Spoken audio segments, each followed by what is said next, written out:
Chapter 951. Huang Xiaokuai's 600 riders were about to enter the eastern Wind County, but they still did not see His Highness the Crown Prince's figure. Even though Lingzhou's Deputy General Han Laoshan was still calm and composed, this pro-commandant also secretly sent a trusted scout back to Lingzhou's capital to report the military situation. Huang Xiaokuai did not know if Dong Yueqi and the other commandants were the same. In any case, he had an old turtle in the city that kept in secret contact with him all year round. Every year they would coincidentally bump into each other a few times. Han Laoshan, who was watching from the shadows, retracted his gaze. Seeing the elite scout leave, he admired Huang Xiaokuai a little more. Han Laoshan's martial cultivation was far from his junior brother Su Yanbing, who was not very famous.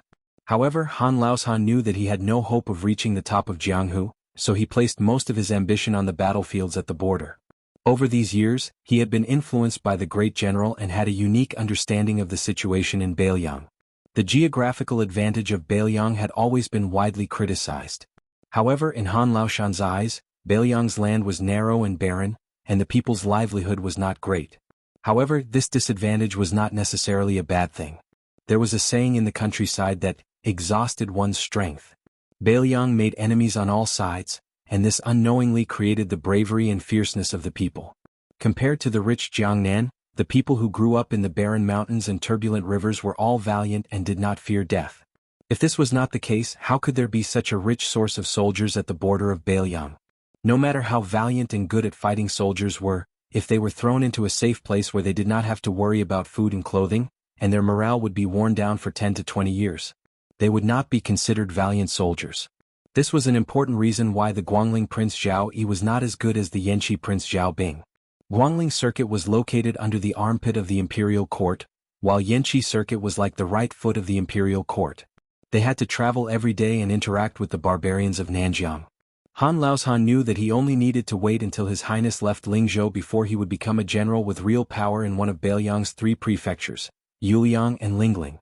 He would be a third-rank official in the Liang dynasty and share military and political power with the provincial governor, Su Beiji.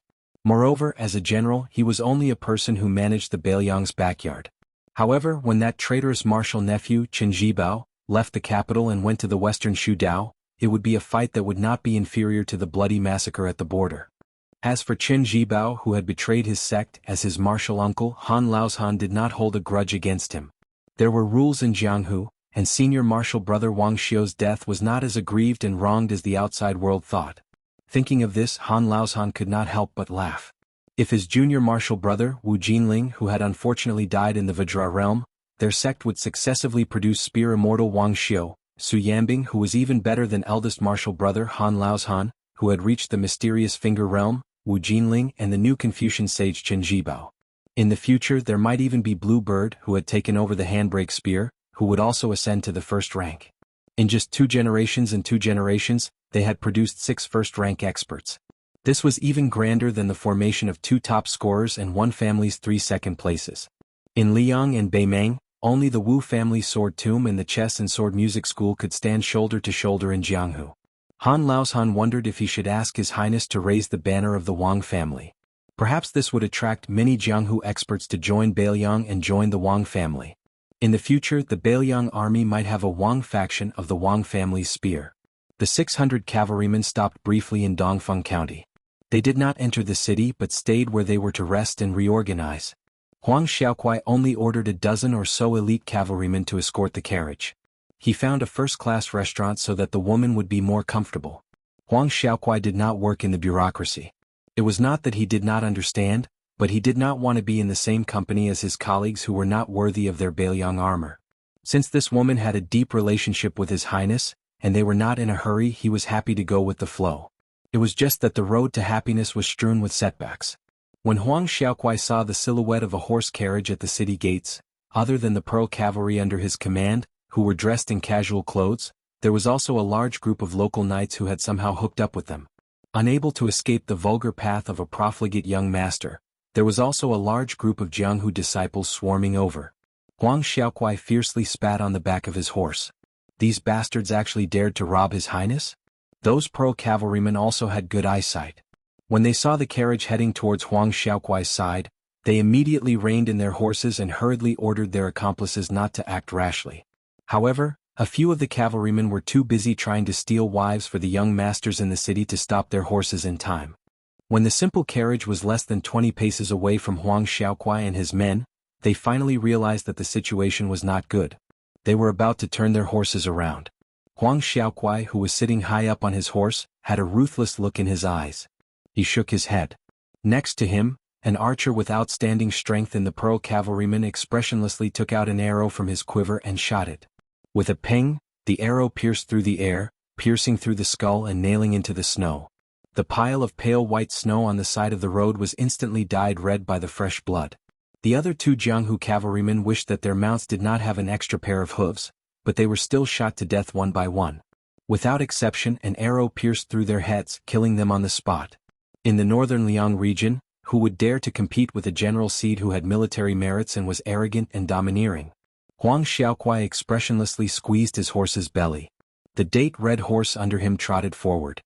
He took out the Bailiang saber from his waist and used the scabbard to point at a young master wearing a fur coat at the front. That fellow's face was gloomy and uncertain. Finally, he gathered his courage and slowly urged his horse forward. He was about to introduce himself and his father's surname General to prevent this foreign military officer wearing a military officer's armor from overthrowing the Dragon King Temple. Huang Xiaokuai already said in a neither cold nor warm tone, Lingzhou's general has already ordered the 6 counties of Lingzhou to not allow more than 5 cavalrymen to ride on the streets. Violators will be sent to the torture chamber for the first time and be whipped 50 times. Repeat offenders will be punished regardless of their family background. That young master did not think much of it, but in front of him, 3 people had died on the spot. He also saw that behind this military officer were strong and there were cavalrymen in succession. It did not seem like a normal army. He could only obediently smile and say, "General, this is my first offense today. I will go to the Yamen to surrender myself. I hope the general will not be angry." Huang Xiaokuai paused and asked, "You're called Gu Rund? Who is Dongfeng County Shiwu General Gu Yinshi to you?" The young master was delighted and quickly said, "He is my father. I wonder who the general is." Huang Xiaokuai smiled eerily and put away the Bailiang saber from his waist. He raised his arm and waved it. While the young master was stunned, another arrow swept through the wind and snow. Just as he thought that he had died in front of his house for no reason, his vision blurred. His body trembled and he swallowed with difficulty. He saw an unfamiliar young man standing next to the ruthless military officer. In his hand was the arrow that should have taken his life. The Pearl military officer, Huang Xiaokuai, quickly dismounted from his horse. Not only him but all the other Pearl cavalrymen also dismounted and stood at the same time. They stood like javelins stuck in the snow, respectful and reverent, their eyes blazing. Huang Xiaokuai did not call out His Royal Highness' identity. He only saw that the dumb goose had the guts to sit on his horse and not move. He was about to draw his saber and kill him personally. The young master, whose tattered clothes were not as luxurious as Gu Rund's, shook his head and threw the arrow back high. It just so happened that it was thrown to the archer. He smiled warmly at the young master of the Gu family, who had finally regained his senses and had rolled off his horse to kneel on the ground. "I've heard that you, Gu Rund, once had a dispute with a group of rich young masters from Yenzhou. You taught them a lesson. After that, you said that no matter who they were, if they dared to behave atrociously in our Bailiang, you would teach them a lesson. It's a pity that your father had to privately compensate a Yenzhou general for this matter.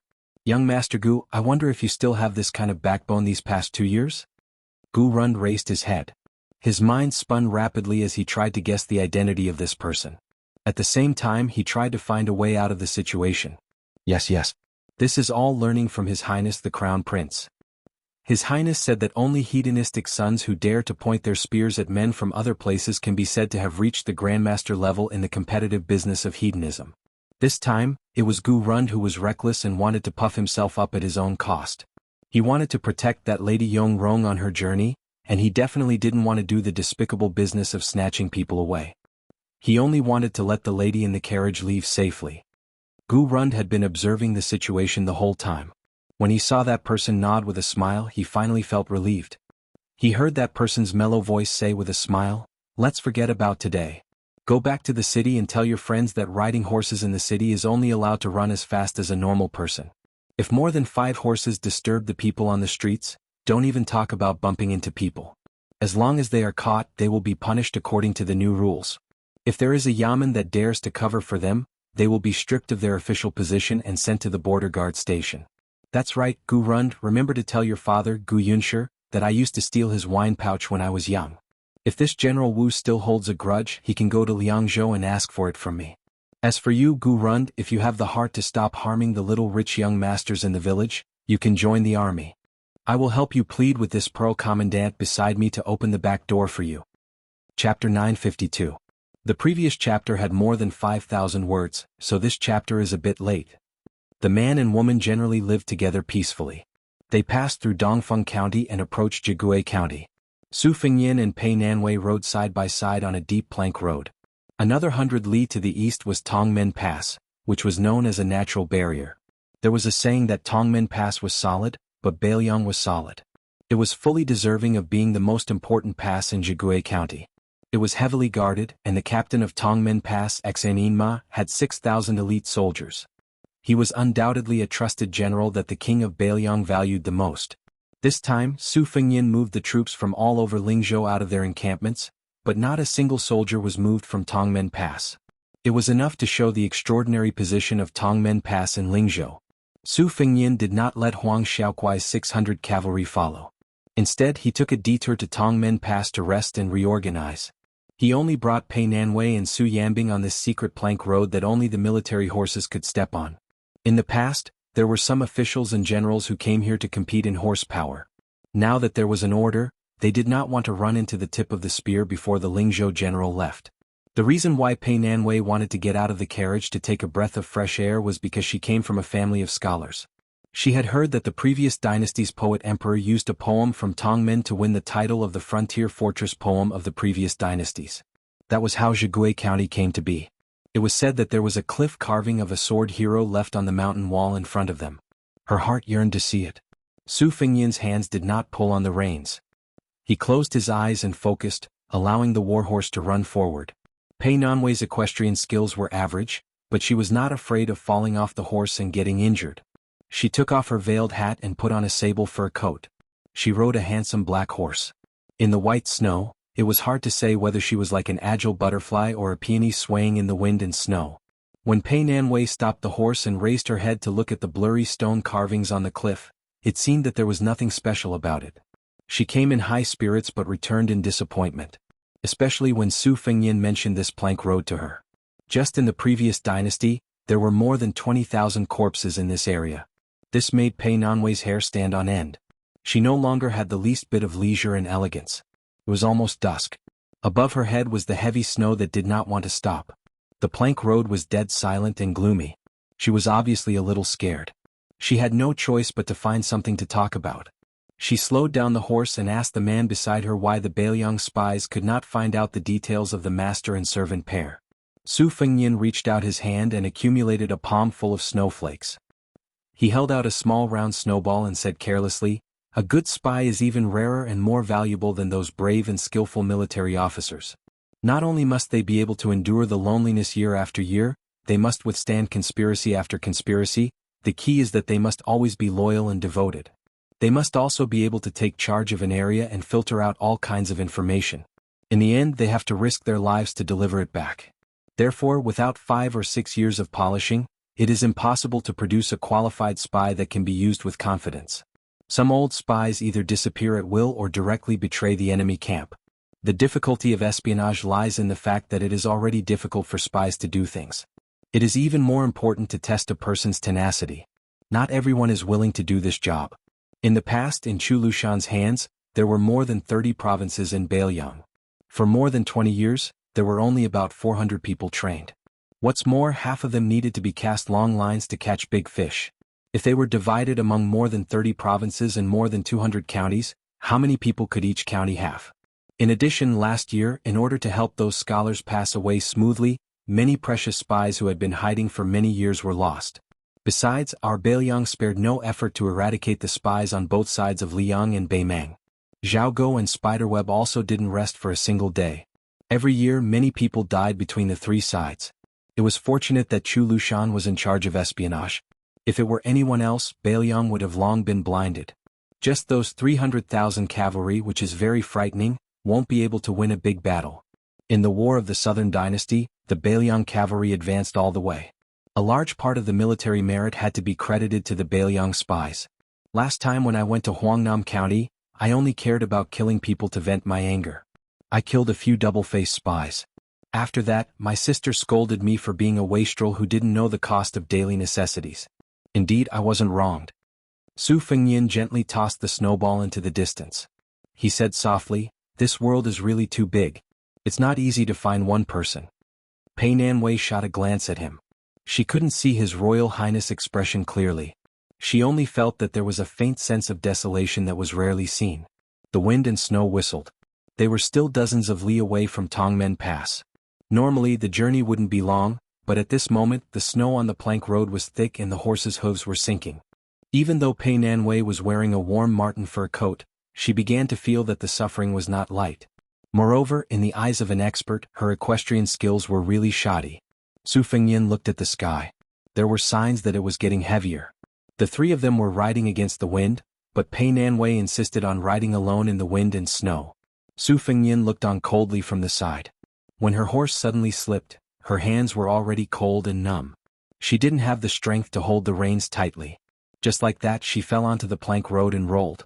Fortunately, the snow was soft and there was no injury. Su Fengyin reined in his horse and turned around. He stretched out a hand. She was stubborn.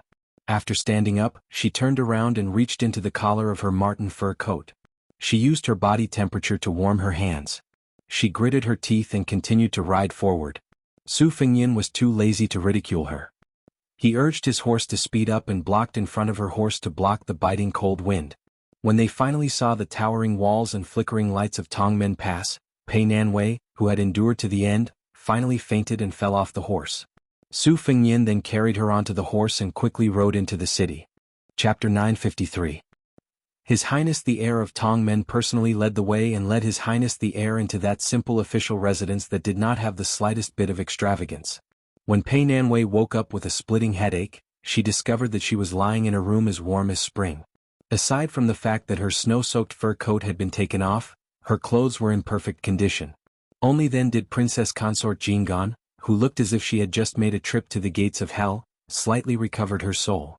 Turning her head, she saw that a stove had been set up in the room. The man whose back was facing the bed was currently boiling wine. The aroma of the wine wafted through the air. Pei Nanwei, whose stomach was rumbling with hunger, rested her strength and put on a pair of brand new warm boots. She sat next to him and reached out to warm herself. Su Fengyin stretched out his hand and pointed at the carved mahogany food box on the stool, indicating that she was well fed and well clothed. However, he very kindly poured her a cup of scalding rice wine. Pei Nanwei opened the lid of the food box and did not pay attention to any decorum. She buried her head in the food and wolfed down the food. After drinking that cup of wine, she ordered another 2 cups. Very quickly, she began to feel a strong sense of fatigue. Perhaps because she was worried about him, she endured the urge to fight back and did not go to bed to sleep. In reality, the two of them were well aware that they were making a bet. They were betting on who would be the first to surrender. Before that, they would mind their own business. There was no need for her to deliberately put on a chaste and virtuous attitude. Pei Nanwei raised her eyelids and looked at him from the corner of her eyes. His face was illuminated by the light of the charcoal fire. He took off his outer coat, revealing the dark green soft armor that even a layman like Pei Nanwei could see was priceless. She bit her lips to wake herself up a bit. Her voice was hoarse as she asked, "Why do you want to practice the blade?" Su Fengyin was slightly distracted. He then shook his head and said in a flat voice, "I told you for fun. If I told you that I wanted to be a hero who would help others when I saw injustice, you would definitely not believe me. If I say it's to save my life, you're going to say that I don't know how lucky I am and that I'm pretending to be sick." Pei Nanwei poured herself a cup of wine, but she did not drink it all in one gulp like before. Instead, she placed the warm wine cup against her cheek and said with a smile, "Regarding your original intention of practicing the blade, I believe in the former more." She finally had the mood to chat, but Su Fengyin's mood was bleak. He said indifferently, "We still have to hurry on with the journey tomorrow morning. You sleep. Don't worry, I'll go out when I'm done." Pei Nanwei frowned her naturally charming brows, but still went to lie down on the bed. She held onto the corner of the blanket with both hands. She didn't hear any movement for a long time, so she turned around and looked at the back of the figure in the room. Not long after, he used a pair of tongs to stir up some ash and covered it with the charcoal so that it would burn slower. Then he got up and quietly left the room. Su Fengyin came to the top of the wall of Tongmen Pass. Su Yanbing and Wei Shaking were standing far away. They were sensible enough not to disturb him. The snow continued to fall for an entire night. At the first glimmer of dawn, the green hills turned white. A rider and a servant entered Jianghu County without any obstructions. Ever since they entered the borders of Bailiang and intimidated a few squads of government troops that were as insignificant as ants, it was as if they had entered a no-man's land. The retainer with the strength of the Vajra realm couldn't help but ask, "Young master, is this Bailiang heir so scared that he's hiding? Does he really think that everything will be fine just because he's hanging a no-war sign?" The handsome young master who was gently patting his palm with a folding fan was enjoying the snowy scenery along the way. He mocked, "Yuzhang, oh Yuzhang.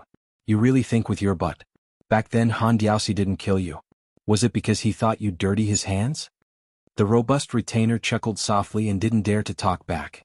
The young master opened and closed the peach blossom beauty folding fan in his hand.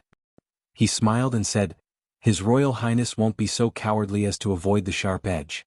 However, this young master really doesn't put him in my eyes. I still want to experience White Bear Yuan Zhuozong's left-handed saber. Everyone only knows that Yuan Baixiong is the world champion in horse combat, but they don't know that he had once sparred with Gu Jiantang. After that, he switched to using his left hand to practice his saber, thinking of getting back at our General Gu someday. However, it's not easy for this young master to meet Yuan Baixiong, the commander of the cavalry. No matter how useless the Bailiang cavalry in Lingzhou is, they still can't be underestimated. Let's see how big of a welcoming party Su Fengyin can put up. Yuzhang, if it's just a small fight with a few hundred cavalry, I'll leave it to you. Remember, it's okay to break an arm or a leg, but don't kill anyone." The Vajra realm servant twisted his neck, and it cracked like a string of soybeans. He nodded and smiled sinisterly.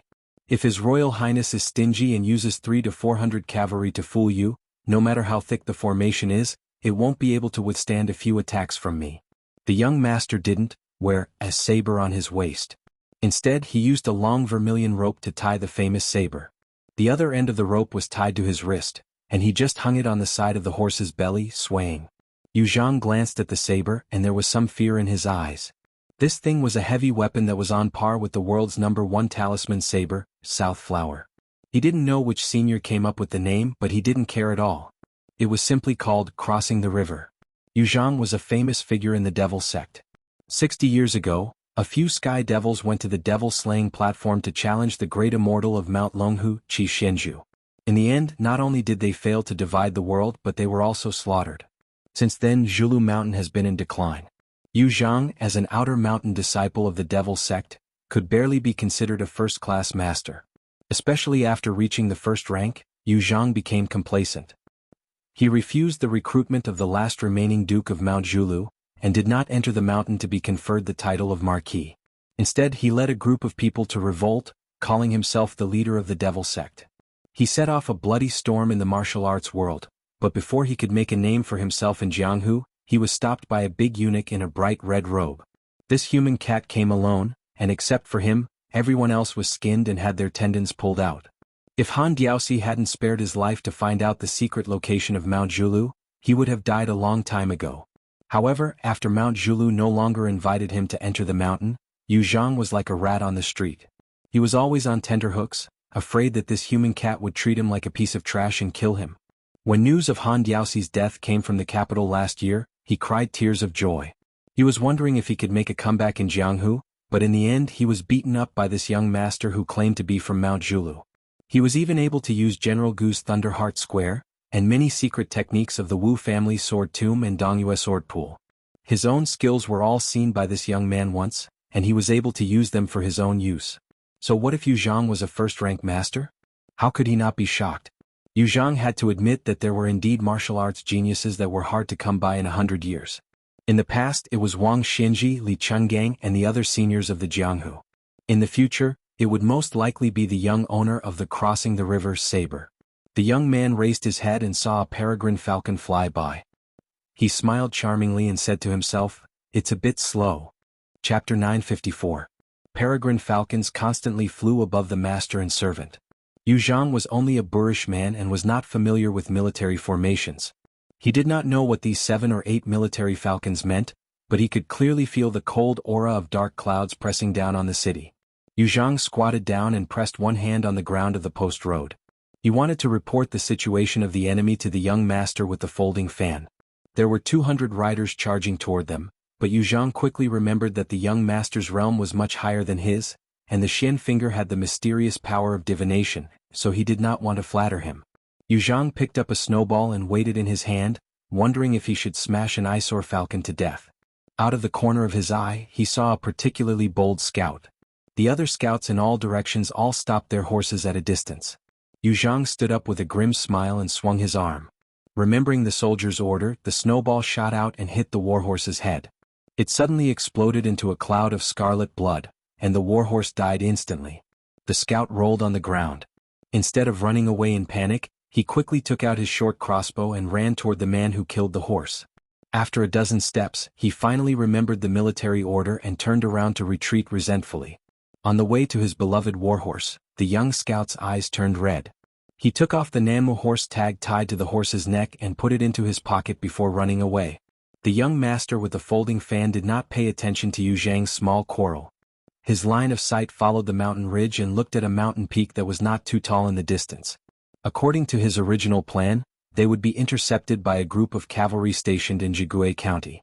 There would be at least 300 to 400 and at most 600 to 700. He would let Yu Zhang warm up and crush the courage of this Bailiang cavalry. After penetrating the formation, he would use his speed to charge straight into Tongmen Pass.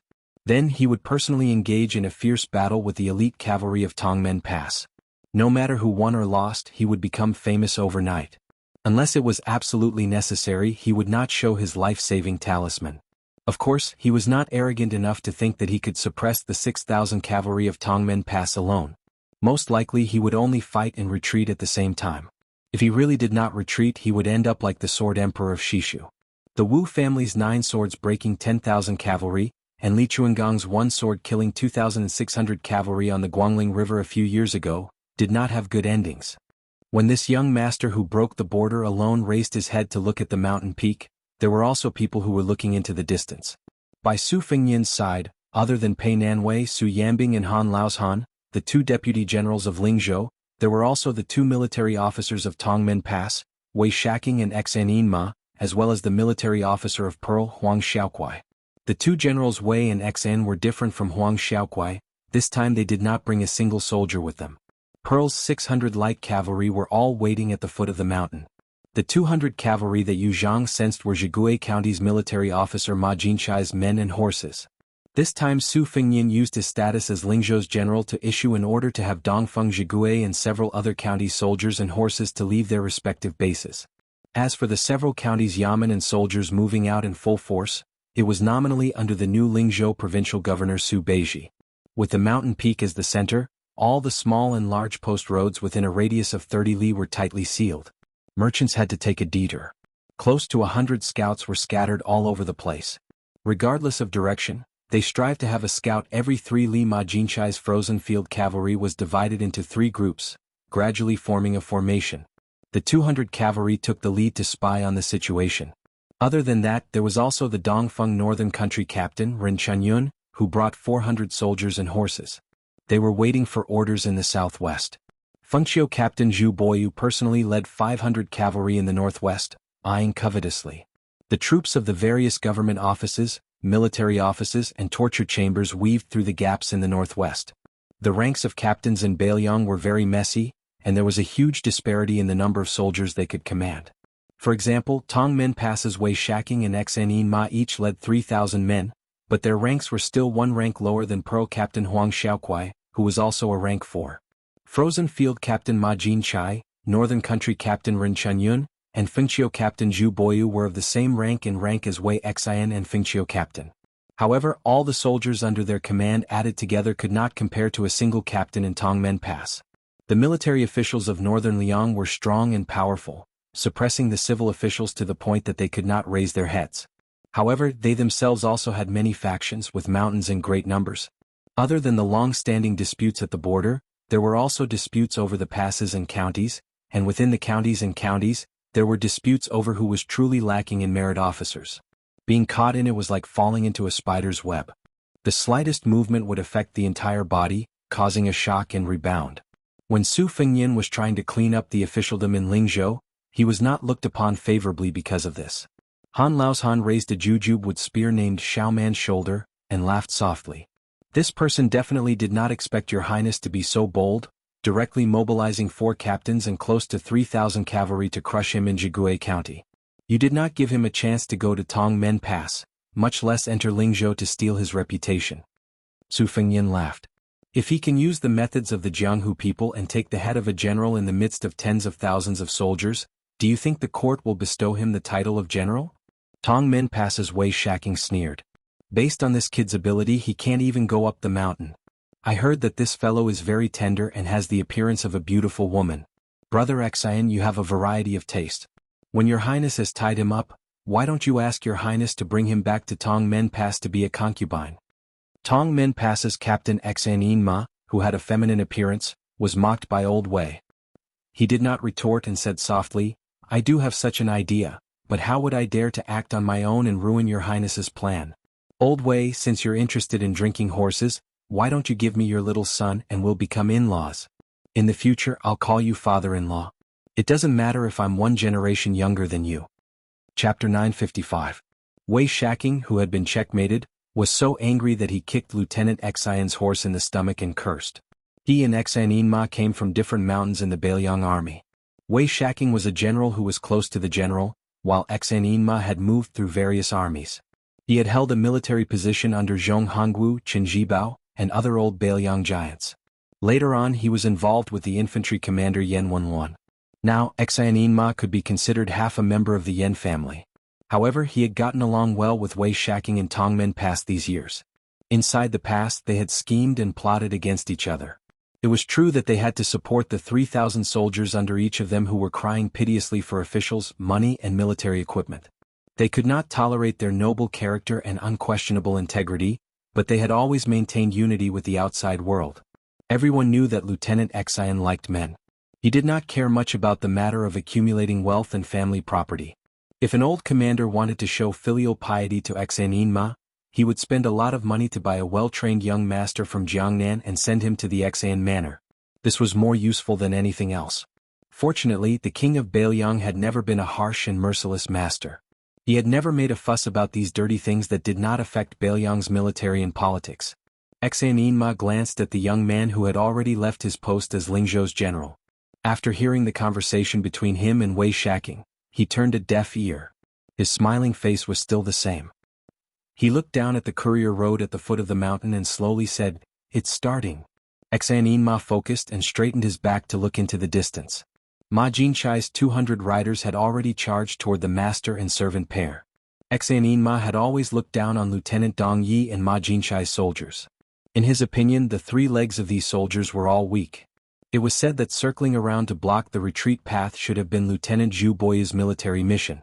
Ma Jinchai had shamelessly begged His Highness for this good job of achieving military merit. Furthermore, she did not care about the established military order to keep a distance from the master and servant. Instead, she initiated the charge on her own. It was clear that she believed the pair of Jianghu ruffians were easy to bully. As long as she captured the 2, she would not be afraid of His Highness's punishment afterwards. As for whether or not she would become enemies with Huang Xiaoquai, who was isolated in Lingzhou, Ma Jinchai, who had a marriage relationship with Commander Yan's relative, would not care. Fan. The young master fanned himself and closed his eyes to rest. Behind him he could hear the sound of horse hooves. There was no such thing as the rumor of 100 Beiliang cavalry being able to shake the heavens. He had already experienced General Gu Jiantong's skill in managing an army when he was at the eastern border of Ji province. He had once been pursued by 600 Gu Jiantong's cavalry across a vast plain for a long time. That was the true definition of a powerful army. If the Beiliang cavalry was only at the level of 200 cavalry behind him, then the Beiliang cavalry would be a huge joke. Even such a force of 2,000 could be defeated by the 600 Gu Jiantang cavalry. Without needing his master's signal, Lezhang turned around to face the 200 embroidered pillows. Taking a deep breath, the tip of his foot rubbed against the cold and hard ground of the relay station, instantly creating a pit. His figure floated out of the pit, the short crossbow sprinkling a black rain that didn't hurt or itch. In the eyes of an expert, it was somewhat comical. Although Lu Zhang looked aggressive, he was actually still 60 to 70 zhang away. Ma Jinchai, who was at the bottom of the 200 cavalry, didn't feel anything wrong. There were more than a dozen brightly armored cavalry escorting her. Among them, there was actually a charming and petite retainer wearing a gorgeous light armor. She was clearly a woman with a graceful figure. It turned out that in addition to snatching the credit, Ma Jinchai also wanted to show off his commanding skills in front of the doting beauty. However, Ma Jinchai's expression changed drastically. She saw that the 200 riders were only focused on charging forward, but that Jianghu man's speed was far faster than a warhorse's. The second wave of crossbows splashed down on his head, but it could not be said that they missed. It was just that the man did not even bother to reach out his hand to block the crossbow bolts, allowing them to hit his body. Like a reed pole hitting iron or stone, the crossbow bolts broke off and slid down. He did not give the riders a chance to continue playing. He had already come face to face with the 3 riders in the lead. The 3 riders were shocked and immediately threw away their crossbows. They hurriedly raised their spears and rushed into the gap between 2 galloping riders. Yu Zhang jumped high, his body flattened, punched his horse and kicked it. The rider on the left that was closest to the outside was also affected. The 2 warhorses were stacked on top of each other and were thrown out of the relay station. The warhorse on the right was even smashed 50 to 60 zhang away by the man's fist. It crashed to the ground with a loud bang, causing snow to fly everywhere like willow catkins. Yu Zhang's expression changed drastically. 2 warhorses were stacked on top of each other and were thrown out of the relay station.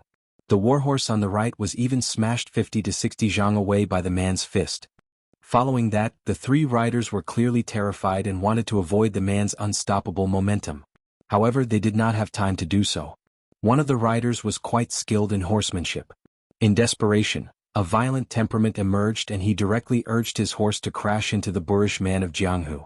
Ma Chaowei had already announced that whoever could kill this bandit would be rewarded with 600 taels of silver and a promotion of 3 ranks. Lu Zhang jumped lightly and raised his elbow to smash the horse's head. A tall horse that was charging forward was actually knocked down by the elbow. The rider who was charging forward also took the opportunity to stab the intrepid Lu Zhang in the chest with his spear. However, before he could be pleasantly surprised, he felt a piercing pain from the web between his thumb and index finger. The spear slipped out of his hand. Lu Zhang grabbed the spear with one hand and grabbed the rider's collar with the other, throwing him high into the air like he was grabbing a chick. Then he flicked his wrist and raised the spear. His figure retreated backwards and caught up with the 2 riders who had luckily brushed past him. He then placed the spear horizontally and blocked their path. The 2 warhorses collided with the spear and were actually unable to move forward. The few rows of riders behind them pushed their spears against each other. The charging formation from before was instantly disrupted. Lu Zhang infused internal energy into the spear with both hands and laughed as he stepped forward. The dozen or so riders in front of him clustered together and were thrown off their horses. Lu Zhang did not care about these weak ants.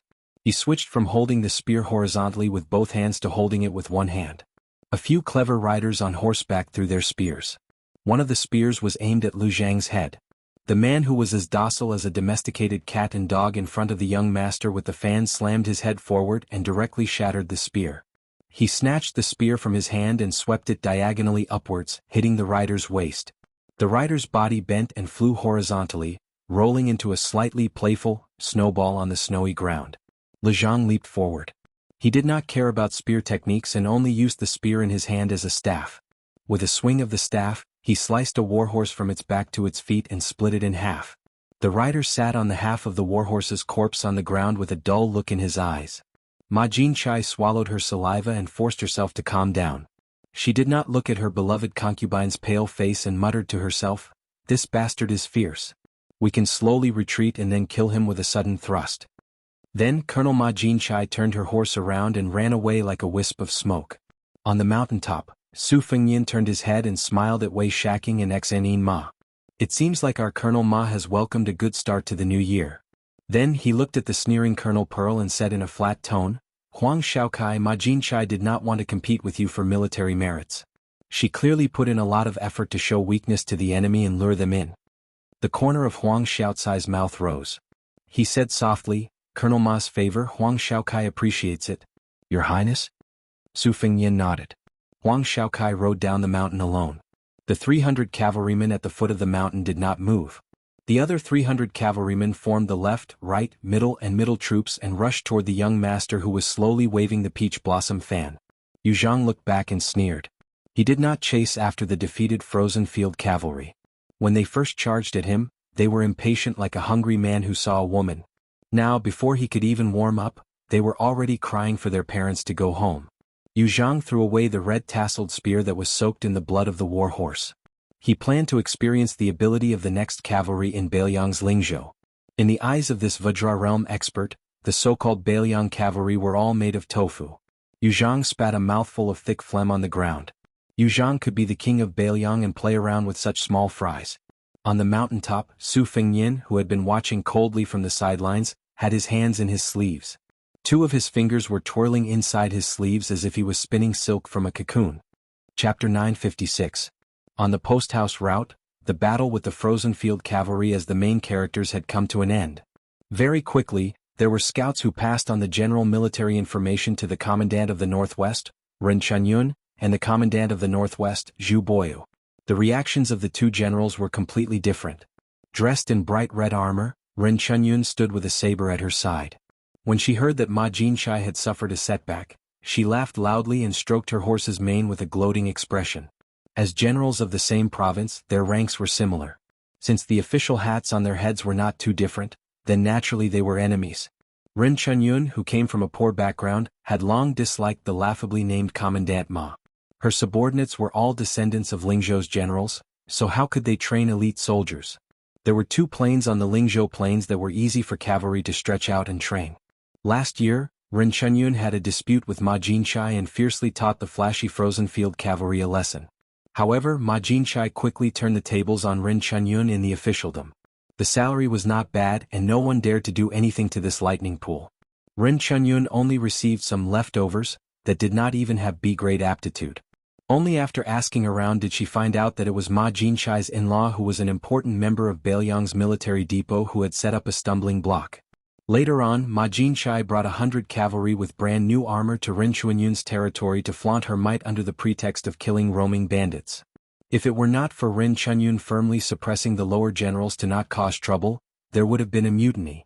On the other side, Zhu Boyu was much calmer. His impression of Ma Jinshai had always been bad, but he never showed it on his face. If he really met her, he would drink and be polite.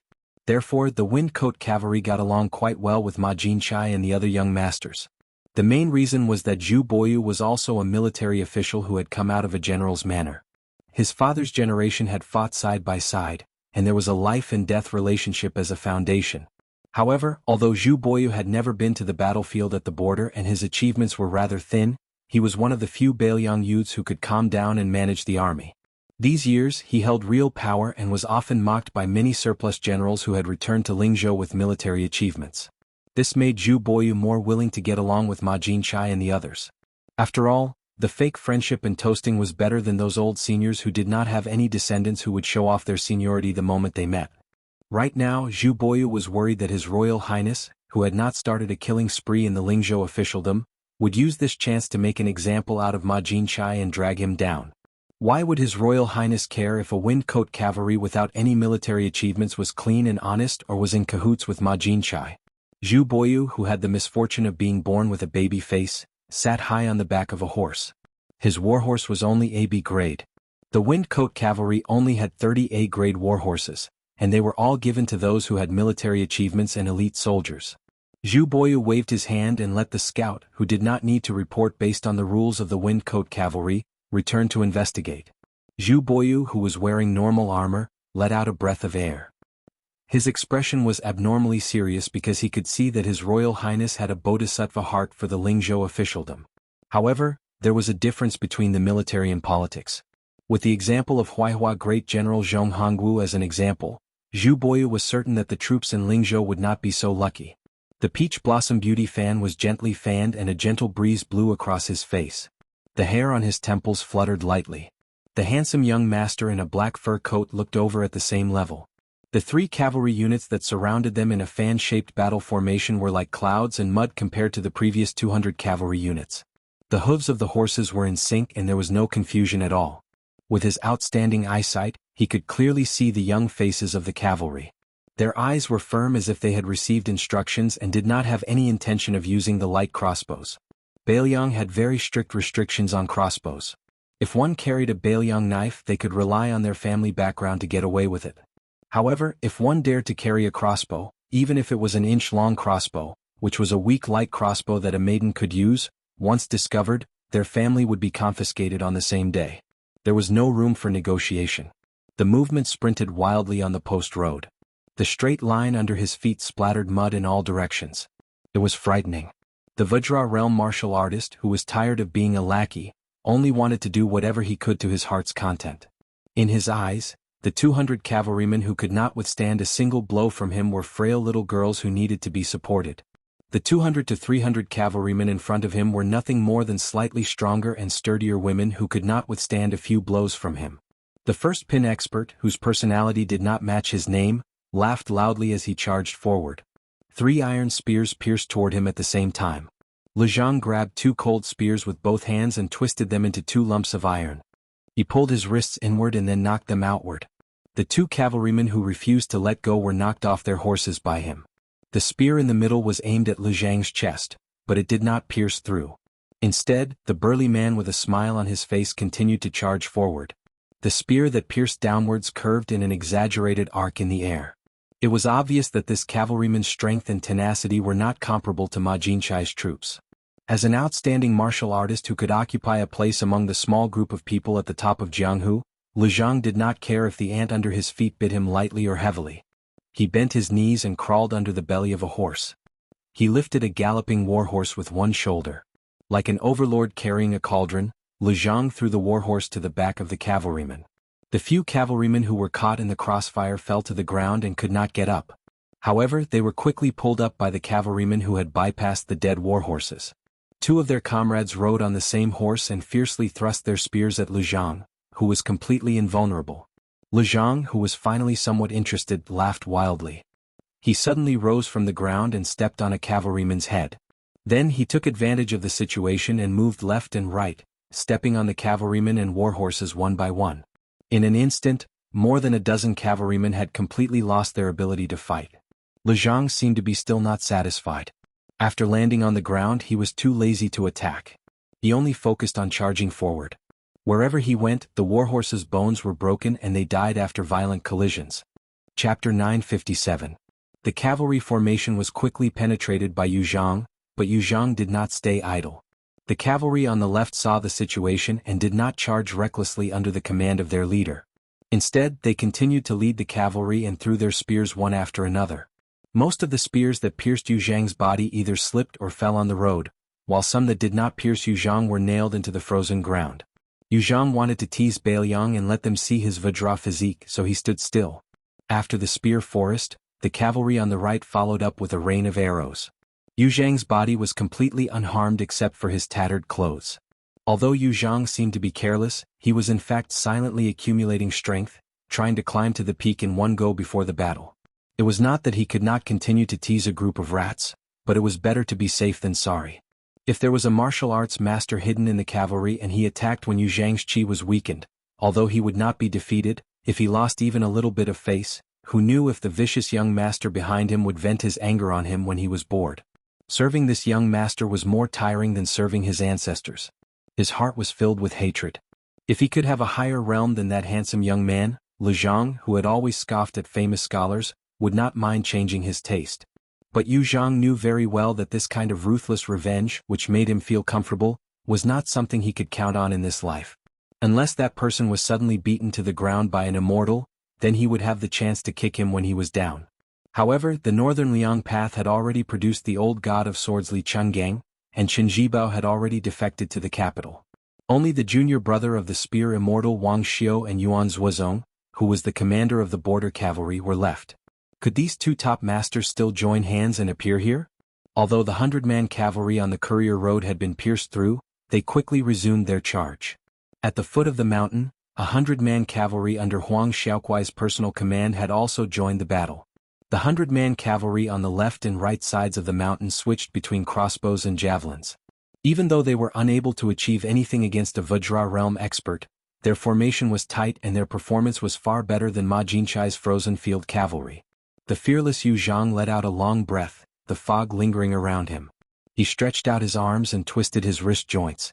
As if he was annoyed by the noise of the horse's hooves, he stomped on the ground, the dull rumbling sound faintly covering the sound of the hooves.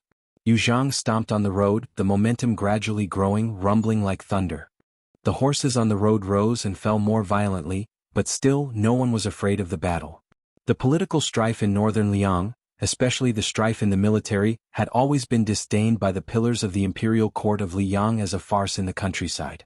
If they could not gain the upper hand in the argument, they would roll up their sleeves and start a brawl. Compared to the imperial court and the capital, where the imperial court's imperial edicts had been passed down for generations, how could northern Liang, which had been built in just 20 years, catch the eye of the imperial court's big shots? However, it seemed that many of the pillars of the imperial court had forgotten that the Liang imperial court had the cultural heritage of the Bailiang cavalry. The impoverished Bailiang also had the unique heritage of the Bailiang cavalry. Dong Yueqi was not a good cavalry, but people like Wang Ji, Ren Chenyun, Zhu Boyu, Huang Xiaokuai and so on, who were not even qualified to be seen by the pillars of the imperial court, were all doing well. Yu Zhang wanted to break a few spines of Bailiang with his own hands. Of course, he did not know about the heritage of the torch and was too lazy to think too much about it. However, the cavalry in front of him was different from the others. He felt very uncomfortable. It was not easy for him to become a level 1 expert, but in the end he had to work like a cow or a horse for a junior. Now that he was in Bailiang, he had to vent his anger. Yu Zhang stared at the cavalry general who was wearing colorful armor and had unsheathed his cold saber. Yu Zhang's vigorous qi filled his entire body.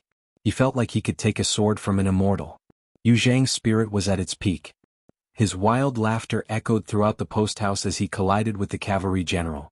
When they were 50 steps apart, he leaped up high, stretched out his long arms and punched down. The Bailiang commandant, Huang Xiaokuai, who was leading the charge, blocked with his saber horizontally. The Bailiang commandant's saber suddenly sank, and the warhorse's hooves were instantly crushed by the unstoppable force of thousands of pounds. The edge of the Bailiang commandant's saber only managed to squeeze out a trace of blood from the man's fist. Huang Xiaokuai held his saber in one hand and the back of his saber in the other, but he was still powerless to stop this Jianghu villain's punch. He swallowed a mouthful of blood and abandoned his horse to move to the side. His saber brushed past the man's fist, but it was still unable to cut the man's skin. The commandant's commandant beside him pierced his spear at the same time, accurately aiming for Yu Zhang's left eyeball, forcing him to stop chasing after their commandant. Another commandant threw his spear at Yu Zhang's crotch. This was the first time Yu Zhang frowned. The essence of killing a Vajra realm expert was nothing more than the 4 words, "The truth will come to light." Only after exhausting the qi that flowed endlessly like water and losing the perfect and flawless invincible Vajra would half the battle be won. If an expert was given enough time to take a breather, slowly replenish the qi and restore the qi in his body, he would have to start all over again. However, the accumulation of an expert's qi was always easier to disperse than to gather. The qi could travel for hundreds of miles in an instant. This legendary realm of Earth immortals was something that even the Vajra realm and Finger Shen realm experts could only dream of. For example, Yu Zhang's qi had fallen to 80% after 2 consecutive attacks. He allowed the rain of arrows and spears to rain down on him without moving an inch, and only managed to recover to 90% using a clumsy method. The reason why the Jianghu people regarded the death of the Sword Emperor of Shishu as a tragic death was not purely because they felt pity for the expert who was crushed into a pile of minced meat. It was more because this Grandmaster Swordsman, for the sake of his worthless family name, guarded the gates of the imperial city of Shishu all by himself. The enemy he faced was a tide of locust cavalry, and he had no chance to catch his breath at all. He could only rely on his last breath to fight to the death. It was as if he was watching himself walk step by step on the road to the underworld. However, Yu Zhang merely furrowed his brows. He was only facing 100 riders. He casually pushed aside the blinding spear of the commandant, and with a tap of his toes, he stepped on the iron spear thrown by the rider and used the momentum to knee the commandant in the head. Yu Zhang stood on the back of the warhorse. The warhorse continued to gallop forward. Yu Zhang stood proudly on the top of the mountain, and for some reason he felt a tightness in his chest. A rider was slowly descending the mountain. Faster and faster. Far behind Yu Zhang, the peach blossom fan was closed with a snap. The vermilion rope with the other end of the white scabbard on the young man's wrist was suddenly pulled taut. As the rider descended the mountain, the young man in black sensed that he was being watched by someone on the mountain. He muttered to himself, Is there such a hidden expert in Beiliang? Why hasn't Zhao Guo's records mentioned him before? Yu Zhang's scalp went numb as if he had seen a ghost in broad daylight. He was scared out of his wits. The sleeves of the rider fluttered in the wind. From the cuffs of his sleeves to his arms, there were countless red threads coiling around them, as if they were scarlet snakes crawling all over them. In the past there had been such a red snake, cat riding towards Yu Zhang leisurely. Yu Zhang, who had been hit in the ribs, seemed to have gone mad. With a pained expression, he squatted on the back of the horse and hooked his fingers into his scalp. Then he raised his head, his eyes bloodshot. He clenched his teeth and slapped the warhorse to death. Then he rushed towards the rider. The pro cavalry at the foot of the mountain and on the road stopped their horses subconsciously, leaving the rider and the unstoppable unknown Jianghu martial artist to fight. The rider floated down from his horse and continued to move forward. The pair, who had been expected to fight fiercely for a few hours, brushed past each other just like that. His sleeves turned even redder. It turned out that he was holding a bloody human skin that had been peeled from head to toe. The 300 riders on the road widened their eyes in unison as they watched His Highness, who was carrying a fresh bag of skin, pass by. He stopped in front of the young man who was no longer waving his fan and casually tossed the human skin into the air. Huang Xiaokuai would never forget this scene for the rest of his life. His Royal Highness, who had an ordinary Beiliang saber on his waist, was up against the crossing the river that was not inferior to the Nanhua saber. Chapter 958. The two captains of Tongmen Pass looked at each other in dismay. Wei Shaking and Xan Yinma's horizons were much higher than normal soldiers. They were even more shocked by His Royal Highness's method of killing people. The reason why it was called a magnificent feat was because there were usually military experts like Wei Xian hidden among the cavalry. The rule of Jianghu to measure the level of martial arts by the number of armor pieces was actually not accurate. After all, iron armor was a dead object, while the person wearing the armor was a living person with martial arts skills. They also had their own circulation of qi. Wei Shaking glanced at Lingzhou's deputy general Su Yanbing from the corner of his eyes. This retainer of the king of Beiliang, who was carrying an iron spear without tassels, had urged his horse to take a few steps forward. He looked at the post house in the distance. There were a few strands of light purple flowing light moving around the tip of his spear. On the other hand, the other deputy general Han Laoshan, who was always beside them, seemed to be somewhat surprised. He shook the reins of his horse and urged his horse to come to the side of his fellow disciple, Su Yanbing. He asked softly, "What's going on?" Han Laoshan, the mysterious finger, saw clearly what happened on the post house. However, this spear immortal Wang Xiu's junior martial brother was curious as to how His Royal Highness did it. The Jianghu man with the physique of the first stage Vajra realm charged directly at His Royal Highness. In the end, His Royal Highness took a punch head-on. His Royal Highness took the opportunity to let the scarlet snake crawl onto the man's body, like snow melting into the surface of the blazing fire in the furnace. The reason why the Vajra realm was called the unbreakable Vajra realm was because the qi in the body and the physique were tempered. The two merged together seamlessly. His Royal Highness's sleeves were densely covered with scarlet snake-shaped red ropes.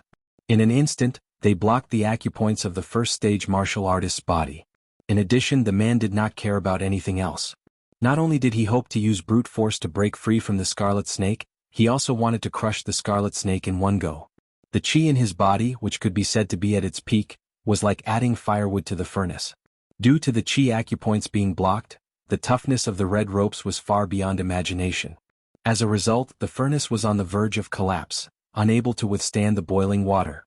When the martial artist was on the verge of death and still failed to kill the enemy who was close to him, he finally realized that his qi and physique had been forcibly separated. Finally, he regained some clarity. However, by the time he came to his senses, it was already too late to stop. Before the martial artist died, he indeed had some courage that made Han Laoshan take notice of him.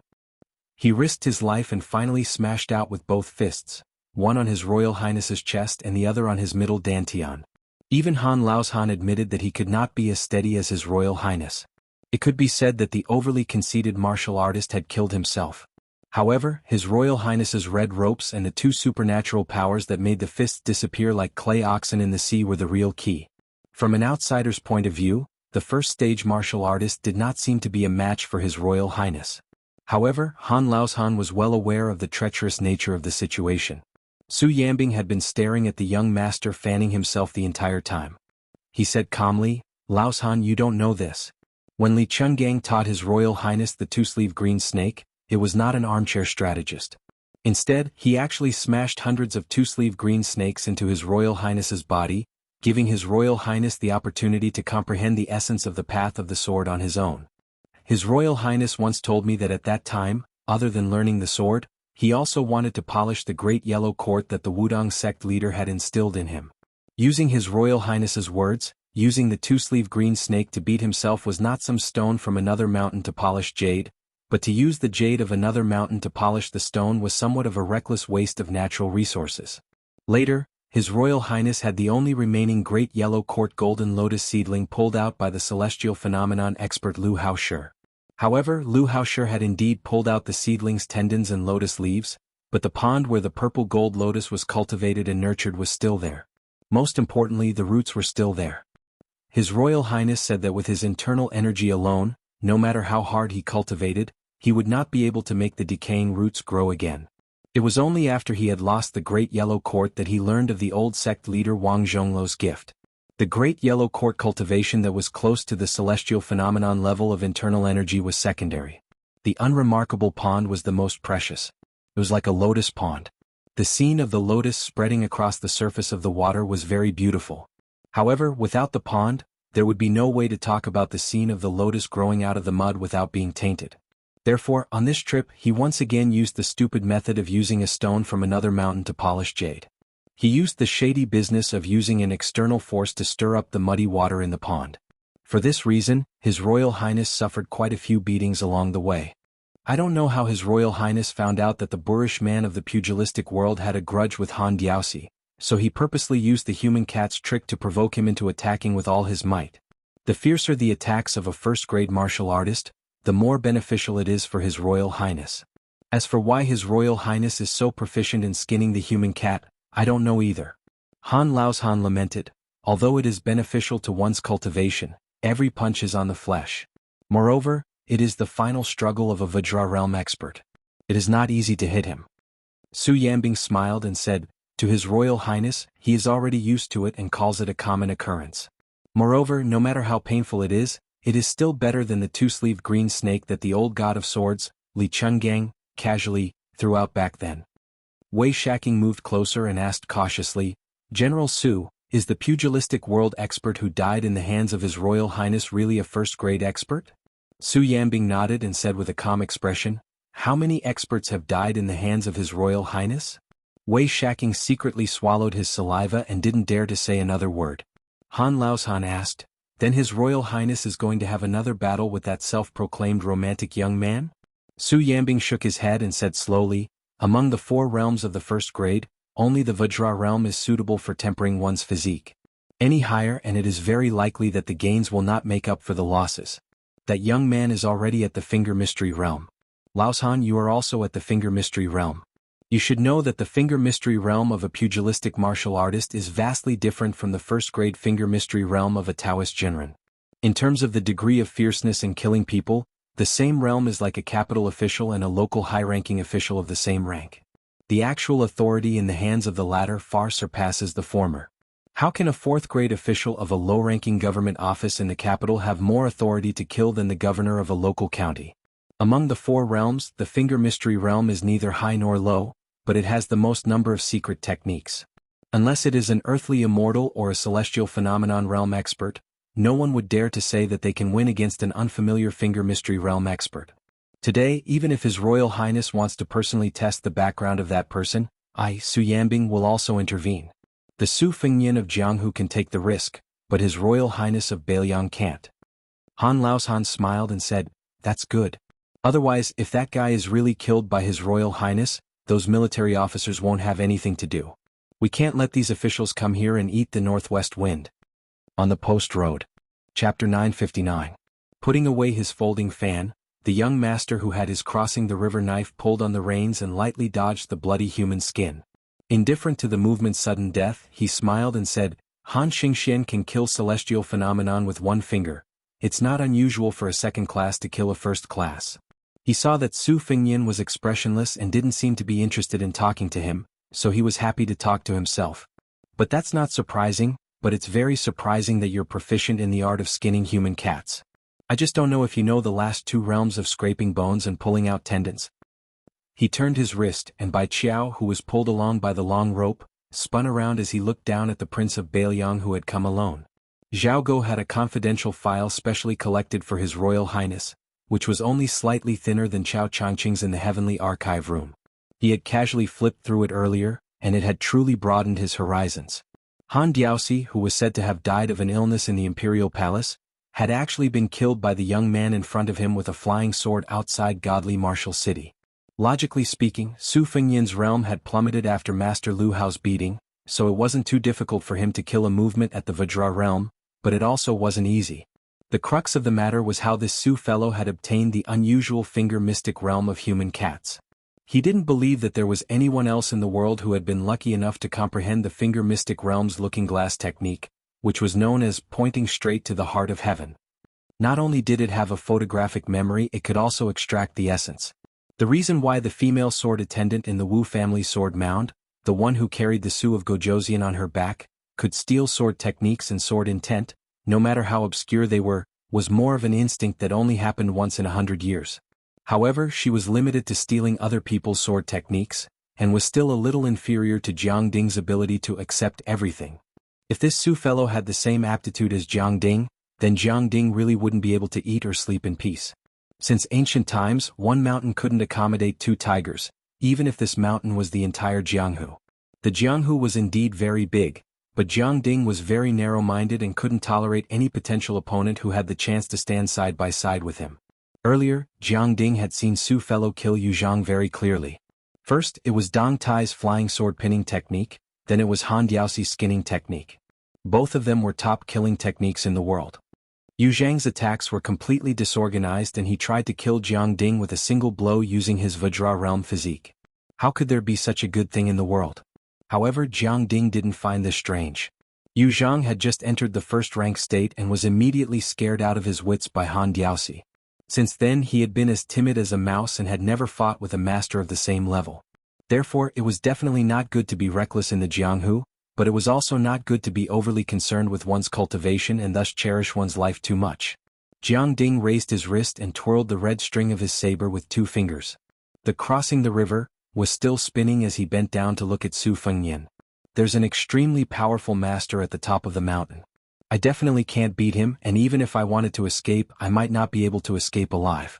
However, you and I are about the same age and background. You Su Fengyan can be considered a noble family, but I'm not bad either. Those dukes and marquises of Zhulu Mountain are also people who occupy mountains and call themselves kings.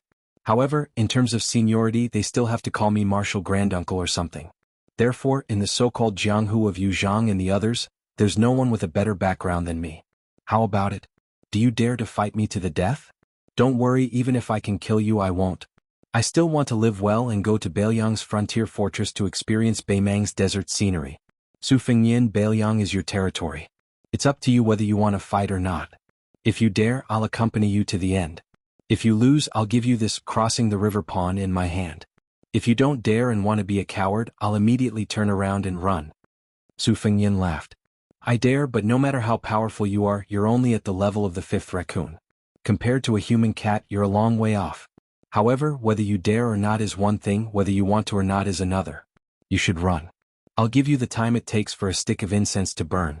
After that, Lingzhou's Deputy General Han Laoshan will lead the troops to suppress the bandits. Oh, let me tell you, you've been appointed by the Imperial Court to weave official documents and court bulletins. I estimate that very soon, you'll reach the prince's mansion and the administrator's residence at the same time. However, I'll pretend I didn't see you. I'll say this first. While you're on the run, I won't count if you hurt anyone, but if you kill any soldier, I'll make you lose an arm. If you can make any cavalry throw away their armor, I'll remember your kindness. Jiang Fuding didn't panic even though his amulet was so easily torn away. He straightened up on his horse and smiled. I heard you went with Li Chenggang to Guangling River. How come I didn't see you learn the old god of swordsmanship? You're quite despicable. Su Fengyan reached out and grabbed the human skin of the movement. He was prepared to hang it on the easternmost city of Lingzhou along with the bones. He wanted to tell the restless foreign Jianghu people what kind of price they had to pay if they wanted to stir up trouble in Bailiang. Outside Shenwu City, Su Fengyan had not only collected some humans, cats, and a few remaining red snakes, but he had also collected some secrets from the skull. Among them was the Vajra movement of Mount Zhulu, who was in charge of waiting for rabbits to find out. Su Fengnian expressionlessly raised the human skin.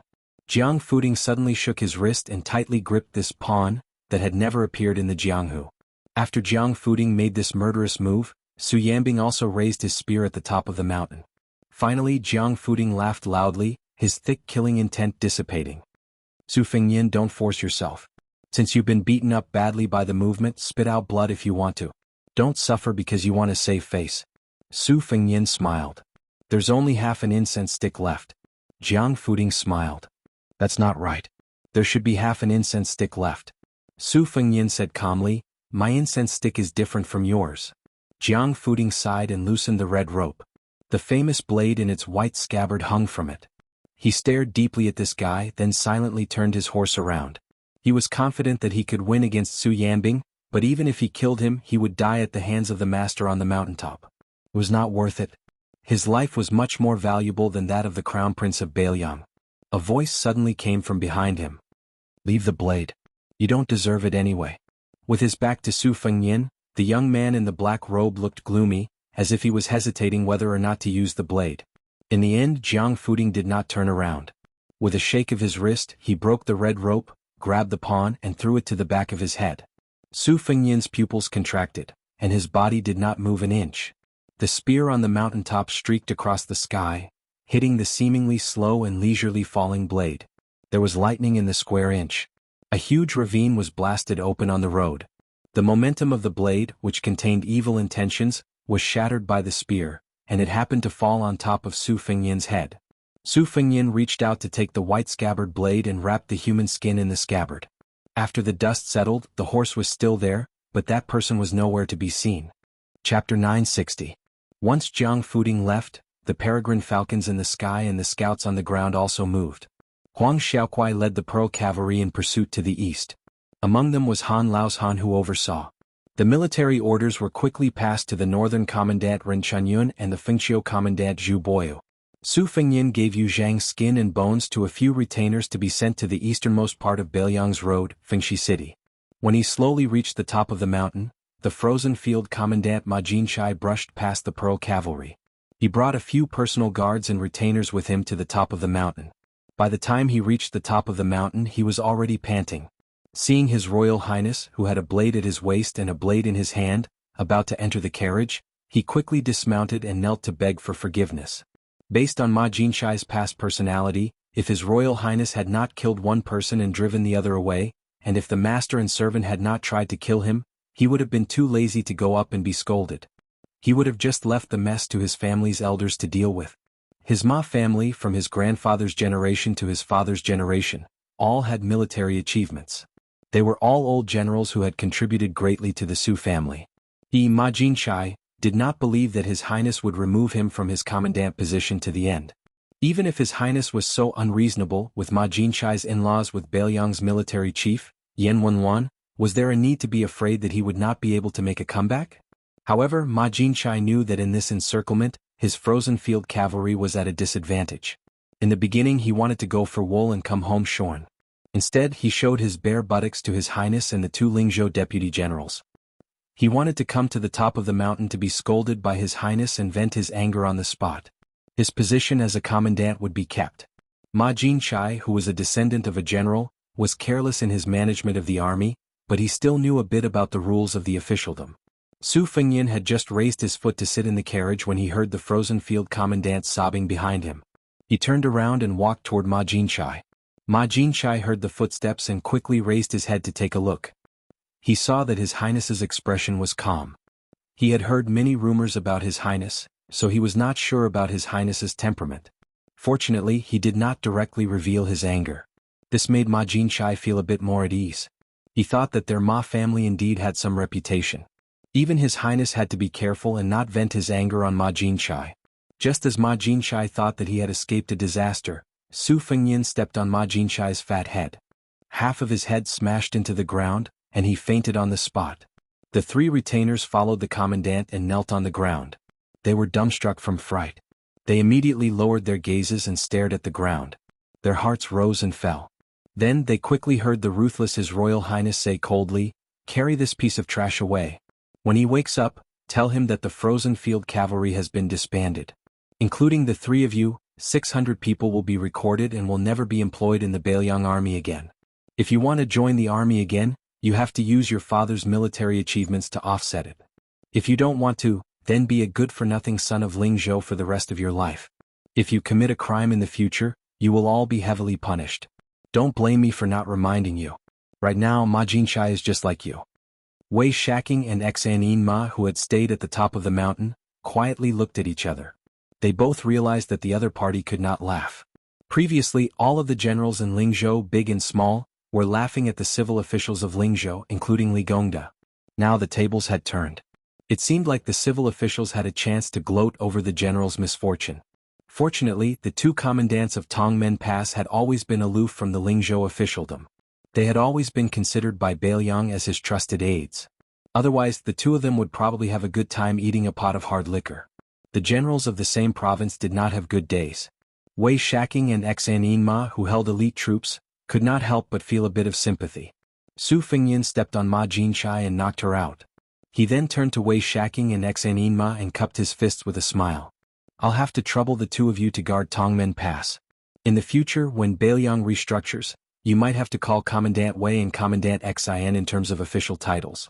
However, the ranks will not change. Furthermore, Tongmen Pass is an important location, so the salaries of the generals will also be increased. If you need superior war horses and military equipment, you can directly ask me." The two commandants immediately knelt down to thank him. Not lowering their ranks meant that they would not touch Tongmen Pass. Furthermore, His Highness' verbal promise was real. In the past, if the Lingzhou military officials wanted to fight over war horses and weapons with Yuliangzu on the border, they could not even think about it. Those were all things that were left over from other people's mouths. For example, Wei Shaking and Xanin Ma would occasionally meet up and drink with their colleagues who had returned home after taking leave. Even if they faced those commandants of lower ranks, they still felt inferior. Looking at the situation, His Royal Highness had recently promoted the new Lingzhou provincial governor and His Highness. It was clear that he was telling Bailiang that he did not like Lingzhou's officialdom. However, it seemed that he would only place more importance on Lingzhou's military town. This made Wei Shaking and Xanin Ma, who hoped to continue climbing the ranks, extremely happy. Su Fengyan purposely left things blank, allowing the two commandants to chew on the aftertaste. Sitting in the carriage, it was still Su Yambing who acted as the coachman to chase after that Jianghu footing. It was enough to have Han Laoshan, who was at the Finger Profound Realm, as a stabilizing force. It was not like he was a human cat. An expert at the level of Han Xingxian was roaming around Bailiang. There was no need for him to use Su Yanbing, who had a chance of winning against Hong Jingyan, as a butcher's knife to kill a chicken. He needed to rush north to the border and then meet up with Su Xiao. Pei Nanwei saw that Su Fengyan had an additional white scabbard long saber in his hand and was a little curious. Back then, when she was outside, she did not see the scene on the road in detail. Through the rough conversation between the two Lingzhou deputy generals and the two commandants, she knew that after he went down the mountain, he killed that seemingly unstoppable first-rank Vajra realm expert. Regarding this, Pei Nanwei was not that surprised. Back then, this young man brought 200 cavalry and confronted the old king of Jing and Zhao Heng's 1,000 cavalry. He even dared to raise his spear and kill people in front of the formation. Pei Nanwei shifted her position and sat in a corner. She placed the saber on her knees, and blood seeped out of her 7 orifices. It seemed like it was not easy for him to kill people just now. He waited until there was no one around before revealing his weakness. Pei Nanwei smiled. Was she actually laughing at herself for not being human? However, Su Fengyan mistook it as mocking him. He glanced at her coldly. Pei Nanwei did not mind and asked, "Why don't you go and beat the dog that is down?" Chapter 961. Su Fengyan had only pulled out the river crossing pond by 2 inches, but the interior of the carriage was already filled with a sense of honor. Even Pei Nanwei could not help but take a few more glances. When Su Fengyan unsheathed the river crossing pond, Pei Nanwei felt a chill seeping into her skin. She could not help but wrap her arms around her chest to resist the chill. Probably because he noticed his sorry state from the blade that was as clear as a mirror, Su Fengyan used his sleeve to wipe the blood off his face and tapped the middle of the blade with a finger. Unexpectedly, the river crossing pond did not tilt up like other heavy weapons. Instead, the blade rippled, quietly eliminating the vibrations caused by Su Fengyan's finger tapping. In the eyes of outsiders, the river-crossing pawn looked like an extremely arrogant and beautiful woman, unmoved by all the flattery of men. When Su Fengnian mentioned the river-crossing pawn, it was almost in front of his eyes. Only then did he realize that the blade was engraved with complicated and obscure talisman cloud patterns, like the rolling clouds, full of vitality. The eye-opening Su Fengnian could not help but sigh, "This blade is alive." Pei Nanwei was really sarcastic this time. She laughed and asked, "Is there still an object in this world that can move His Royal Highness?" Su Fengnian did not turn his head. He stared at the enchanting scenery floating on the blade and calmly said, "Aren't there two in the carriage?" The river-crossing pawn was one, and the other was naturally her, Pei Nanwei. Pei Nanwei sneered, "This little girl is really honored." Su Fengnian put the blade back into its sheath and laughed, "You're a little girl? You're a woman in your early 30s. If you got married and had children in the countryside, you might have become a grandmother by now." These words, when placed in the Jianghu where men and women fought against each other, were no different from the killing power of a sword immortal. As expected, Pei Nanwei was so angry that her chest trembled slightly. She pressed one hand on her chest and the other hand on her thigh, trying to calm her emotions. She smiled sweetly, "Look at how much blood you've lost. If I weigh it, it must be several kilograms, right? Does it hurt?" Su Fengnian, who was leaning against the carriage, did not say anything. He stretched out two fingers and pinched her thigh. Pei Nanwei's eyebrows knitted together, but she did not make a sound. Su Fengnian loosened his fingers. Pei Nanwei heaved a sigh of relief. She did not expect Su Fengnian to repeat his old trick. Pei Nanwei sucked in a breath of cold air. Her dignified and gentle face, which made this Princess Jing, and become one of the most beautiful women in the world, looked very painful. Su Fengnian seemed to be addicted. He repeated it several times until Pei Nanwei, who did not say anything to stop him, became numb. Her hatred for him could not be any greater. To this young man who she wanted to cut into pieces, she, Pei Nanwei, was indeed the same as the famous white-sheath saber that was snatched from other people's hands. They were both objects that were snatched because they were moved. When they were bored they would play with it. When they were not free they would put it back into the sheath and not even look at it, leaving it to be covered in dust. Su Fengnian finally stopped deliberately letting Pei Nanwei suffer this kind of physical pain. Needless to say, her slender thigh was already bruised and swollen. Su Fengnian switched to his palm and placed it on her thigh. Pei Nanwei's pain was like a spring breeze that melted the snow. However, this made Pei Nanwei feel even more humiliated as a plaything. She bit her lips until her thin lips were bleeding. Su Fengnian laughed softly and said, "The first time will be very painful. Later on it will be nothing more than that. You asked me if it hurts when I bleed from my 7 orifices. In fact, it's the same reason as you.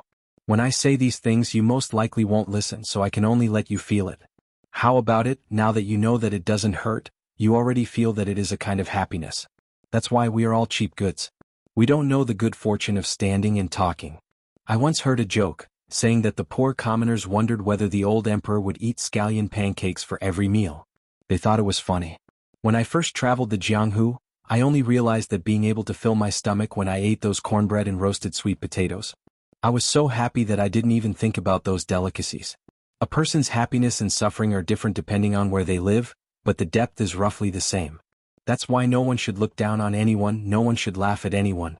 Anything can be fought for, but the place of reincarnation is something that no matter how hard you work, you can't fight for in this lifetime. When encountering injustice, being able to accept one's fate is a skill, and being able to put your life on the line is even more amazing. However, those who are unwilling to accept their fate and are willing to put their life on the line are also not good, because they often do things without a bottom line and like to harm others. Yuan Tingshan, who rose to the top in Jizhou, is one such example. I've seen all kinds of people at the bottom of the Jianghu, and I've seen all kinds of people at the top of Mount Qingliang. I've never liked to associate with those who don't have a bottom line. Pei Nanwei sneered, "If you weren't the hereditary heir of Beiliang, who would be willing to exchange pleasantries with you? Don't even talk about flattery. It's only because you reincarnated well that you have the qualifications to say these things." For the first time, Su Fengnian didn't refute and grunted in agreement. However, not only did Pei Nanwei not have the feeling of returning victorious, she actually felt somewhat dull. The heir of the king of Jing and Zhao Sun was undoubtedly one of those who reincarnated well, but so what? Su Fengnian suddenly asked, "I'm going to take a trip to the desolate border that borders Beimang. Do you want to see the desert scenery? I've been to Beimang before and I've seen the clouds fall with my own eyes. It's like the sky and the earth are aligned. It's really not bad. Seeing this, one's state of mind can also be a bit more open. In the northernmost part of Yuzhou, there's also a mountain called Rooster Crow. When day and night alternate, the sand sounds like a rooster crowing in the morning. Pei Nanwei didn't directly answer but asked in passing, "You're going to the border to participate in the military parade? What, has the great general already begun to prepare for you to be the hereditary heir of the king of Beiliang? He's afraid that you won't be able to convince the masses, so he's going to personally hold the line for you in the Beiliang border army?" As soon as these words came out, Pei Nanwei was as silent as a cicada in winter. She wasn't afraid of the young man beside her, who she had the confidence to be on equal footing with, but from the bottom of her heart, she was afraid of the old man with a hunched back and a smile whenever she bumped into him in Beiliang Palace. That old man was old, but Pei Nanwei still couldn't imagine when and where the old man would die. If the old man finally died, would the fallen 8 kingdoms of spring and autumn be able to close their eyes in peace? Su Fengnian silently left the carriage, requested a warhorse from Tongmen Pass and rode it alone. Would a Beiliang without Su Shao still be a Beiliang? At this time, a simple carriage quietly entered the desolate border of Beimang, which had been trampled by the Beiliang cavalry. The coachman was the second most powerful person in the world, Tuoba Bodhisattva. Chapter 962. Winter passed and spring came. Orioles sang among hundreds of birds. Flocks of small orioles could often be seen shuttling among the green grasses on both sides of the posthouse road in Yuzhou. Unfortunately, Beiliang had a rough folk culture, and there were no scholars who would go to listen to orioles singing yellow opera in spring. A carriage was moving slowly northward. A woman in the carriage was holding an oriole's nest that she picked from a low branch. Occasionally, she would lift the curtain to take a look at the scenery along the way. Along the way, in order to save time, she seldom stopped in the city. She was in the middle of nowhere, and the most embarrassing thing for a woman was that she had 3 urgent needs. The first time she wanted to go to the toilet, she clenched her legs and gritted her teeth to hold on for half an hour. However, the man, who had long sensed that something was wrong, didn't say anything. When she finally couldn't hold it anymore and asked to get off the carriage, she lowered her head and sat back in the carriage. She even heard a bad joke from the man. He said that there was once an official who dressed incognito to observe the public's opinion, but his stomach felt uncomfortable in the wilderness. Every time he wanted to go to the toilet, he asked the coachman to find a quiet place for him to take off his pants. The coachman found several places for the official, but every time the official untied his belt and squatted down, he didn't want to go there anymore. Later, whenever the official asked if he had found a place, the coachman said no. Finally, the official couldn't stand it anymore, so he jumped off the carriage and took off his pants while running. In the end, he even added fuel to the fire by asking her if she had found a place with good feng shui. On the way back, she had conveniently picked up a bird's nest made of pine needles and grass. After hearing his words, she threw it at him fiercely. The man gently caught the bird's nest with one hand and handed it back to her with a smile. He made up for his mistake by telling her an embarrassing story. He said that when he was traveling, he accidentally went to the toilet and heard a lot of noise next door. He was bored to death, so he opened his mouth to tease his brother a few times. In the end, his toilet door was torn down by a female hero with a cold face with a sword. He was so scared that he almost fell into the toilet pit. He quickly covered his crotch with his hands. In the end, the female hero coldly threatened to cut off his 3 legs. This Mother****ker really is a loose tongue.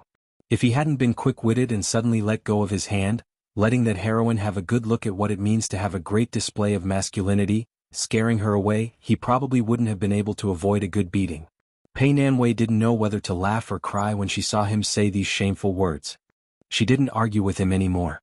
Even the heir apparent of Beiliang was so embarrassed. She, a woman who was no longer the princess consort of a vassal state, was too lazy to pretend to be a heroine. On this trip north to the border, peregrine falcons had been constantly passing on secret reports. Naturally, Su Fengnian did not tell her the important military information, but he did tell her all the harmless secrets. For example, the Qingqing Prince Wu Lingsu of the Qingyang Palace had entered the capital to be conferred a title. He had been given half a cup of the Taoist Master's Mansion's Minister of Feathered Dress and was able to rule across the river. He had great power and was in charge of the North and South Taoist schools together.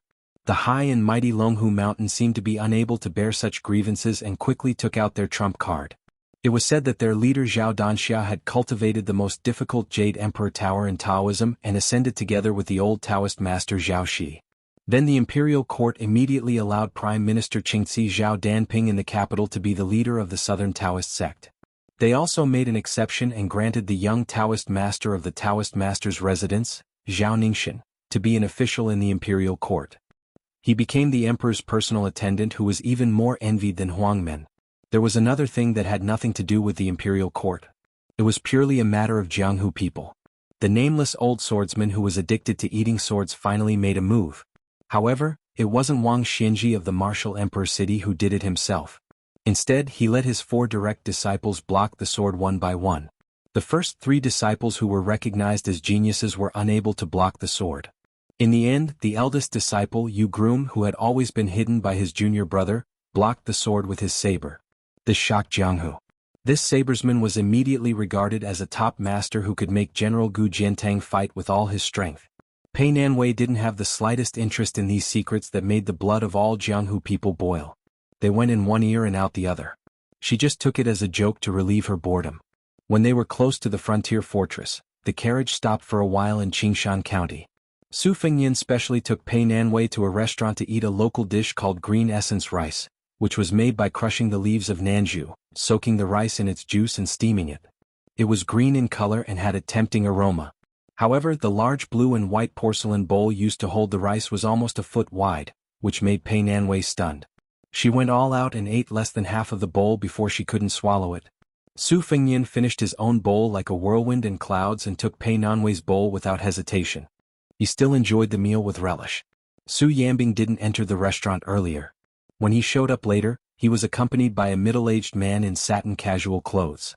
Su Fengyan, who was still eating with his head lowered, waved his hand and motioned for the strange-looking man to sit down. After the man sat down, he said softly, "Greetings to His Royal Highness."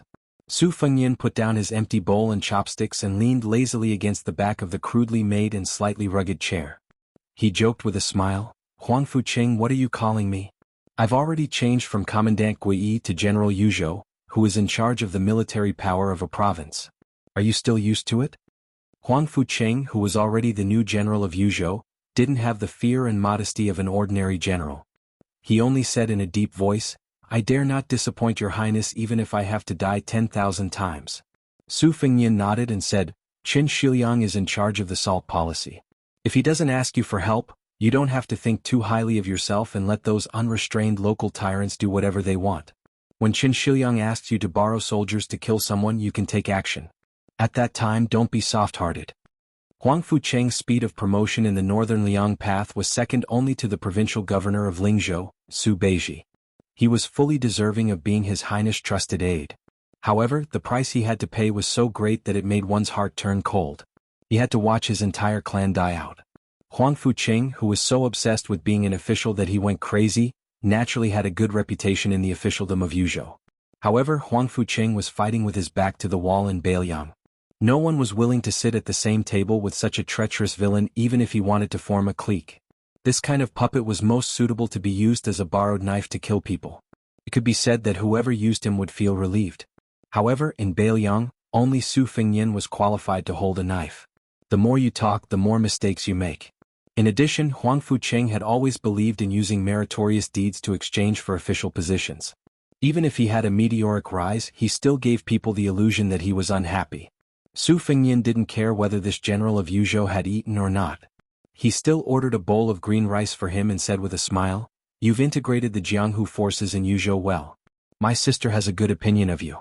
I'll allow you to generously extend your hands and feet to Liangzhou in the future. By the way, you'll pay for the meal. I'll take it that you've done your duty as a host." Huang Fucheng stood up and respectfully saw His Royal Highness off. After sitting down, he wolfed down the rice. In the end, he took out all the gold and silver in the restaurant's waiter's eyes, which looked at him like he was an idiot. He placed them on the table and swaggered away. His duty as a host. He had bought the military power of the entire Yuzhou with the gold and silver he carried with him. Was it expensive or cheap? The carriage drove out of Qingshan County City. Su Fengyan lay comfortably in the carriage, crossing his legs and burping. Pei Nanwei sneered and said, "Isn't this notorious Huang Fucheng the person you said has no bottom line? Aren't you also comfortable using him?" Su Fengyan laughed and said, "How do you know he has no bottom line? Huang Fucheng and even Chu Lushan are actually not as simple as the outside world thinks.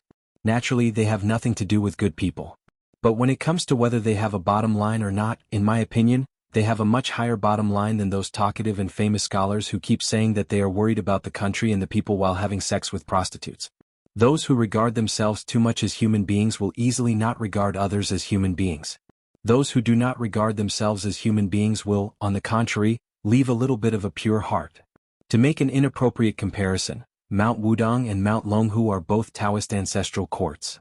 The Taoist master's mansion's yellow-purple noble lady is full of immortal aura, so high and unapproachable that only high-ranking officials and dignitaries can walk through that door.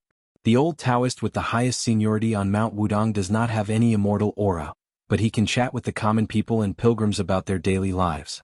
Who do you think is more humane? Huang Fuqing is my lackey. Whether it's me, His Royal Highness, or Huang Fuqing himself, we won't deny it. But if Huang Fuqing really wants this Yuzhou general to pour out his grievances, you won't have the heart to listen. Pei Nanwei flatly said, I don't want to hear it either. Su Fengyin sighed and said, every family has its own difficulties. Only Qing Feng, who flips through books for no reason, knows about it. Pei Nanwei was stunned.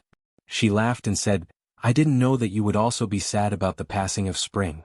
Su Fengyin rolled his eyes and said, I'm a talented scholar who can write hundreds of poems in a year, okay? Pei Nanwei squinted and said, buying poems and copying poems counts? Su Fengyin laughed and said, if I didn't spend a lot of money to buy these poems of Beiliang's poor scholars, do you think they would have enough money to travel thousands of miles to the capital to take the imperial examination? Pei Nanwei asked in return, has anyone ever said good things about you and remembered your kindness?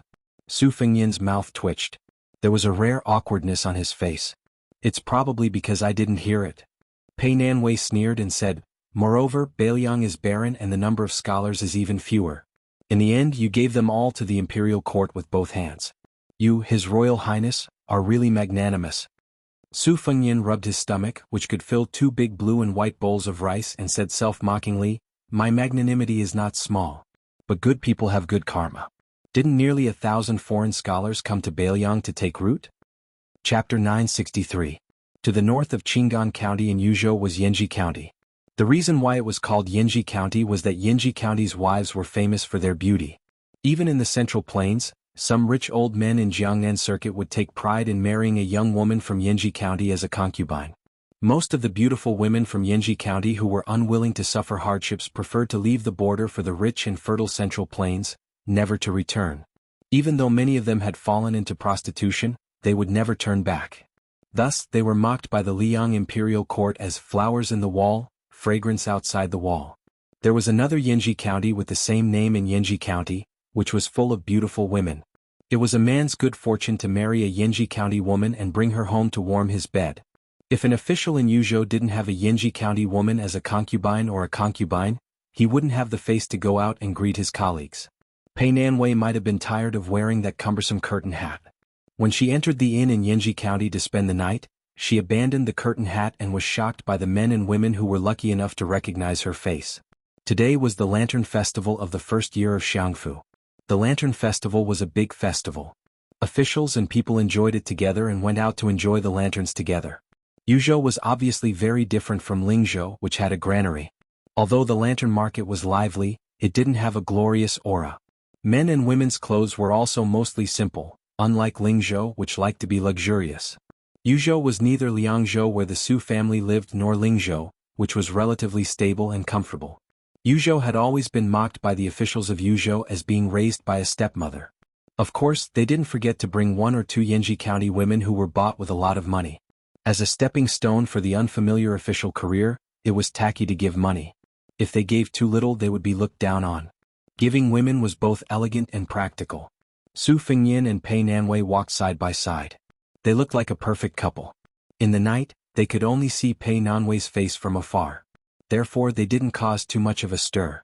However, those who had seen her face and figure didn't want to go too far away. If she wasn't in their bowl, they could take a few more glances at her bowl to satisfy their craving. Some idle ruffians were quite bold. They wanted to take advantage of the crowd to take advantage of her. However, they were kicked far away by Su Fengyin. They were just shrimps who looked fierce but were timid at heart. They were angry but didn't dare to say anything. Furthermore, they were in the wrong first. After that, they became much more restrained. Originally, they wanted to pretend to call for people to gang up on the child. However, no one was willing to take a few more glances at the beautiful woman on the mural. Therefore they gave up bitterly. In addition, in Yuzhou, the government would turn a blind eye to fights. However, if they made trouble in the lantern market, they would definitely be caught and skinned by the patrolling soldiers. There were 3 scholars walking in front of Su Fengyan and Pei Nanwei. Judging from their accents, they were scholars from the Central Plains. Most likely, they had heard that Yinji County was full of beauties and could be easily found on the streets. Therefore they came here to try their luck. Bailiang women were bold and unrestrained, so they might have a short-lived marriage. The 3 young scholars had already seen the beautiful young woman behind them. Due to etiquette and self-esteem, they didn't have the nerve to strike up a conversation with her. Therefore they could only slow down their steps and deliberately speak in a loud voice. It was as if they were competing to see who could speak more shockingly. Some said that they were relatives of a certain official in Lingzhou and would soon enter the county government office to become an official. Some said that it had always been the Liang dynasty who had been watching Bailiang with ulterior motives. Now that West Chu was about to be reinstated, Bailiang could finally sit down and eat melon seeds while watching the imperial court make a fool of itself. There were also some who said that since childhood, they had yearned for the iron horses and golden spears of the frontier fortress. Which scholar had given up the scholarly honor that was within reach and had come to this impoverished land to enlist in the army? When Su Fengyan heard one of the scholars mention the endlessly prattling West Chu's victory and defeat, he smiled and quickened his pace. He took the initiative to ask, "Young master, how do you know that the rain station of West Chu is destined to end miserably within half a year?" The scholar, who did indeed have a somewhat refined temperament, did not reply to Su Fengyan. Instead, he shot a glance at Pei Nanwei and introduced himself. "This young one is a descendant of the Fan family in Huansha County, Gangnam-do." Su Fengyan went with the flow and feigned surprise. The Fan family in Huansha County is the most famous county in the south of the old northern Han. I never imagined that young Master Fan's background would be so illustrious. There are only a few families like this in all of Bailiang. It is certain that even the prefects of Bailiang would treat you as an honored guest. It is an honor to meet young Master Fan. The other scholar also hurriedly introduced himself. He was from the Shizhao Zhou family in Dongyue. The remaining scholar, probably because he was of ordinary birth, was speechless and indignant. In reality, the Fan family in Huansha County and the Shizhao Zhou family were flourishing during the spring and autumn period. They were not first-rate families that were unreachable. As long as one had the surname of Fan and Zhou, most of them would be relatives. No one would take them seriously. These 2 scholars had clearly come to Bailiang, where their horizons were not broad, in order to make up the numbers. In this era where even the servants of wealthy families had sharp eyes and could see the depth of a family's wealth with just a belt, such clumsy tricks were not worth mentioning. They had clearly underestimated the abilities of Bailiang's officials. Bailiang was poor, but the poor were the common people who faced the earth and the sky. The officials were not poor at all. Su Fengyan had originally wanted to fish for information and amuse himself. Unexpectedly, Pei Nanwei's words were truly earth-shattering. "What does your surnames and names have to do with this old lady? This old lady only likes robust men over 200 jin. The 3 of you can scram to the side and cool off." It was as if the 3 scholars had been struck by lightning. Afterwards, they didn't even dare to let out a fart, leaving with their tails between their legs. Su Fengyan gave Pei Nanwei a thumbs up. She ran her fingers through her hair and turned her head. When she turned her head, the corners of her mouth curled up. She had a rare expression on her face that said, "If this old lady doesn't make a move, she will be invincible." Su Fengyan touched the pot that didn't boil. He clicked his tongue and praised, "Bailiang is really a place with good feng shui.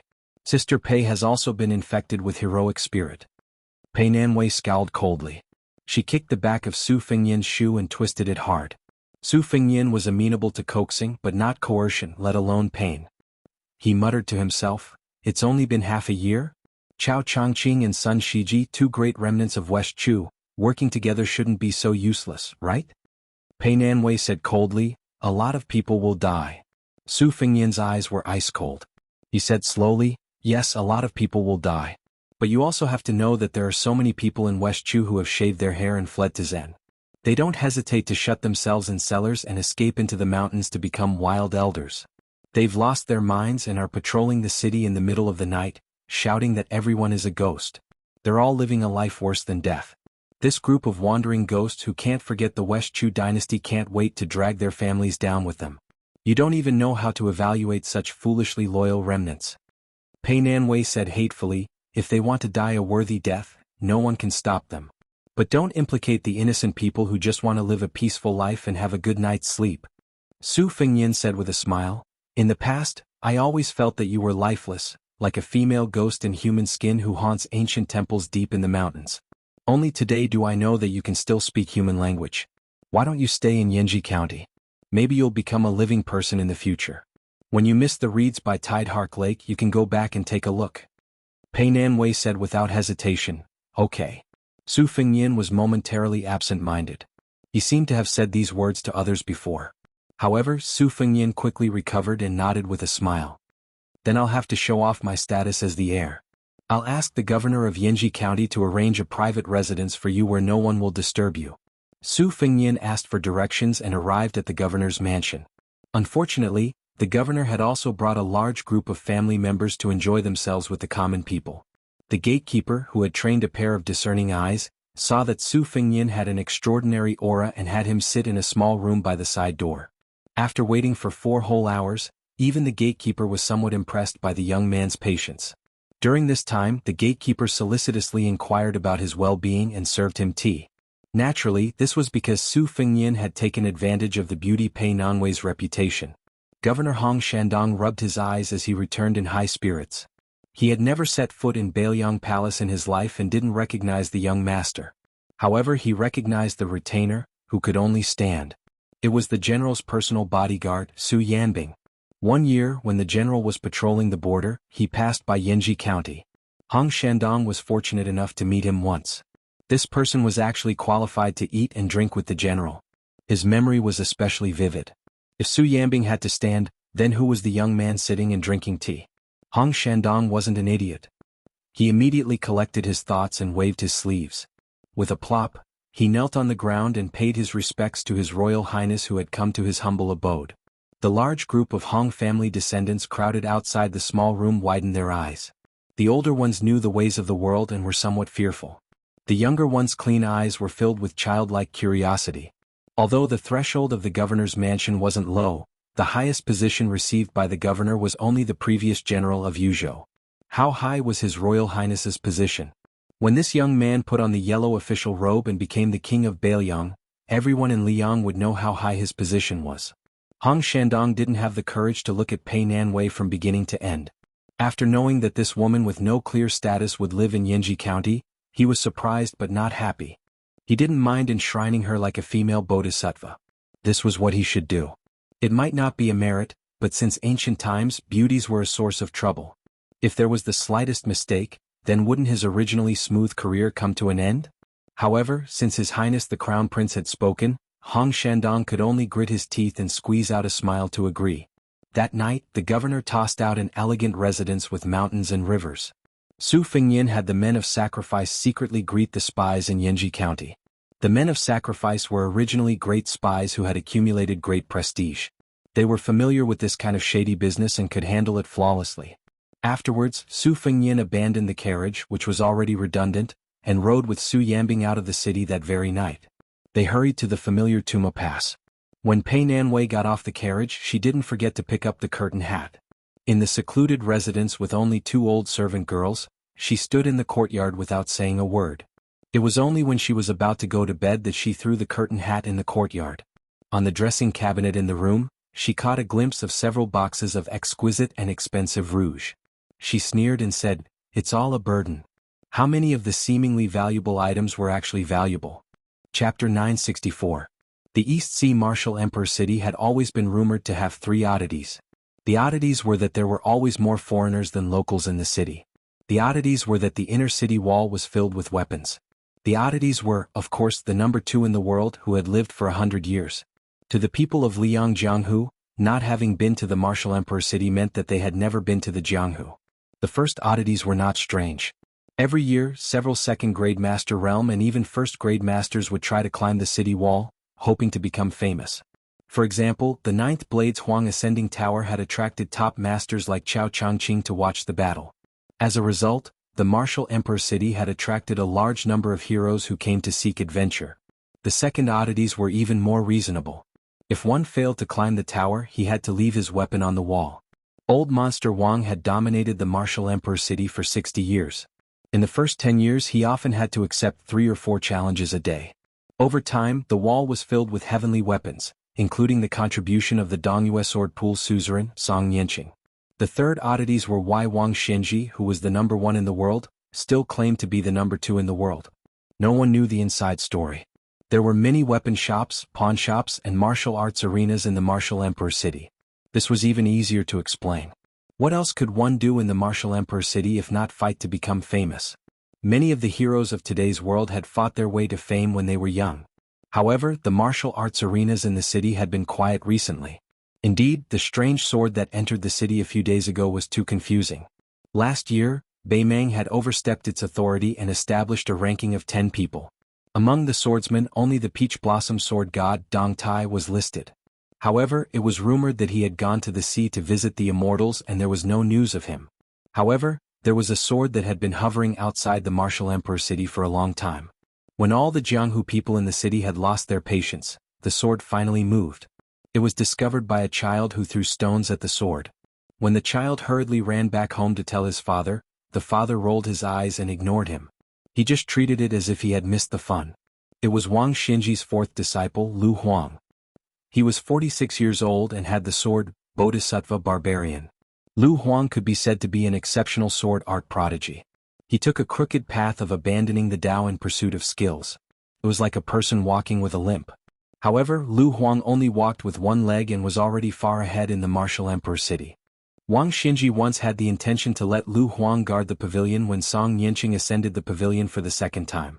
It was a pity that Song Yanqing had died suddenly. However, Lu Huang's attainment in sword arts was imaginable. Wang Xinji once had the intention to let Lu Huang guard the pavilion when Song Yanqing ascended the pavilion for the second time. It was a pity that Song Yanqing suddenly died. However, Lu Huang's attainment in sword arts was imaginable. Lu Huang sat cross-legged with his sword across his knees and waited for 2 hours. When the flying sword arrived at the city wall at the speed of a turtle, Lu Huang unsheathed his sword and used the tip of his sword to block the sword. However, the sword that entered the city was extremely weak. However, Lu Huang's Bodhisattva Barbarian didn't seem to be affected at all. Lu Huang then stood up and rode the Bodhisattva Barbarian. His body followed the unsheathed sword and retreated step by step. 6 hours later, Lu Huang's chi was exhausted and his tendons were broken. However, he still couldn't stop the nameless sword from trembling. In the next 6 hours, it was the city lord's 3rd disciple, Linya, who took over the responsibility of blocking the sword. Linya was 32 years old and was also a beauty on the rouge scale. Her figure was as tall as the men from the northern lands. Her figure was majestic and had a unique charm that made people gasp in amazement. She was the world's #1 fist master. However, no matter how hard she punched the sword, she still couldn't stop the sword from moving forward at a constant speed. For the last punch, Linya soared into the sky and smashed down. The buildings within a radius of 100 feet below the sword were all smashed into pieces. The violent Linya obviously couldn't accept this result. She ran like crazy and carried a large cauldron back from the martial arts field. She smashed it onto the sword as if it was a joke to her. She still couldn't do anything. Linya sat on the ground dejectedly with a dull look in her eyes. Then it was the Qi Refinement Grandmaster Gong Bank's turn. As the oldest among Wang Xinji's 4 disciples, Gong Bank was bald and had 9 rings on his head. Instead of wearing a kasaya, he wore a Taoist robe. It was rumored that he possessed the physique of a Buddha's Vajra, but he also possessed 6 types of Taoist finger mystic arts and was proficient in Qi Refinement mystical arts. Gong Bank's moves were indeed dazzling.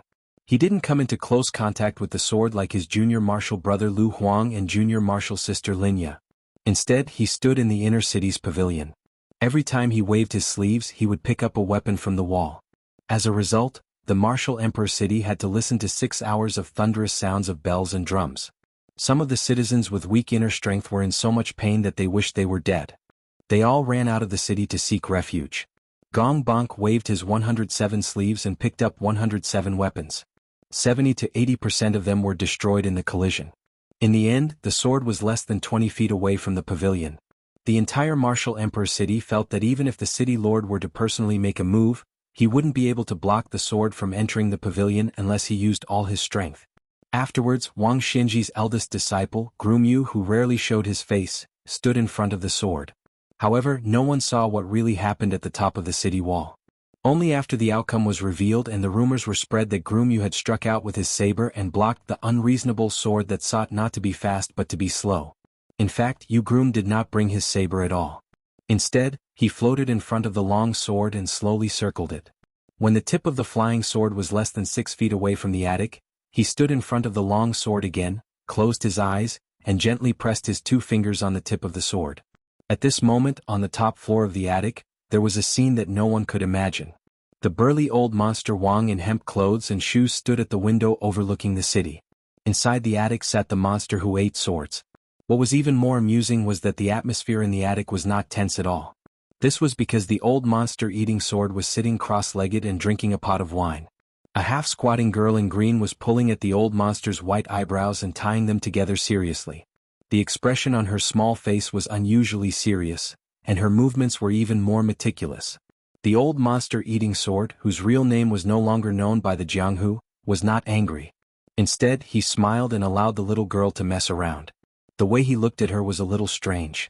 When Yu Groom's feet left the ground and his body was suspended in the air, his 2 fingers finally pressed the tip of the sword down by half an inch. Wang Xinji nodded, turned around and sat opposite Sui Xiegu. The little girl in green raised her hand and shook the knot made by the white eyebrows. She smiled brightly at the city master of the martial emperor city as if she was asking for praise. Wang Xinji, who had never smiled in front of his 4 disciples, smiled slightly and waved his hand. The little girl in green shook her head. Obviously, the white eyebrows of the old grandpa were more interesting. She continued to squat and tie the knot carefully. The old monster eating sword smiled and said, "You've done your best for Li Chungang.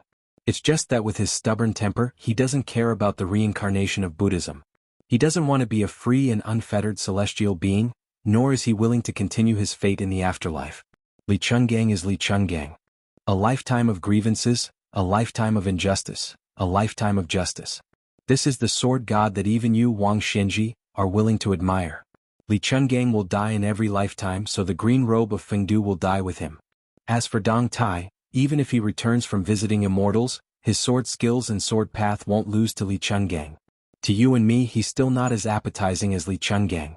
Wang Xinji said indifferently, "Yu Groom can only borrow the remaining power of half of building Wild Forest Crow Palace to block half of your sword. Why did you stop this sword?" The old monster eating sword ignored him and lowered his head to smile at the little girl in green. "Little girl, go to the wall and get a good sword for this old grandpa to drink with." The little girl, who looked full of spiritual energy, raised her head and made an "oh" sound. She jogged out and obediently raised her butt to lie on the city wall. She pulled out a long sword with some difficulty and carried it back into the pavilion while holding the sword hilt with both hands. Sui Xiegu laughed heartily. He broke off an inch of the sword tip with 2 fingers and threw it into his mouth. Seeing the little girl in green looking at him eagerly as if she was craving for food, the old monster eating sword laughed. "Don't learn from this old grandpa to eat swords. Otherwise when you grow up you'll scare away men." Sui Xiegu saw that the child continued to focus on his white eyebrows and said to Wang Xinji, "Since you let a few disciples block my sword, it's obvious that you don't want to fight with me. It's fine, I don't have the confidence to win now. I reckon that Dong Tai will be back soon. Compared to fighting with you, I'm more interested in knowing if it's worth it for Li Chungang to lend him his sword from 10,000 miles away. If I win against Dong Tai when he's at his peak, my chances of winning will be higher if I fight with you. However, according to your temper of not rejecting anyone, why would you let your disciple show his face like this? You don't look like an old man who's about to die. Why would you do something like entrusting an orphan to someone?" Chapter 965. Wang Xinji said calmly, "I'm waiting for the final battle. After that, I will ascend. After I leave, Wu Wu City will cease to exist." At first, Han Xingxian wanted to learn from Gao Shulu and slaughter all the first grade 3 realm experts in Jianghu. Many scattered people fled to the city. After that, there was a rule that no one from Wu Wu City would be included in the rankings. Among the 4 disciples including the groom, I plan to send Gong Bonk and Lu Huang to the capital, Linya to Nanjiang. As for the groom, I still haven't decided. However, Lu Yi will most likely be taken care of by him. Sui Xiegu stared. "From your tone, the final battle won't be between me and Dong Tai. It also won't be Chao Changqing. Could it be Tuoba Bodhisattva?" Wang Xinji sneered, "That northern barbarian? Eating dust behind me. As long as I, Wang Xinji, am alive, he won't be number 1 in the world. His martial arts cultivation now is only Wang Xianji's from 30 years ago. Even if he takes that weapon, it's only me from 20 years ago. What's there to fight? Sui Xiegu was puzzled. Shi Xuanzhen didn't want to fight with you. Later, Hong Shixiang, who had a chance to fight with you, also committed suicide. However, from what I see, these two, even one person, can't compare to their status 500 years ago. I'm afraid that for 500 years after Lu Dongshen, you Wang Xianji were invincible. For example, Lu Songtao, the sect leader of Zhulu Mountain whom I helped guard, was slightly inferior to Li Chenggang. 200 years ago, Wu family sword immortal master Wu Doubing was a hero who made a name for himself. He dominated Jianghu for 40 years. At most, he was another Lu Songtao. 400 years ago, the great demon Gao Shulu caused a catastrophe and killed all the top experts in Jianghu. Although he was skilled, he was only slightly stronger than the current Tuoba Bodhisattva. Today's Jianghu is very different from before. You, Tuoba Bodhisattva, Li Chenggang, Dong Tai, and that white-clothed woman, any one of you, other than Gao Shulu's Jianghu, would be invincible in 100 years in Jianghu. Of course me too. Wang Xianji sneered, it's all Huang Longshi's fault. The girl in green suddenly ran to Wang Xianji and asked curiously, Grandpa, why don't you call yourself this old man? Wang Xianji rubbed her head and pointed at Suaxia Valley. She smiled and said, this fellow is more than 20 years older than grandfather. However, he is only older and does not have much ability. Sui Xiegu blew his beard and glared. He broke a section of the sword and threw it into his mouth. He said angrily, Wang Xianji, why don't we fight now? Wang Xianji merely glanced at Sui Xiegu and ignored him. The two white eyebrows of the sword-eating old man that had been tied into countless knots instantly straightened and fluttered in the air. The girl in green was anxious when she saw this. She quickly ran over and pulled down the two long eyebrows that were taller than her. She hugged them and continued to tie the knots patiently. Sui Xiegu sighed helplessly and asked, do you think that Chen Zhibao can defeat the Gu Jiantang after he used the Dragon Tree Monk's death to become a Confucian saint? Wang Xianji shook his head. Sui Xiegu said with a puzzled expression, this kid is extremely talented and rare. Why did he go to Great Peace City to become the Minister of War? Why didn't he become a king and become a vassal of Western Shu? He would have a good state of mind and time to improve his cultivation. Wang Xianji smiled and said, Chen Zhibao is equivalent to the Confucian saint Chao Changqing who died in West Chu to revive the country. When the time comes he will be able to borrow the momentum and win against Gu Jiantang. Only then will he have the right to fight me. Sui Xiegu was stunned and then sighed deeply, the younger generation will surpass us in time. Wang Xianji was silent. Sui Xiegu smiled and asked, let's not talk about the 10 people who are already in the martial arts rankings. Who do you think will be able to rise up in the next 50 years? Wang Xianji closed his eyes and said slowly, in terms of swords, Lu Baijie, whose Tangxi sword was eaten by you, originally had a good swordsmanship. However, he was a late bloomer and became the assistant minister of the Ministry of War. Wang Xiaoping was originally on the wrong path but now he is inseparable from Lu Songtao. He has both Q-sword and Buddhism. His future is limitless. Qi Xianxia in the city used to be half a celestial at Mount Longhu but did not have a chivalrous character. After going to Mount Wudong and leaving the mountain he has changed greatly. Wu Luding is too focused on winning and will not be able to go as far as the female sword servant Cui Hua.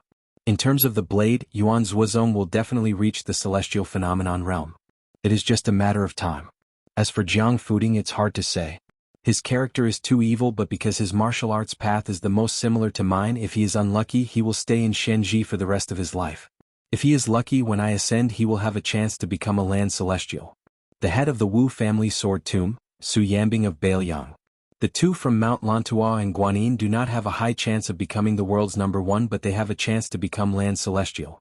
There are too many variables in the Jianghu now and I dare not predict their final achievements. However, these people will at most be in the top 10. It's just that their positions are different. However, there are two people who are especially unpredictable. Nangong Push of Tide Listening Pavilion who uses a blade and Jiang Si, the princess of West Chu who has already comprehended the sword. However, the latter is likely to be a flash in the pan.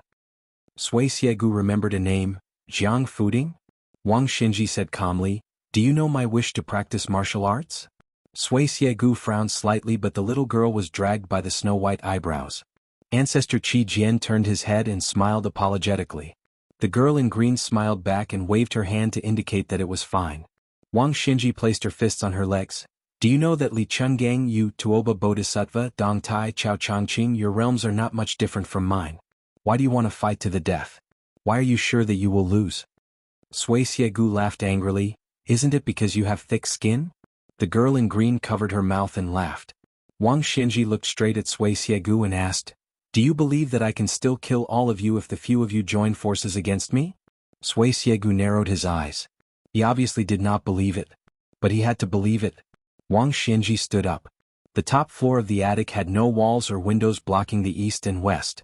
Hence, one could see the east sea from the east.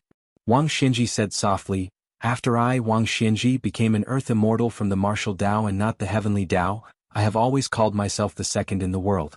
Not everyone in the world can fight to the death with me. The reason for this is because I missed the Jianghu when Li Chungang was invincible.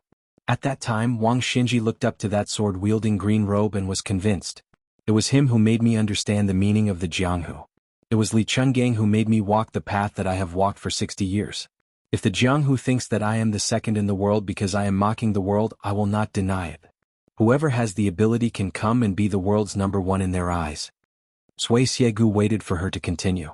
Wang Xinji smiled, but more importantly, the enemy in my heart is the entire world.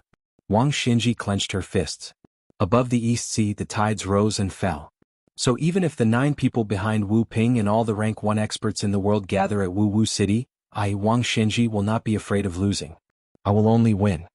Sui Xiegu pulled his eyebrows out of the child's hands. The girl in green jumped up and down, trying to catch the 2 white eyebrows. Wang Xinji loosened her fists and stood with her hands behind her back. The East Sea returned to calmness. If Jiang Fuding did not die in Beiliang, he would have the spirit to be the enemy of the entire Jianghu. Only then would he have the awareness to be the enemy of the world. At that time, the Jianghu would be his and Nangong Push Jianghu.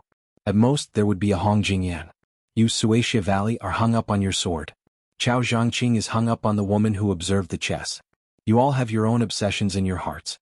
Instead, you are not as relaxed as the heartless Jiang Fuding. However, your obsessions are coincidentally the foundation for you to become top martial artists. What is even more helpless is that even if you can disperse everything and rise again, you are still unwilling to give up. Sui Xiegu mocked. Do you think everyone is a martial arts fanatic like you? Gao Shulu had only reached the legendary celestial immortal realm by deliberately causing her cultivation to go berserk. Old Master Wang, you really are a monster. I am puzzled. Why didn't any divine immortals come down to subdue you? If not, a few thousand bolts of lightning would be enough to strike you to death. Wang Xinji laughed it off. Divine immortals? Forget about Dharma form. They could even kill ordinary earth immortals. Wang Xinji did not even care about them. Even if their real bodies came to the human world, they would still have to follow Wang Xinji's rules. Sui Xiegu wiped his brows with his fingertips and asked, then who are you going to fight the last battle in the human world with? Wang Xinji asked back, who did you borrow your sword from? Sui Xiegu raged, T. Do you think I don't know how strong that Su kid is? He was able to kill Han Xingxian because of my 1,000-mile sword manipulation. If he focused on the Jianghu, he might be able to reach my level. But he has to be the king of Beiliang. How can he be like you, Wang Xinji, who is so focused on martial arts? Not to mention 10 years, even if you give him 100 years, he will not be qualified to be your opponent in the last battle. Wang Xinji said calmly, I was pushed back 1,000 feet by his 2 punches. Sui Xiegu's eyes widened. The girl in green also widened her eyes. The old and the young were exactly the same. Wang Xinji said slowly, if he dares to step into the divine immortal realm, I will kill him immediately. Chapter 966. The Tuma Pass was especially cold this year. Although it wasn't to the point where young people were frozen to death, there were still some lonely old people in the villages near the pass who managed to survive the winter with great difficulty. However, they didn't manage to survive the cold that was said to be the gates of hell by the common people. However, this kind of silent death wouldn't cause any waves. Anyway, if they didn't die in the turmoil of war, they would die of old age on their beds at home. Who would be willing to care about them? Only some retired old soldiers could be casually arranged by the government. They could be considered to have died of old age. Compared to Liang, they were already very lucky. The 2 rode to the Tuma Pass and rested for a while before leaving the pass. Taking advantage of the lingering charm of the Lantern Festival, the pass market was still quite lively. The children were all staring intently at the old crow playing chess and other games. The travel-worn Su Fengyin was chewing on a big flatbread as he led the horse forward. His sharp eyes saw a familiar-looking chubby boy among the children. He walked over and lightly kicked the chubby boy's butt. The boy was so engrossed in watching that he didn't even turn his head to look at the thing that kicked his butt.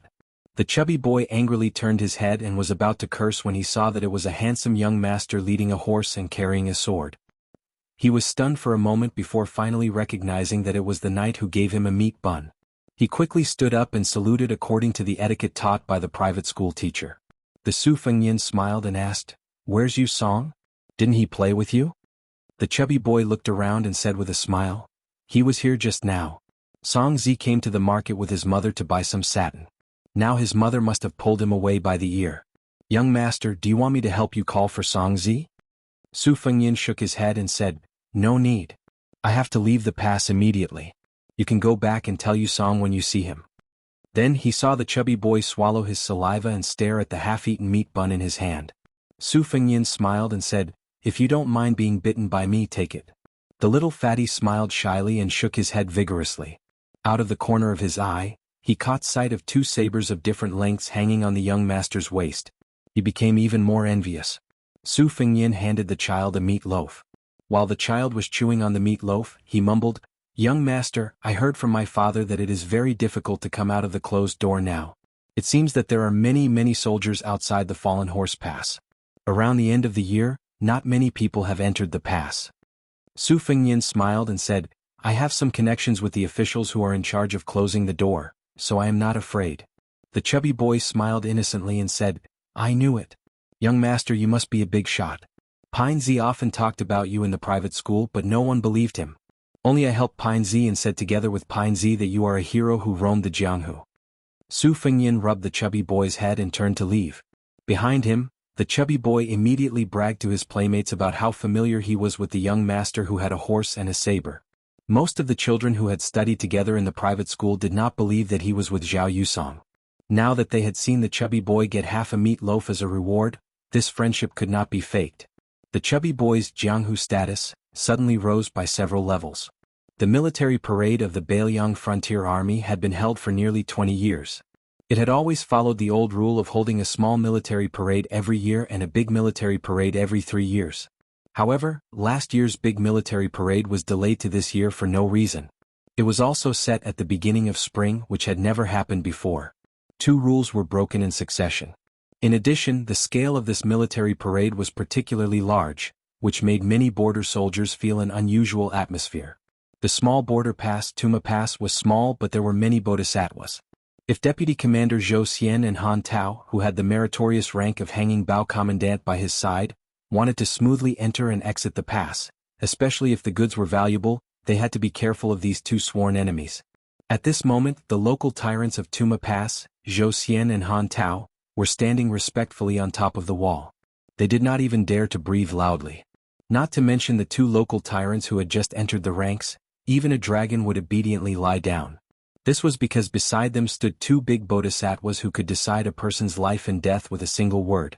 The deputy commander of Yuzhou, Shi Qiangao, and the special commander of Yuzhou, Li Guiweng, were both 3rd-rank officials. At this moment, Han Tao and Zhou Xian, these 2 old enemies, no longer had any intention of making things difficult for each other. They could only pinch their noses and cooperate, thinking about how to deal with this mission. They did not have the ability to know the inside story.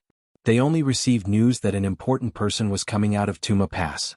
Deputy Commander Zhou Ziru, the son of Deputy Commander Zhe, had the status of a border soldier, so he was also able to stand on top of the wall and wait. However, he was very far away from the 2 powerful officials of Yuzhou.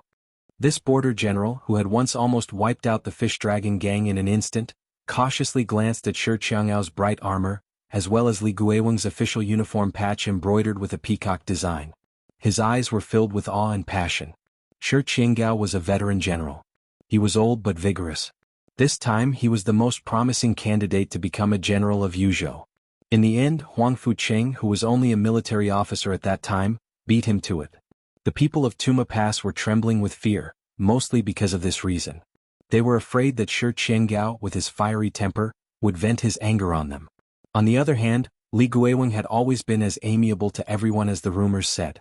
When climbing the wall, he intentionally walked behind Shi Qiangao and took the time to exchange a few warm words with Zhou Xian and Zhou Ziru.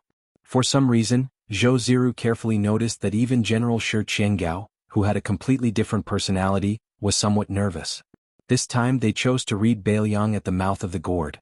Chu Lushan, the governor of Beiliang, had already arrived outside the pass. Yan Wenluan, the commander-in-chief of the infantry, and Yuan Zuozong, the commander of the cavalry, had already arrived outside the pass early.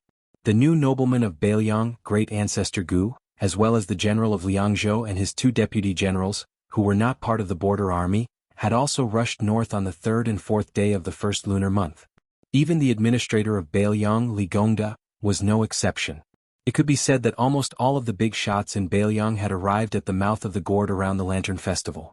Zhou Ziru could not guess who could make sure Qiangao and Li Guiweng treat them so cautiously. Although the general of Yuzhou, Huangfu Cheng, who did not have a solid foundation, was half a rank higher than them, he should not have such prestige. At Tuma Pass, Shi Qiangao and Li Guiweng were naturally waiting for His Royal Highness. Actually, Su Fengyin could have entered the Tumbling Horse Pass earlier, but he was stopped by a wandering Taoist, who shamelessly wanted to tell his fortune and palm. He swore that not only did he not want to pay if his fortune was not accurate, he even had to pay for it. Su Fengyin calmly glanced at Su Yanbing. For the first time, the latter did not immediately give an answer. Su Fengyin was somewhat amused. To be able to make Su Yanbing unable to tell the depth of the Taoist, either this sloppy Taoist really did not have any internal energy, or he was a heavenly phenomenon expert who was good at disguising himself, or he was directly an earth immortal.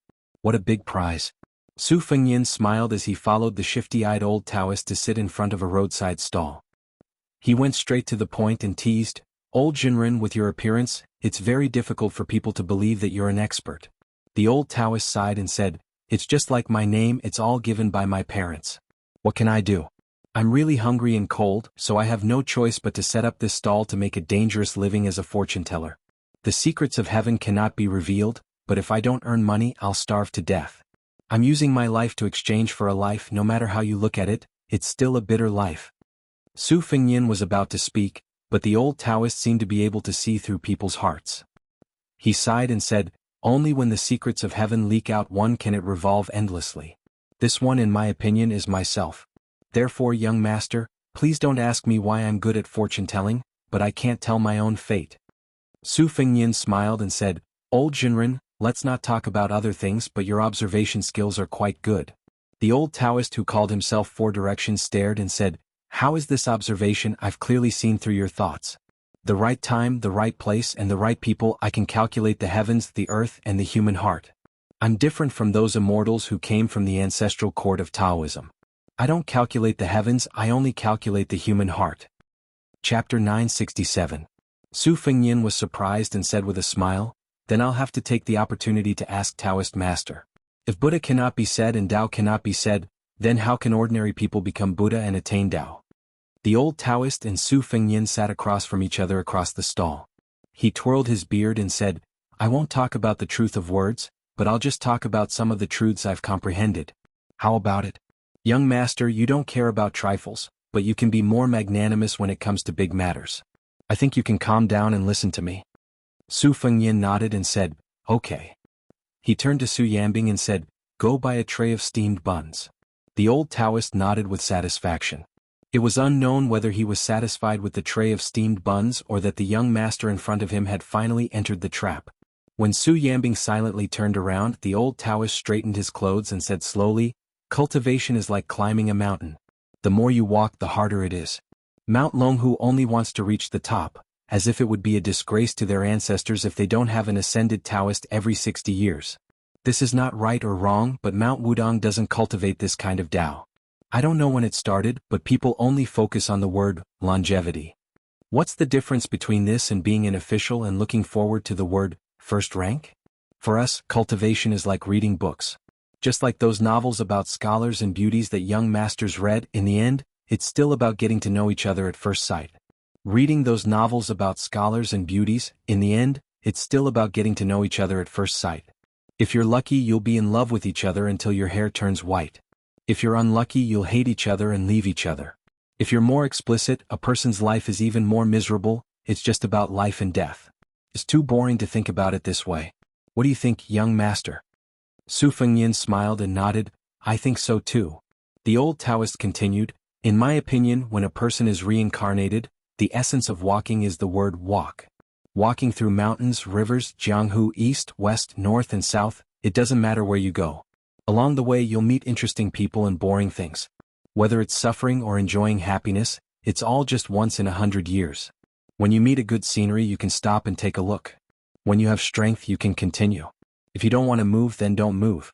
Gentle and soft, heroes grave? Those are just people who can't eat grapes and are complaining that they are sour. Why do you say that they only admire mandarin ducks and not immortals? I've been in this world for a long time, a day, 1,000 years, 1,000 years in the world, 1,000 years, a day, 1,000 years, 1,000 years, a year, a year, a year, a year, a year, a year, a year, a year. But I to be a year, I to, and I 8. In my life I've been to more than 600 Taoist temples, big and small. I've also been to more than 300 temples to seek advice from the monks about Buddhism. Seeing that Su Fengyin was silent, the old Taoist coughed and reminded him in a low voice, "Young master, you should say something to make sense." Su Fengyin smiled and said, "I'm busy calculating how old you are now, old Taoist master, to be able to finish visiting the 600 Taoist temples and 300 temples." The old Taoist shook his head and sighed, "I've long forgotten. I only remember that I married 3 women." Su Fengyin couldn't help but twitch the corner of his mouth. At this moment, Su Yambing brought back a tray of steamed buns and placed it on the stall. The old Taoist picked up a steamed bun and blew on it fiercely before swallowing it whole. His face was filled with intoxication as he lifted his sleeve to wipe the oil stains on the corner of his mouth. He smiled and said, "My muscles and bones are frozen in spring and my meat is frozen in autumn. Even if I'm young and vigorous, I'm not afraid of the cold in spring." Su Fengyin smiled and asked, "Old Taoist master, can you calculate who I'm going to meet?" The old Taoist master was about to grab the second steamed bun when he said casually, "Old woman painted gray." Su Yambing's breath froze. The old Taoist master was still indifferent. He smiled softly and said, "In the Jianghu it's never a burden to have more skills. That's why I know a little about everything. I only know this because of my age. It's not much of a skill." Su Fengyin said calmly, "I know who you are, old Taoist master. It's just that Taoist master doesn't seem to follow the rules if he doesn't show his face. What? Do you want to avenge your Beimang Empress by using my head to repay the debt of Su Huainan and Diwu Raccoon's heads?" The old Taoist smiled and said, "Do you really know who I am?" Su Fengyin frowned and said, "I'm really confused. I heard that Li Xiaoxin of the 2 Zen temples had already pulled down the hovering mountain to crush the Qilin immortal who was carrying a sword." The old Taoist master laughed and flicked his fingers on his left shoulder. A young Taoist with a charming appearance floated out of his right hand. He was about 27 or 28 years old and carried a long sword on his back. He bowed to Su Fengyin with his hands folded. The old Taoist flicked his fingers and another old Taoist floated out from his left. He had a sage-like demeanor and held a horsetail whisk in his hand. He twirled his beard and smiled. This Qilin immortal had clearly been killed by Tuoba Bodhisattva at the Yellow River after crossing the river. The old Taoist master who had been sitting on the stool clapped his hands and a young Taoist priest ran out in front of him. It was the child who appeared beside the king of the north courtyard, Su Huainan. The old Taoist master held a bun in one hand and stroked the little Taoist boy's head with the other. "Su Fengyin, this is the second time we've met." The scene here was strange but the passers-by on the street were unaware of it. The old Taoist master swallowed the bun and clapped his hands. He smiled and said, "The 3 state advisors of Beimang were killed by Li Xiaoxin, Tuoba Bodhisattva and Ilio respectively. They were only dead but not dead. It's not enough for outsiders to know. After killing the 3 corpses and pulling out the 9 worms, the saint did not explain it in detail. The people were confused. I wandered around and thought that it was the reason of my past life, present life and future life. These 3 Qilin immortals of the Tao sect were me and not me. I was them without a doubt. They were very busy but I was very free. I was so free that I wandered around Beimang for 360 years. I was so free that I saw the 3 married women slowly grow from young to old women. I was so free that I even met the 4th ancestor Lu." Su Fengyin seemed to not know what to say and could only reach out to take a bun to calm down. He did not expect that the young state advisor who was playing around his knees would slap it away. He felt a burning pain on the back of his hand. Su Fengyin was stunned and quickly waved his hand to signal Su Yambing who was already filled with murderous intent to not make a move. The old Taoist master knocked on the little immortal Qilin's head and bent down to pick up the bun and pass it to His Royal Highness. Reading books and chasing the deer. How much you gain from reading books is how much you lose from chasing the deer. Taoism is to Qingshan. There is nothing outside Taoism, but Qingshan has something. I'm called Taoist Master Sifang. My real name is Yuan Qingshan. I've been cultivating for 360 years and am about to ascend. I do have a favor to ask of you today. Su Fengyin reached out his left hand to take the bun and did not tremble at all. Yuan Qingshan said seriously, I'm asking for a copper coin from His Royal Highness for a nameless disciple of Taoism sect. Su Fengyin held the bun and did not move at all. The old Taoist master smiled and said, Your Highness can reply after tasting the bun. Su Fengyin hesitated for a moment and followed the old Taoist master to swallow the bun in one mouth. He slapped the copper coin on the stall. The old Taoist master picked up the copper coin and flicked his finger. The copper coin flew thousands of miles away. Standing up, the three Qilin state advisors merged into the body of the Taoist master with the surname Yuan. Before the sloppy old Taoist left, he left 4 words of advice. Your Highness, go to Mount Wudong more often. It's beneficial and harmless. Su Longxiang was destined to die. Before I ascend, I'll leave him a chance to live, but it's only a chance. Jianghu was originally a celestial. Why did he come to the mortal world? You'll die if you underestimate Wang Xianji, who won't lose to Jianghu in the future. After Li Yufu used up his merit and fortune to help others ascend, he killed all the immortals fishing in the clouds. Therefore no one in the world can ascend. People in the mortal world do things in the mortal world. I, Yuan Qingshan, am not as good as Wudong's Li Yufu. Chapter 968. Everyone left, leaving behind only Su Fengyin and the bamboo drawer without soup dumplings. That Taoist priest Sifang from before was like the 3 Qilin spiritual masters who came out from the one Qi turning into 3 pure ones. No matter who appeared in front of him, they could all be regarded as Northern Mang's national advisor. Su Fengyin knew what it meant to hand over the copper coin. He was in a daze and his mind was filled with the 4 sentences. Wudong Mountain was Su Fengyin's blessed land. If it wasn't for the old chief Wang Zhongluo's big yellow court, he wouldn't have been able to leave the 2 Jianghu. Now with Li Yufu in charge of Big Lotus Peak, Wudong was showing signs of resurgence. However, after the wanderer he told Li Yufu about the child he saw by the river. Li Yufu hadn't returned yet, so he didn't know if he had found the child. On the top of Bull Landing Snow Plateau, Xianyuan Jingqing warned him not to let Huang Man enter the celestial phenomenon state. With Su Fengyin's temperament, let alone the celestial phenomenon state, he didn't even dare to let Huang Man enter the mysterious finger state. Therefore he directly told Su Longxiang that he was not allowed to enter the mysterious finger state, which was only 1 step away from the celestial phenomenon state. As for the so-called slim chance of survival mentioned by immortal Qilin, Su Fengyin didn't know what it was. As for himself and Wang Xianji, Su Fengyin didn't think too much about it. Yuan Qingshan's last prophecy said that Li Yufu would kill all the immortals who sat on clouds and fished after helping people to ascend, closing the gate of heaven for the cultivators in the world. From then on, immortals were immortals and the world was the world. Whether they hated each other or loved each other, they would be out of reach. Su Fengyin was even less interested in this. As long as the reincarnation of the bull rider could ascend before then, there would be no problem.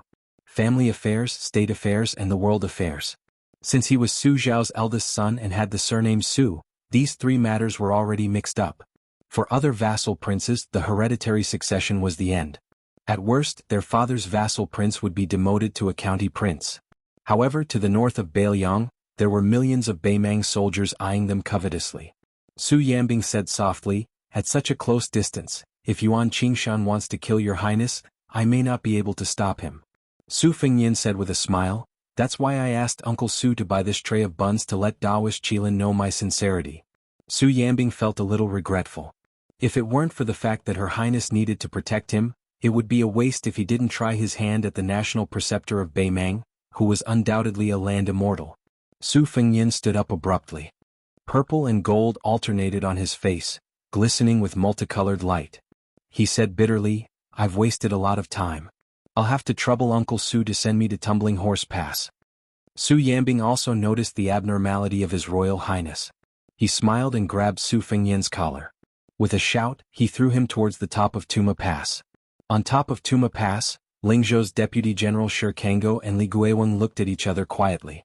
They could see the uneasiness in each other's eyes. As a result, the bold and unrestrained Shi Kangou became more and more anxious. This was because Li Guiweng was a famous clay bodhisattva in Lingzhou. He rarely showed any signs of panic. Both of them were the general's confidants. Back then, Shi Kangou almost died in the battle at Jianghu River. It was Su Xiao who pulled him out from the pile of corpses. After guarding him for 2 days and 1 night, Shi Kangou actually returned to the world of the living. He always said that he owed the general his life. Later on, as the second son of the commander of the Partridge Battalion, Shi Liping died on the battlefield, but Shi Kangou never regretted it. Li Guiweng came from a local tyrant family in Beiliang. He belonged to a branch of the tyrant Luo Yangli. For hundreds of years, regardless of whether it was in peace or war, there would always be family members who would go to the ancient city of Luoyang to pay respects to their ancestors. After Su Xiao became the vassal of Beiliang, the Li family was the first to seek refuge with the Su family. Li Guiweng was good at making speeches and was highly recommended by the Tide Listening Pavilion's Li Yishan.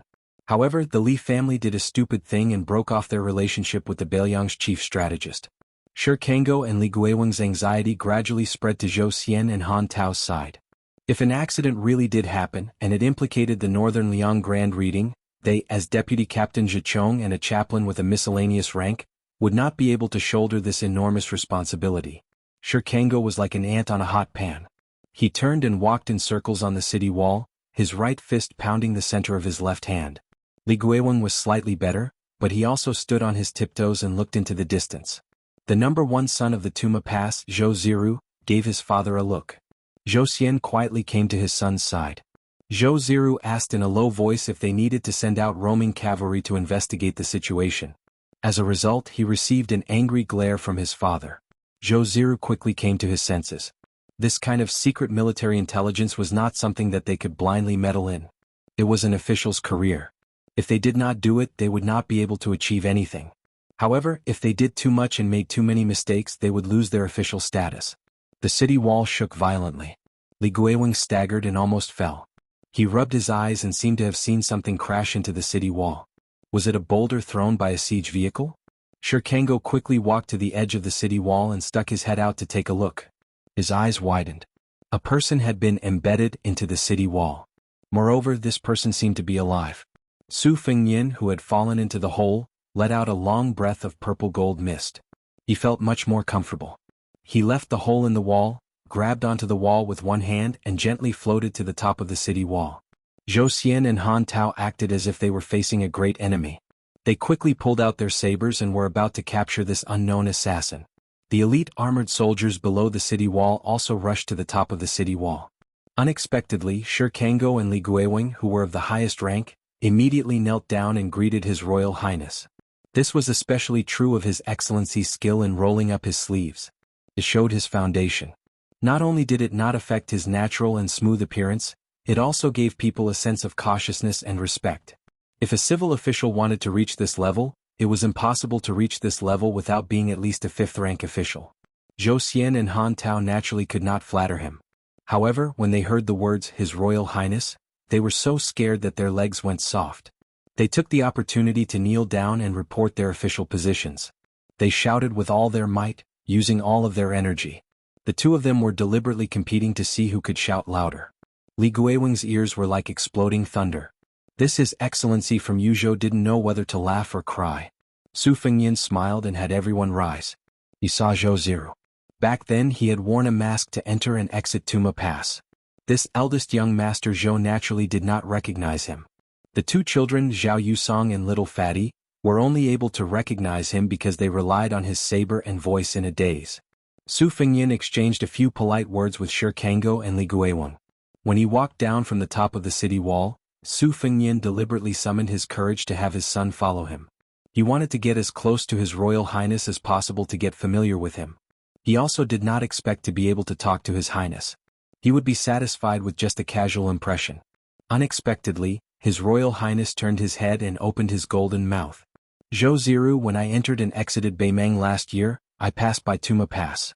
I know that you lead troops well. When I return, I will tell Huang Fujin to let you be his personal guard. What do you think? Chapter 969. Zhou Ziru was a high and mighty general in the Fish Dragon gang, but evil people have their own ways to deal with evil people.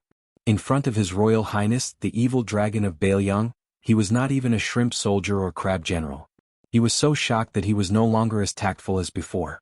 Fortunately, Vice Captain Zhichong Zhou Xian had been through ups and downs in the officialdom for a long time, so he still had some composure. He hurriedly pulled his son to kneel down and thank him. Everyone in the world knew that there was a party in Beiliang who would often have outstanding achievements in the future. The general's adopted son, Qi Dangua, and the richest man in Qingzhou, Lin Quan, were both flag-bearers of the Beiliang cavalry. Being the personal guard of a big shot had the same effect. Huang Fujin was now very influential in Yuzhou.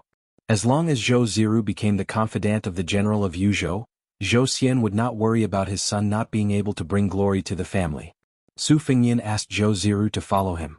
Zhou Ziru walked as if he was walking on thin ice. Su Fengyan asked with a smile, "Is there a gang in Lingzhou called the Fish Dragon Gang that often passes through Tuma Pass?" Zhou Ziru's heart tightened. With his outstanding memory and extra attention that he could not tell others, he nodded and said in a deep voice, "Your Highness, if I remember correctly, the Fish Dragon Gang has passed through Tuma Pass 6 times. The last time they came out of Tuma Pass was when it was snowing, and they entered Tuma Pass 2 days after the winter." Su Fengyan nodded and did not comment. This made Zhou Ziru worried. Could it be that the Fish Dragon Gang was involved with the spies of Beimang? Last time, the Fish Dragon Gang overturned their boat in the gutter. After that, for the sake of the Fish Dragon Gang, the Tuma Pass turned a blind eye to many expensive goods entering and leaving Tuma Pass under Zhou Ziru's instructions. In this world, information was blocked. Even if some urgent military information was sent through the courier route, it was possible that it would sink like a stone into the sea, let alone other small news. Su Fengyan completely fell out with Zhong Hongwu, the great general of Huaihua, in Longqing Prefecture of Lingzhou Province. It was a big deal and everyone knew about it. However, few people in Yuzhou knew about it since it was in the Fish Dragon Gang. The main reason was that Lu Nirong, who took over as the gang leader, never mentioned His Royal Highness. No one in Longqing County dared to gossip about this matter. In the past, it did not matter if they mocked His Royal Highness, but now even old General Zhong Hongwu and with him. With him? Fortunately, His Highness did not let the father and son of the Zhou family tremble in fear for too long. Before coming out, he said to the 2 local gangsters of the Tumbling Horse Pass, "I have a friend in the Fish Dragon Gang. Deputy Commander Zhou and Mr. Han, please take care of him in the future." In the future, His Highness would be so valuable that he would only be inferior to the one sitting on the dragon throne in the capital. Since His Highness had spoken, Zhou Xian and Han Tao naturally agreed. Deputy General Shi Chenggao of Yuzhou would accompany him to the pass, but Li Guiweng did not need to. When he heard that His Highness would give him a precious flower painting from the southern Tang monarch, Li Guiweng smiled from ear to ear. It was true that the flower painting was very valuable, but if it was given to him by His Highness, Li Guiweng would have great confidence in the officialdom of Yuzhou. When His Highness mentioned the painting, His Highness mentioned the governor of Yanji County, Hong Shandong, and said that he heard this person had a good official reputation. Watching the 3 riders leaving, Li Guiweng stroked his beard and muttered to himself, "His Excellency doesn't think highly of Hong Shandong or find him an eyesore." As Hong Shandong is the favorite student of the provincial governor of Liangzhou province and is a prefectural governor himself, Li Guiweng couldn't control him even if he wanted to. However, now that he's favored by His Excellency, Li Guiweng didn't mind doing some icing on the cake. Hong Shandong always intended to be a scholar of classics in Yuzhou province so as to be transferred to the hub of the officialdom of Yuzhou province. However, he had been blocked by the provincial governor of Yuzhou province over these years. Although Li Guiweng was an auxiliary official of the provincial governor, he was not a vassal of the provincial governor. As Li Guiweng had a good relationship with some important officials of Yuzhou province who had the same rank as him, it was possible for him to promote Hong Shandong together with him. Offending the Yuzhou provincial governor and currying favor with His Royal Highness, which was more important. Li Guiweng, who was a hardcore crop of the Su family, did not need to think too much about it. Inside the pass, a young lady was being dragged by a child towards the Tumbling Horse Pass with quick steps. The child with delicate features was still muttering to himself, "Mother, if we don't go faster, Su Gongzi will come out of seclusion." The young woman, who could be considered outstanding among the women in Rouge County, pursed her lips and hummed. She told herself that she just wanted to tell young Master Su that she owed him 200 taels of silver. Most likely she could pay him back faster as long as she agreed to work for the Jingji Weaving Bureau and became a weaver. However, the villagers all say that Lingzhou is rich, but there are many hedonistic sons. There are as many of them as there are hairs on a cow. Especially our northern Liang's crown prince, who is the most lecherous. He is currently in Lingzhou as some Lingzhou general. If one of them takes a fancy to her, what should she, a girl who has left her home and has no one to rely on, do? But what about Yusong? She also did not know why the Jinji Weaving Bureau, which she had never heard of before, took a fancy to her craftsmanship and said that they wanted her to weave clothes.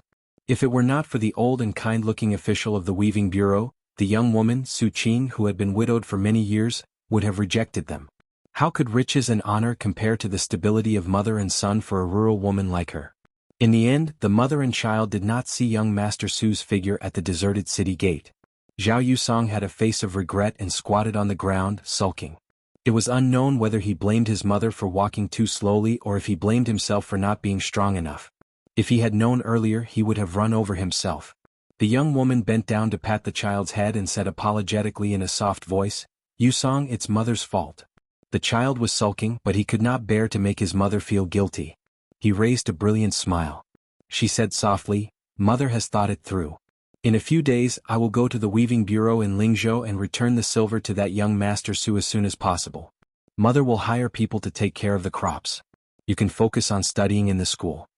Zhao Yusong had a bitter expression and did not know what to say. He wanted to say that he did not want his mother to leave, but he knew better than anyone that once his mother had made up her mind, it was useless to persuade her.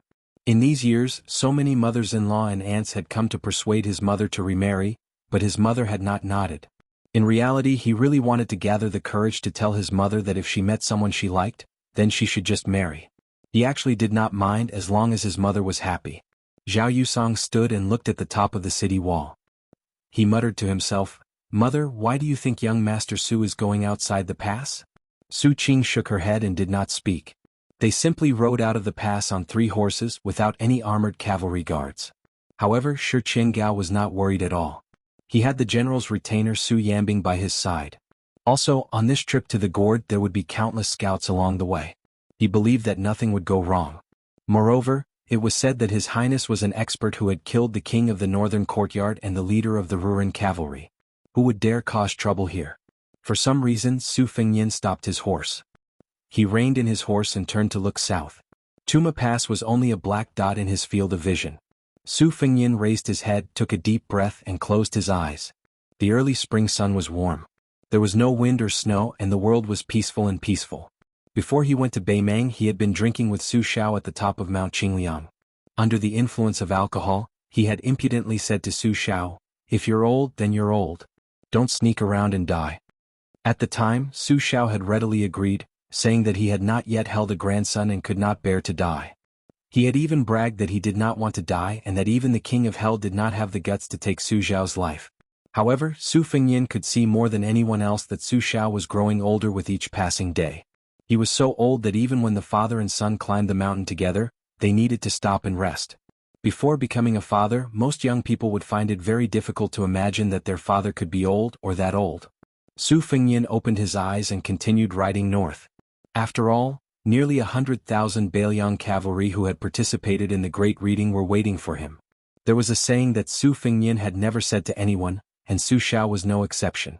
If Bailiang was trampled by Beimang's hooves one day, then Su Fengyin would definitely have died on the border.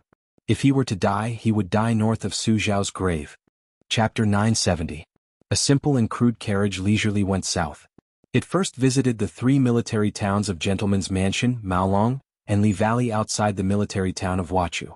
Last year, the border of the southern dynasties was filled with gunpowder. The Bailiang cavalry crushed everything along the way like a hot knife through butter. However, to everyone's surprise, they did not occupy the military towns in order to push the border to the north to resist the Beimang cavalry. Instead, they looted all the goods and craftsmen and left. They did not even bother to destroy the cobweb-like post roads on the border. Obviously, they were not afraid that the Beimang would smoothly launch an attack on the border. The carriage went past the 3 towns. It was a scene of desolation and panic. The owner of the carriage occasionally lifted the curtain expressionlessly. Then the carriage turned east and rushed to the lower city of Lioa at the border of Longyao Province and Yuzhou Province. The city's governor, Tao Qianji, died suddenly during the Qingming festival last year when he was visiting the tomb. The carriage did not enter the city. It went straight south and approached the border of Liangmang. The owner of the carriage seemed to be in a good mood. She sat behind the coachman and leaned against the thick cotton curtain. She held a pot of homemade glutinous rice wine and drank a few mouthfuls. Then she sang a familiar high-pitched song.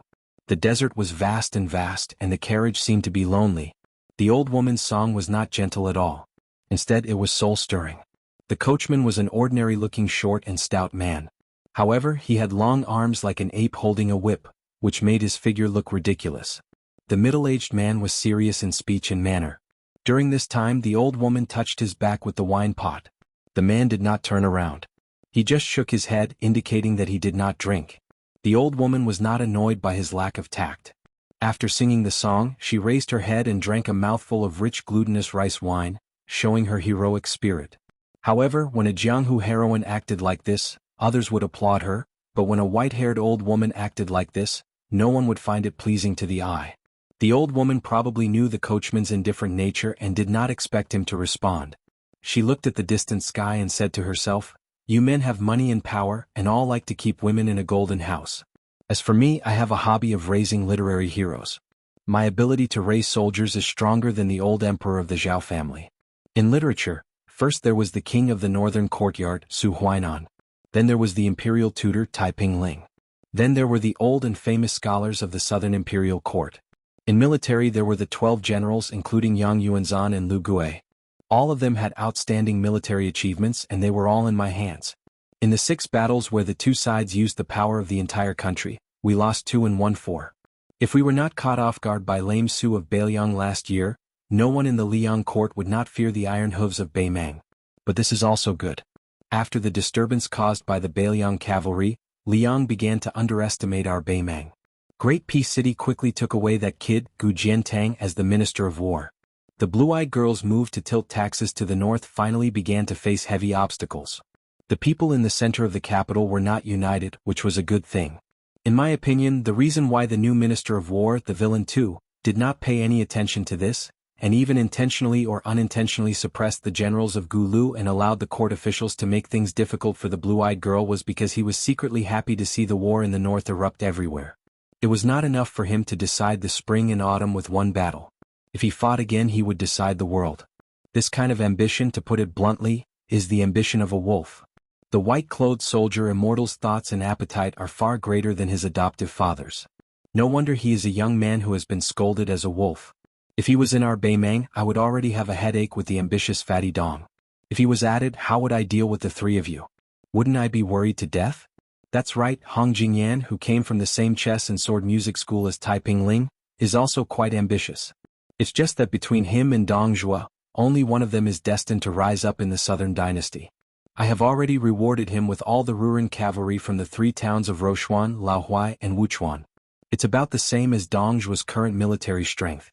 If he still loses, he can only blame himself for only having the good fortune of being a Jianghu master and not having the fate of a ruler of the world. However, to be honest, the Fatty Dong's conduct in life is quite likable.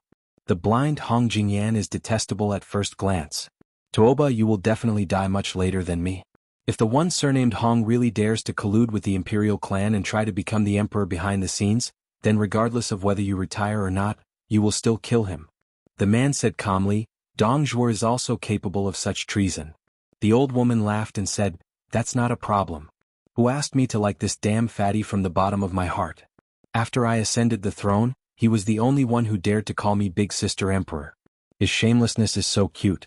Besides, Dong Zhuo is full of schemes, but at the very least he has a bottom line. His bottom line is low, but he still has a bottom line. Such a person is actually not scary. What I am most afraid of are those whose bottom lines are unpredictable. General Zhong Shintong and Murong Baoding are such treacherous people. You will never know what kind of surprise they will bring you or what kind of disgusting things they will do. Hand Beimang over to Fatty Dong. The Murong and Yelu surnames are not afraid of being cut off. Chapter 971. The man who was called only by his surname fell silent again. The old woman finished drinking the glutinous rice wine in the pot that she had brewed herself.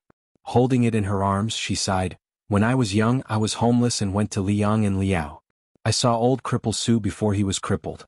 At that time I didn't fall in love at first sight. I just thought this man was interesting. Later Su Xiao left Liaodong and climbed to the top step by step. I didn't believe that he was capable of such a feat later. When I had free time to deal with the state affairs, I often wondered how he could stand out among his peers. After a long time I had clearly let go of it, but many years later I picked it up again. I was somewhat unwilling. But this kind of love can only be thought about. If I had to choose again, I would still choose to return to Beimang. If I really had to spend my life on daily necessities for a man, I would be so bored that I wanted to kill someone. After the Battle of Western Fortress, I even wrote a letter to Su Xiao, advising him to follow the general trend and establish himself as the emperor, so that I could coordinate with him from a distance in northern Mang. I promised that in the future when I went south he would go north, just like when we first met in Jianghu, when he divided that large flatbread each of us half. Together we divided Liang, ruling from the north and south. But he was unwilling. Of course, when that day came I would also regret it. How could we really rule the world together? Women and vile characters are hard to raise. A woman and a vile character, count as one. So in this world, who can afford to raise me? It's the same even if he's Su Xiao. It's more like I raise him. The old woman sighed. Only by sacrificing the 3 armies can we subdue the rebellion and pacify the situation. You and those generals have done well. Only when the people have been reborn can they not be in chaos and have no intention of starting a rebellion. Those old people from the southern dynasty also did well. Unfortunately, the general trend is still not in Beimang's favor. We have no choice but to seize every minute. Even though northern Mang had won 4 great battles, Liang had only been injured in the sinews and was far from being injured in the bones. With Bai Yen planning the overall situation and joining hands with Gu Jiantang to build the eastern border, Beimang's advantage becomes smaller and smaller as time passes. When Liang completely devours the spring and autumn period and has enough strength, it will be time to beat our neighbor to death. Therefore, before I die, no matter what the outcome is, I must take advantage of the return of the peace decree to fight. As for whether to ally with Liang or Beiliang, I was still hesitating. Both sides had their pros and cons. Helian Wuwei, Huang Songpu, and the other old fellows all insisted on attacking Liang first. For example, in the past, the old emperor of the Zhao family had listened to Yuan Binshi's advice. He didn't hesitate to bite down on West Chu first, and then went to devour South Tang and West Shu. When the conditions were right, success would be as easy as lifting a finger. However, Taiping Ling and a large group of young and strong generals, including Dong Zhuo, insisted on taking Beiliang first, and then annexing western Shu and southern Zhao in one go, forming a confrontation between the east and the west. Only then would it be safe. However, after Qin Jibao showed signs of vassal of western Shu, of the 2 dynasties, only Taiping Ling and Fatty Dong remained firm in their views. Many people felt that since they had to face Su Zhao's 300,000 cavalry and Qin Jibao guarding western Shu, it was better to go to Gu Jiantang alone on the eastern front to take advantage of the situation. As for me, when it comes to fighting for favor in the imperial harem, even Zhao Ji of Great Peace City has to learn from me. However, when it comes to matters that affect the life and death of a dynasty, it is laughable to say it out loud. In reality, it is often just based on a woman's intuition. That year in Jianghu, Lame Su said that as long as he encountered a difficult and troublesome matter, he had an easy way. He tossed a copper coin and guessed right or wrong, and listened to the heavens and did as he wished. Do I have to toss a copper coin too? Toba, do you have one on you right now? The middle-aged man probably felt that it was absurd. This time he didn't even shake his head. His body didn't move at all. The old woman, who didn't refer to herself as I in front of him, laughed self-deprecatingly. With your simple personality, why did you get angry by the Yellow River and kill our Qilin Jinren? The man laughed coldly and said, pretending to be mysterious. If we weren't in a hurry to go to the icy plains of the northern region, the 3 pure ones and the imperial advisor Yuan Qingshan would have been killed so that His Majesty wouldn't have to worry. The old woman dismissed it with a laugh. She hugged the old fur coat that someone had dug out with great difficulty from the bottom of a chest. She said softly, Liang learned from our Beimang how the imperial court should interact with Jianghu. Back then, when Su Xiao stepped into Jianghu, it was a strenuous and unrewarding task. The imperial court, Jianghu, and Su Xiao, who was used to being the scapegoat, didn't have a good ending. If an emperor with power personally went to compete with martial artists, not only would his status drop, but he would also ruin his reputation. It would be better to let the Jianghu people fight to the death for him. That would be the best method. However, even if you support several influential Jianghu families, you still have to be careful not to let them become too big to get rid of. A powerful family that produces talented people in large numbers is no different from an arsenal in your own backyard. If the spearhead is pointed at your back, you will suffer even more. The cart driver frowned and said, what about the Taoist sect and the chess and sword music school, who are the leaders of Beimang's Jianghu? The old woman played it down and said, "One strives desperately for immortality, the other strives desperately to get involved in the secular world. They both have weak ribs and can't stir up a storm. Even if I give you, Tuoba Bodhisattva, 20,000 troops and horses, you still can't deal with them?" The man nodded. The old woman shook the wine pot. "That woman and Murong Baoding's illegitimate son hidden in the spider's web. If it weren't for the great calamity in Liang this time and being beaten back to his original form, I would have almost been fooled by Li Mibi. However, this old man also has his difficulties, so I won't argue with him this time. No wonder previously I couldn't find him even if I scoured the ground 3 feet deep. Turns out he was hiding right under my nose. A section of willow, a good section of willow, really a section of willow. As soon as you plant a willow you will become a shade. You have the ability to cut the grass but not pull out the roots." Regarding this secret scandal involving the imperial family, the man naturally wouldn't comment on it. In his entire life he, Tuoba Bodhisattva, was only interested in learning martial arts and leading an army. Whether it was beauties or official positions, they were all dispensable worldly possessions. The Empress of Beimang looked at the color of the sky and laughed softly. In the past, the Zhao family wished that the Su family's child would die early so that he could be reincarnated. They waited until he didn't die prematurely. Furthermore, they were certain that this kid had the same one-track mind as lame Su and wouldn't betray Beimang. Now they were happy to squeeze out a smile, waiting to see Beiliang's 300,000 armored cavalry fight until not a single one was left alive. In any case, their Zhao family was profiting no matter what.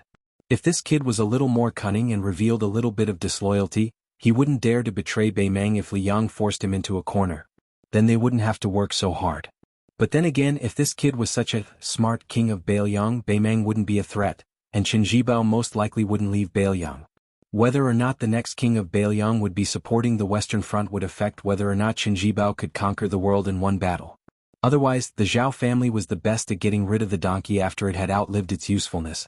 No matter how highly regarded he was by the current emperor of Liang, he could only be a retired king of Shu who had no more than 30 to 40,000 elite soldiers. Being relied upon by the emperor but not being trusted by the emperor wasn't a fortunate thing. It would only be a disaster. This emperor of the Zhao family is good at everything, but he's too narrow-minded. He's not even comparable to a woman like me. The stubborn lame Su deserves to have such a new master. Beimang's god of war, Tuoba Bodhisattva, spoke without restraint. He said calmly, "If I were Su Shao, I would have gone with the flow after the white-clothed case." The Empress of Beimang smiled faintly and said, "That's why you'll never become a man that Wu Su Zhao Ji and I can't forget. A man's occasional childishness, murderous aura and Buddhist aura that seems to make people respect him are actually just icing on the cake. Only brotherly loyalty and human feelings are things that help people in their hour of need. A man who doesn't even care about the basic friendship doesn't even look at women like us. In this world there's never a lack of smart people. Only fools who don't want to live an easy life are rare. Su Shao is a butcher, the king of Beiliang, but he's also a fool. Unfortunately, this old fool who's always smiling and looking at the world is going to die of old age after meeting you and me." Chapter 972. I asked for a 3-day leave. Originally, I should have resumed the update yesterday, but I was late by 1 day.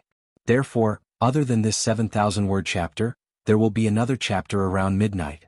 This month and next month I will have to work hard to repay the debt. Everybody is looking forward to it. You are also welcome to whip and urge me with all your strength. P.S. Happy New Year. The mouth of the gourd was vast and boundless. An extraordinarily majestic martial arts platform was temporarily built.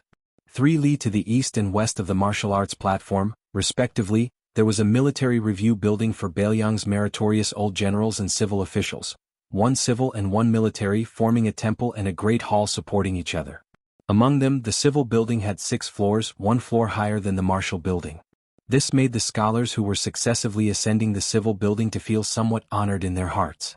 Inside the building, there was no lack of Beiliang's civil officials with superior ranks.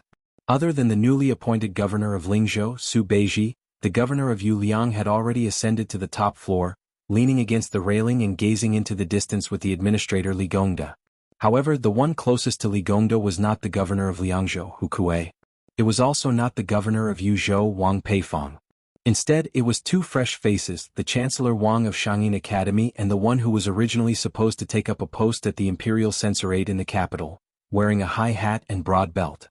When the sandstorm hit the building at the frontier fortress, their sleeves fluttered, setting off the two old men's fresh and immortal air.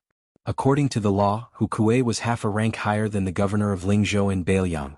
Compared to the old men in the building, he could be said to be in the prime of his life. In his early years he was the commander of the Beiliang army's Liaoju cavalry. Among them, the Great Horse Camp was known for its elite crossbowmen.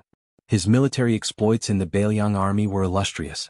For some reason, Hu Kuei was supposed to take over the position of Liangzhou's general within 5 years. However, 8 years ago, he unexpectedly led 300 light cavalry to break into the hinterland of Beimang's Beimang-Jibua military town without permission. Afterwards he lost his official position.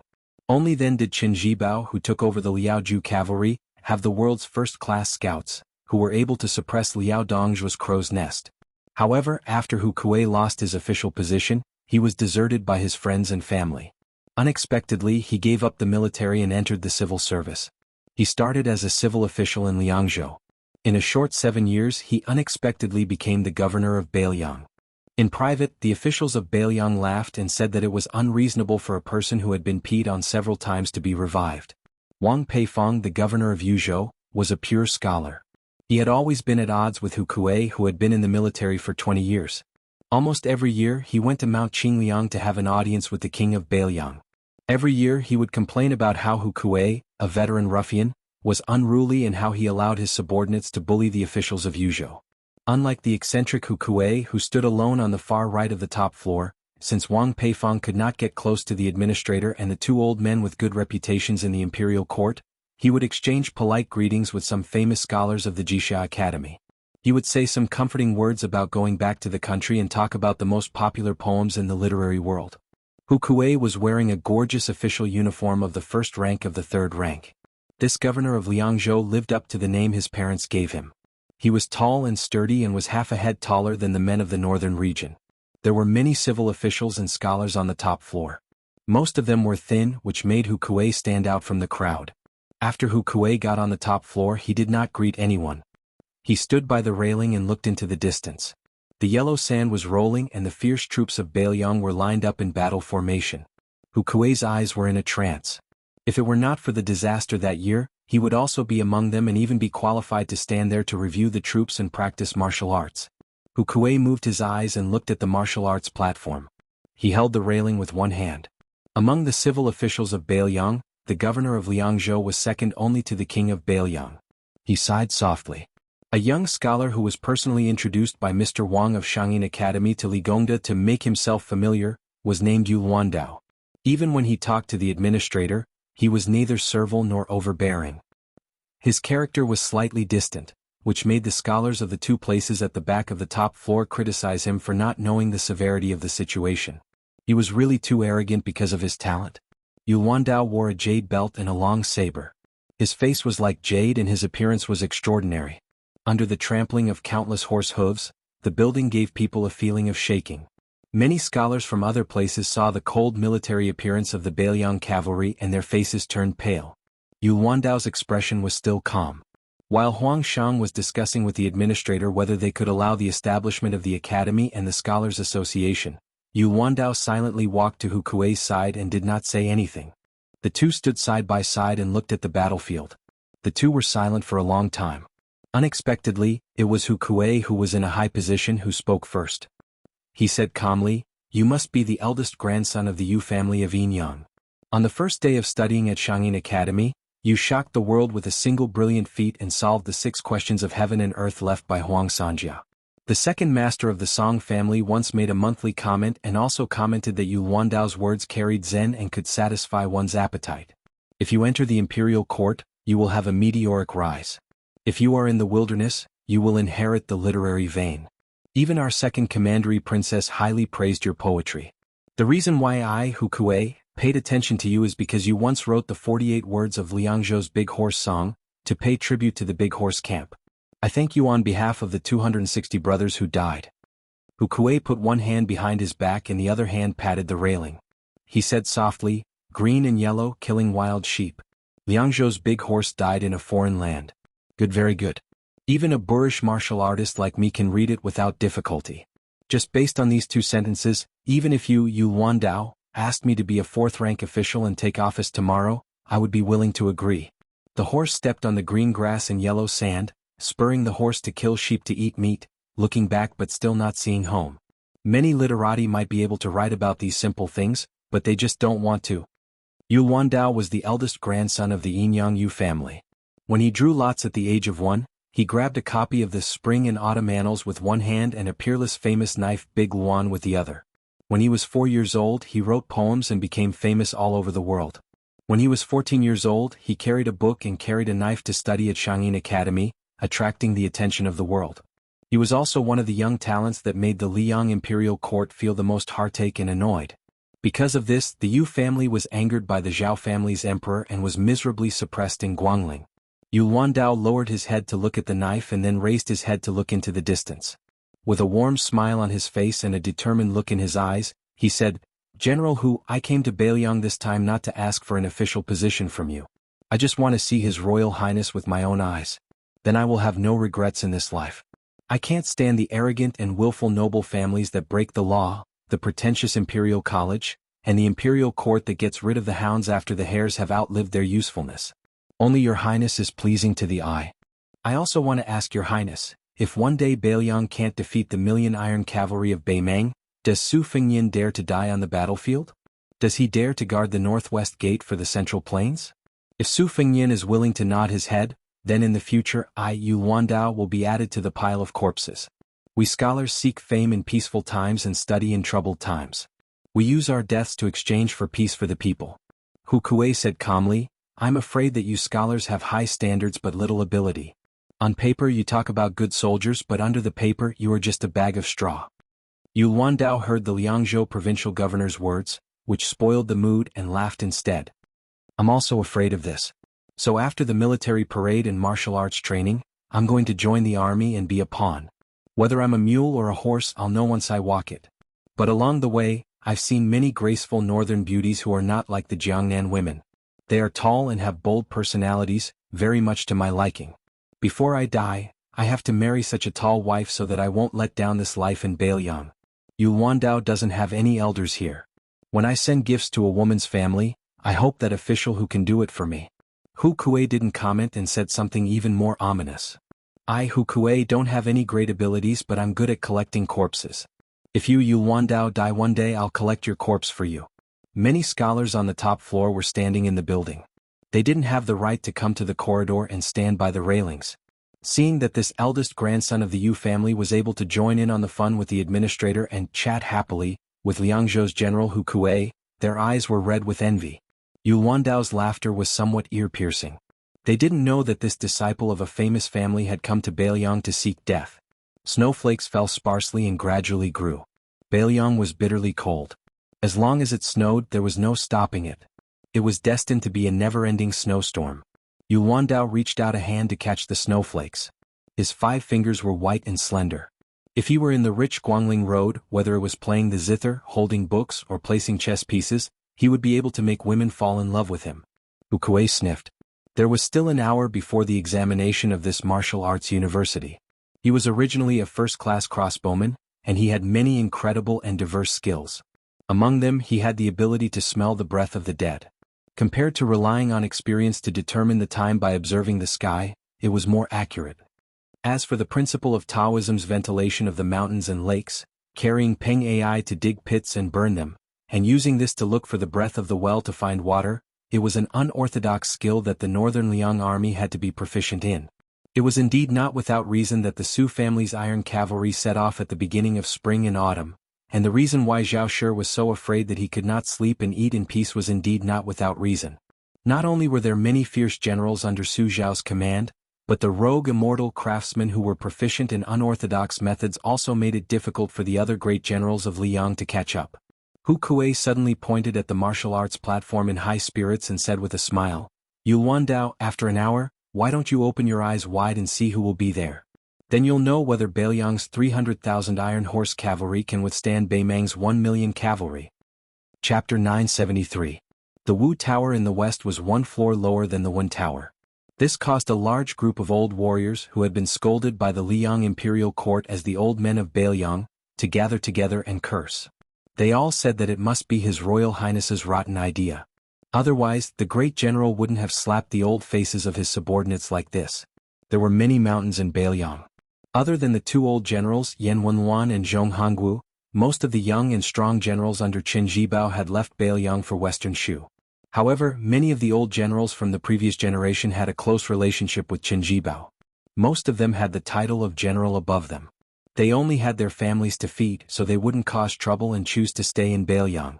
Other than these three mountains, there were also the great general's adopted son and many old generals who had retired from the cavalry and infantry. These old generals couldn't be compared to the group of generals who had been given the title of general. They still had many branches and leaves in the Beiliang army and had a deep foundation. The Wu Tower was originally arranged according to seniority like the Wen Tower. Those with high positions would stand on the tall buildings. However, it was a bit strange today. A one-armed old man with the surname Lin who drove an ox cart out of seclusion didn't want to go up the tower. Many of the old men of the same age who had been through life and death with him didn't want to go upstairs to show off their power. They surrounded the first commander of the Lotus Seed Camp, Lin Dofang. Although Lin Dofang had resigned and lived in seclusion after following the Su family to Beiliang and had been a nameless field showing for almost 20 years, everyone knew that Lin Dofang and the great general had been through life and death together. Moreover, they had almost become relatives by marriage. In addition, when the old soldier respectfully sent the crown prince to the capital, Lin Dofang had also appeared outside Liangzhou city. At that time, the ox-cart old man, the former Yuzhou general Jean Partridge Zhou Kong, and the commander Yuan Nanting who controlled most of the white feather cavalry were also among them. Lin Dofang had always been popular in the Su family's army. After he had resigned, there were no more conflicts in the officialdom. This time his retirement seemed even better. Even some of the old generals who were not familiar with him back then were happy to chat with him. Even Lu Yuanji, who had retired from his high position as the deputy commander of the infantry, and Wei Taizhan, who had just vacated the deputy commander of the cavalry last year, were no exception.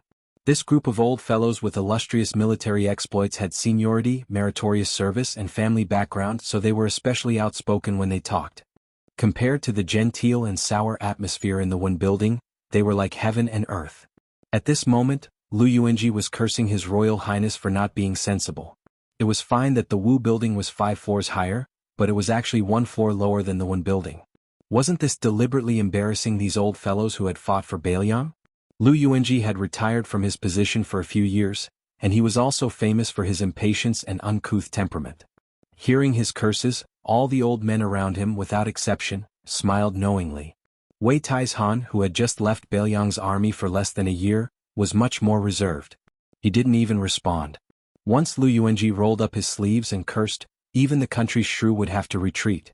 Especially after drinking, he dared to spit on General Su Xiao's face. Of course, General Su Xiao was so angry that he was whipped and thrown out of the tent to drink the northwest wind. At that time, General Su Xiao, who didn't look like an old man, was also stubborn. After being thrown out of the tent by General Su Xiao, he refused to go back to the tent to rest. He sat on the ground and continued to curse. When he was tired, he fell asleep on the ground and snored like thunder. In Lu Yuanji's words, "I don't want to be angry with General Su Xiao and I don't dare to. I will use my snoring to disturb General Su Xiao's sleep." Lu Yuanji was still angry after cursing His Royal Highness for half an hour. He wanted to use His Royal Highness' bullying of Huaihua General Zhong Hongwu in Longqing County as an excuse. Out of the corner of his eye, he saw Wei Taizhan curling his lips and winking at him. Just when he was puzzled, he was punched hard. Lu Yuanji was stunned. He turned around and was punched in the face again. His nose was bruised and his face was swollen. Lu Yuanji finally saw that it was old man Lin's dirty trick. Lu Yuanji was so angry that he immediately punched Lin Duofang's head back. He cursed, "Lin, I've wanted to beat you for a long time. What did you tell me?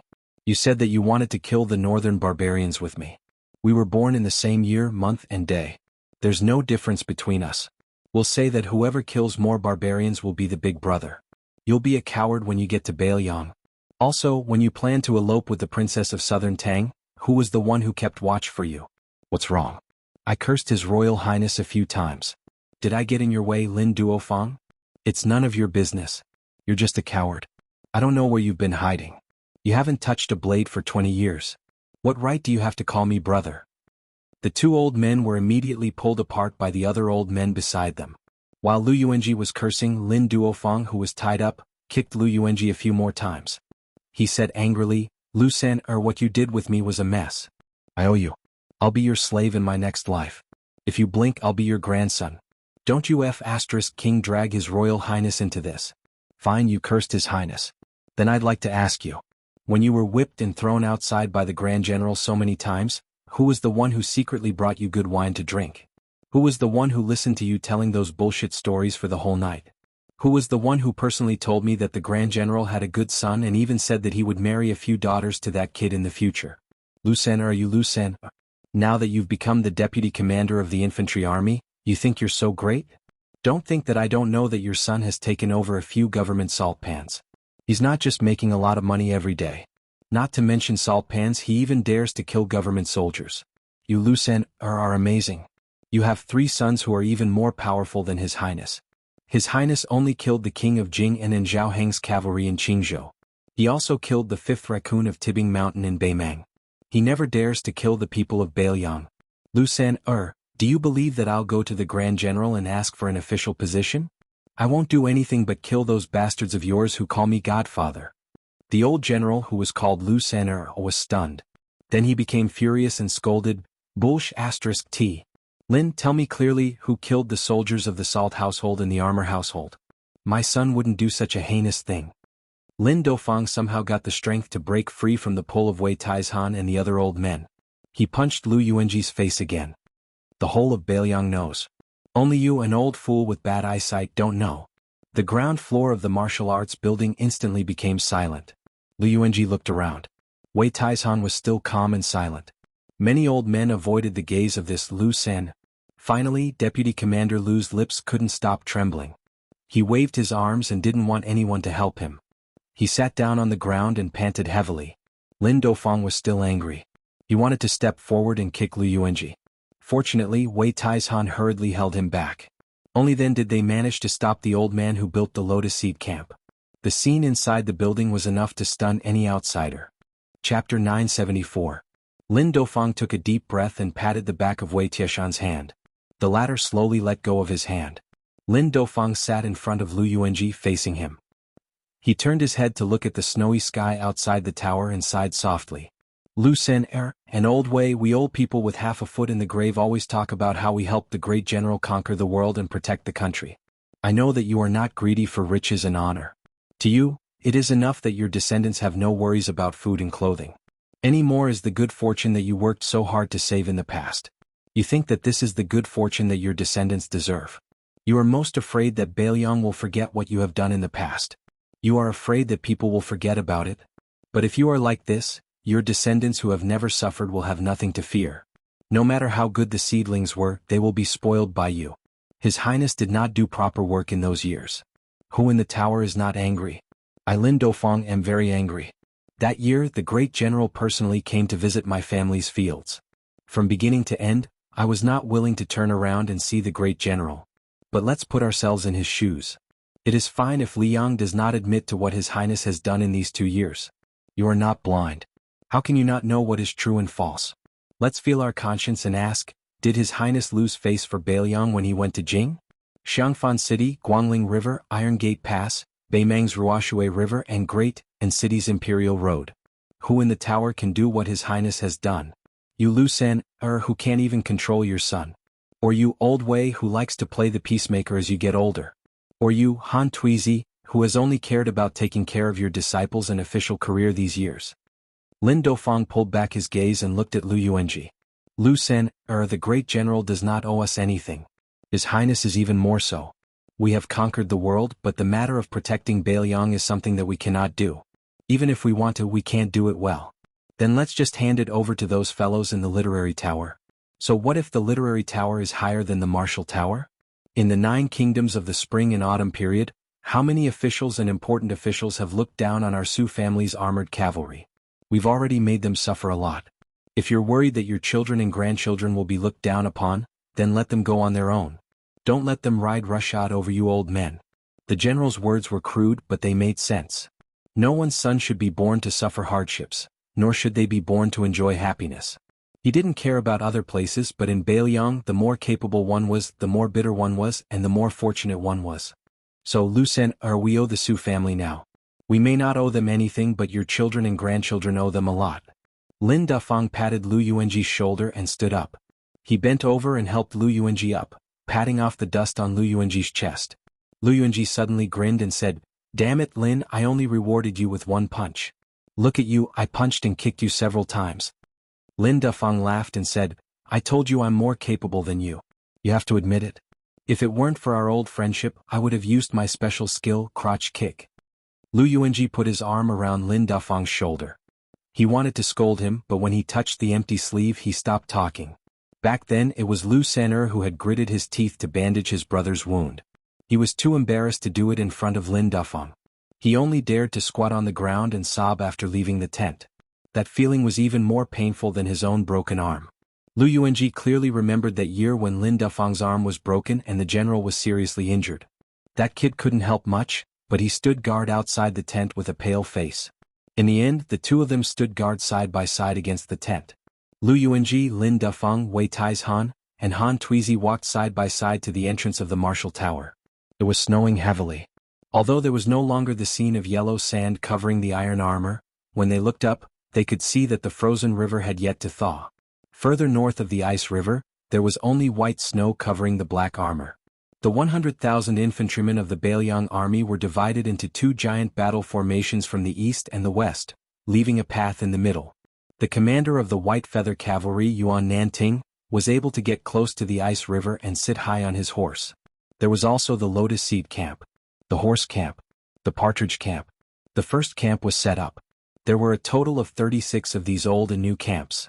They were all lined up in a row looking especially majestic. The crossbowman of the Little Snow Camp, Li Hanlin, was positioned slightly behind. He carried his saber and crossbow, holding his breath and concentrating. Beside him was Lu Do. The two of them looked at the martial arts platform together, their eyes burning with passion. There was not a single person on the martial arts platform. Other than a giant war drum, there was nothing else. The war drum had not been beaten, and the horn that the soldiers of Beiliang were most familiar with had not been blown. The martial arts platform, which had stone steps to the north and south, finally revealed the figure of a small mountain. The Protector General of Beiliang, Chu Lushan, appeared in armor for the first time in 20 years. Chu Lushan stood slightly to the left of the martial arts platform, leaning on his saber. The new commander of the cavalry of Beiliang, the number 1 cavalry in the world, White Bear Yuan Zuozong, and the famous infantry commander, General Yan Wenwan, walked up to the martial arts platform at the same time, one on the left and one on the right. Yuan Zuozong was known to be a handsome man. Now that he was wearing heavy armor and holding a cold saber, he looked even more imposing. Yan Wenwan was far inferior to the Protector General of Beiliang and the cavalry commander in terms of height. General Yan was short, perhaps even shorter than the men from Jiangnan. He had been shot blind in one eye by a stray arrow on the battlefield. This man, who was neither tall nor strong, had pulled out an arrow and swallowed his eye before continuing to fight. Before the fall of West Chu, the war Saint Yi Baikue was invincible in the spring and autumn 9 kingdoms. Only Yan Wenwan's infantry could fight to a draw with Yi Baikue's great halberd army. The Song and Shu kingdoms were not suitable for the Su family's cavalry to roam freely. This was also Yan Wenwan's contribution. With Yan Wenwan standing there, who dared to look down on him? Then there were the 2 infantry and cavalry commanders, Chen Yunchue and He Zhonghu, who had been deputy commanders with Lu Yuanji and Wei Taizhan for many years. Then there were the 2 new deputy commanders. The number 1 general of Southern Tang, great ancestor Gu, and Zhou Kong, who had been promoted to deputy commander after more than 10 years of controlling the Yuzhou army. Liangzhou's general Shifu, Yozhou's general Huangfu Cheng, and Lingzhou's general Han Laozhan followed closely behind. But why was there no general or king of Beiliang? Finally, Su Longxiang, who was barefoot and dressed in black, led Qi Xuanzhen's black tiger onto the school stage. Chu Lushan, Yuan Zuozong, Yan Wenwan, Chen Yunchue, He Zhonghu, great ancestor Gu, Zhou Kong, Shifu, Huangfu Cheng and Han Laozhan. The 10 of them stood in a row with their sabers in their hands. When the second son of the Su family, who had led the Dragon Elephant Cavalry to crush the southern Tang towns of Beiliang, appeared, a mournful and melodious horn sounded. Su Longxiang walked step by step toward the war drum that was half the height of a person. The sound of the Beiliang drum was once the loudest in the spring and autumn western wall. Behind the Beiliang army, there were 800 phoenix battalions with white horses and white armor. When a gray-haired young man changed into a jade-white robe that only vassals of the dynasty could wear, and mounted the horse with a saber and a spear. An old man led the horse forward. The snow-white horse slowly moved a few feet away. The hunchbacked old man let go of the reins, straightened his back and patted the horse's head lightly. Then he smiled with relief. Go. This rider led the 800 Phoenix insignia light cavalry in between the two armies, galloping through the sky full of flying snow. The old man looked at the back of the rider, his hands in his sleeves, and smiled from ear to ear. Su Longxiang began to beat the drum. The drum sounded like thunder rolling away the Bailiang. That rider didn't step on the surface of the frozen river.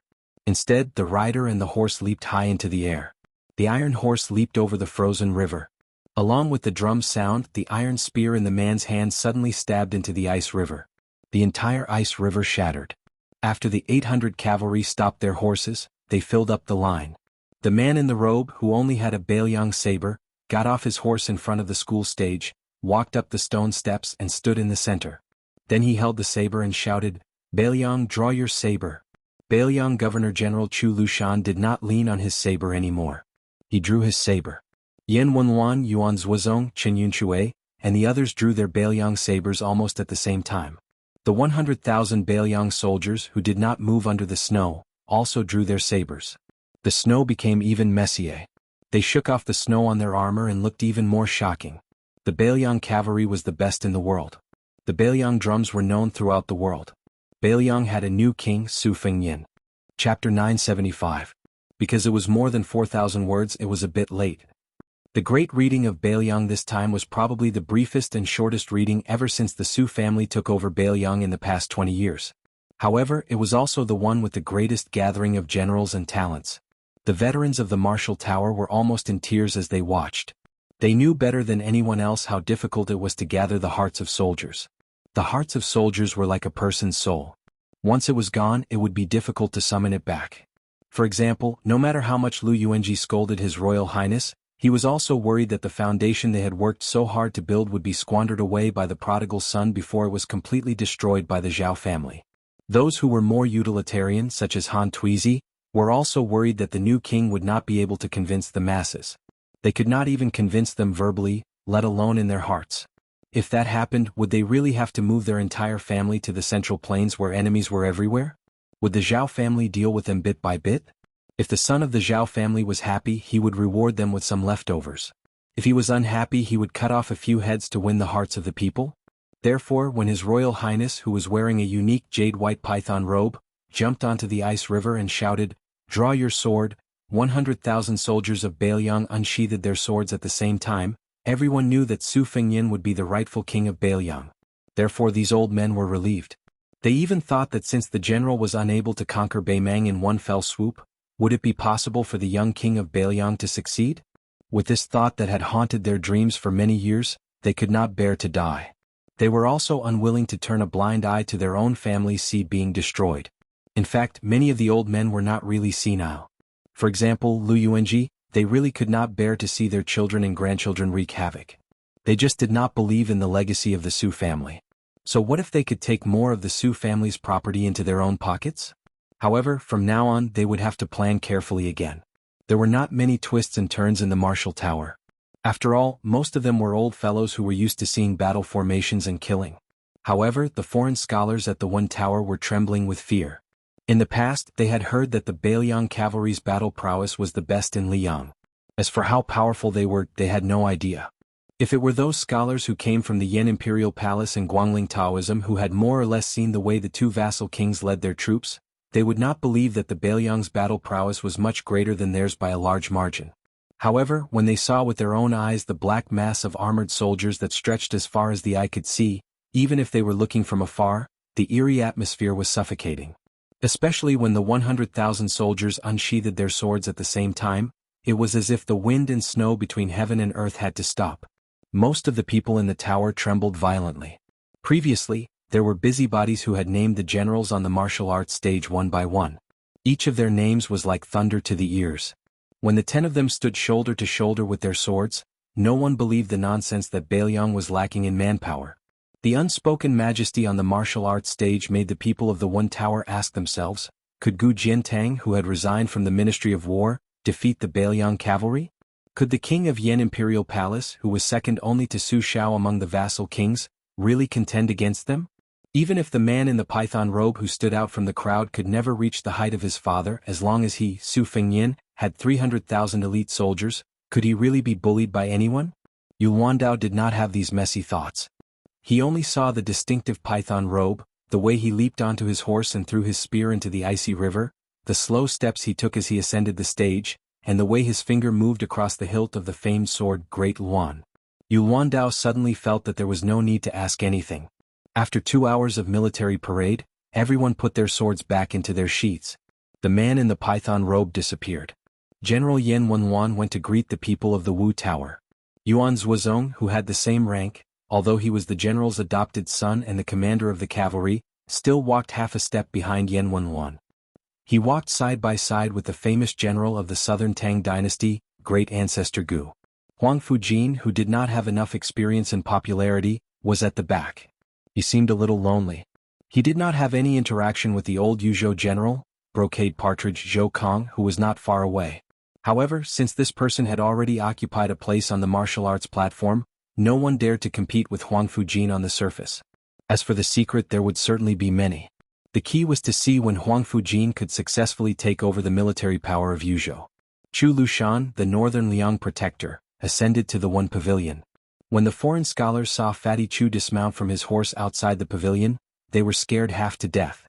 They also sensed that even the administrator Li Gongda, a major second-rank border official, had a forced smile on his face when he saw this devil who ate people without spitting out the bones. Within the one pavilion, only teacher Wang was able to maintain a calm expression. Huang Shang, a bone-chilling scholar from Liang, simply chose to avoid seeing him and avoid seeing him.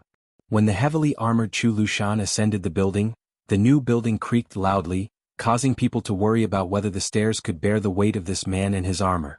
Fortunately, this mountain-like fat pig did not bother to waste his energy going up the stairs after ascending to the 5th floor.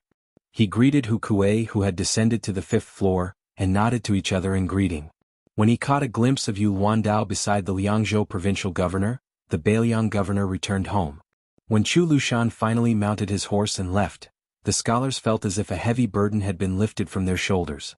If His Royal Highness's notoriety in the past was merely his hedonistic behavior within Beiliang's borders, then Fatty Chu's infamy was enough to make people's hair stand on end. Cutting breasts and skinning skin, breaking skulls and pouring wine, which of these did not deserve the wrath of the heavens? However, this fat pig still happily became the highest-ranking official in Beiliang. Truly only a scourge could live for 1,000 years. On the way back, Chu Lushan summoned the crossbowmen Li Hanlin and Lu Do. One of them was His Royal Highness's brother, who had grown up with him, and the other was basking in his glory.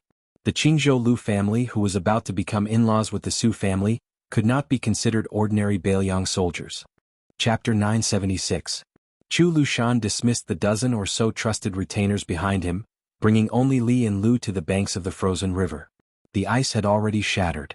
Chu Lushan tugged at the cotton collar of his armor and gazed into the river, remaining silent for a long time. Young Master Li, who considered the prince's mansion on Mount Qingliang to be his own home, had interacted with Chu Lushan many times. However, after becoming a crossbowman who often had to exchange his life for the lives of Beimang's Malanzi, when he looked back at this fatty who had once been his arm in arm, he felt a bit more reverence.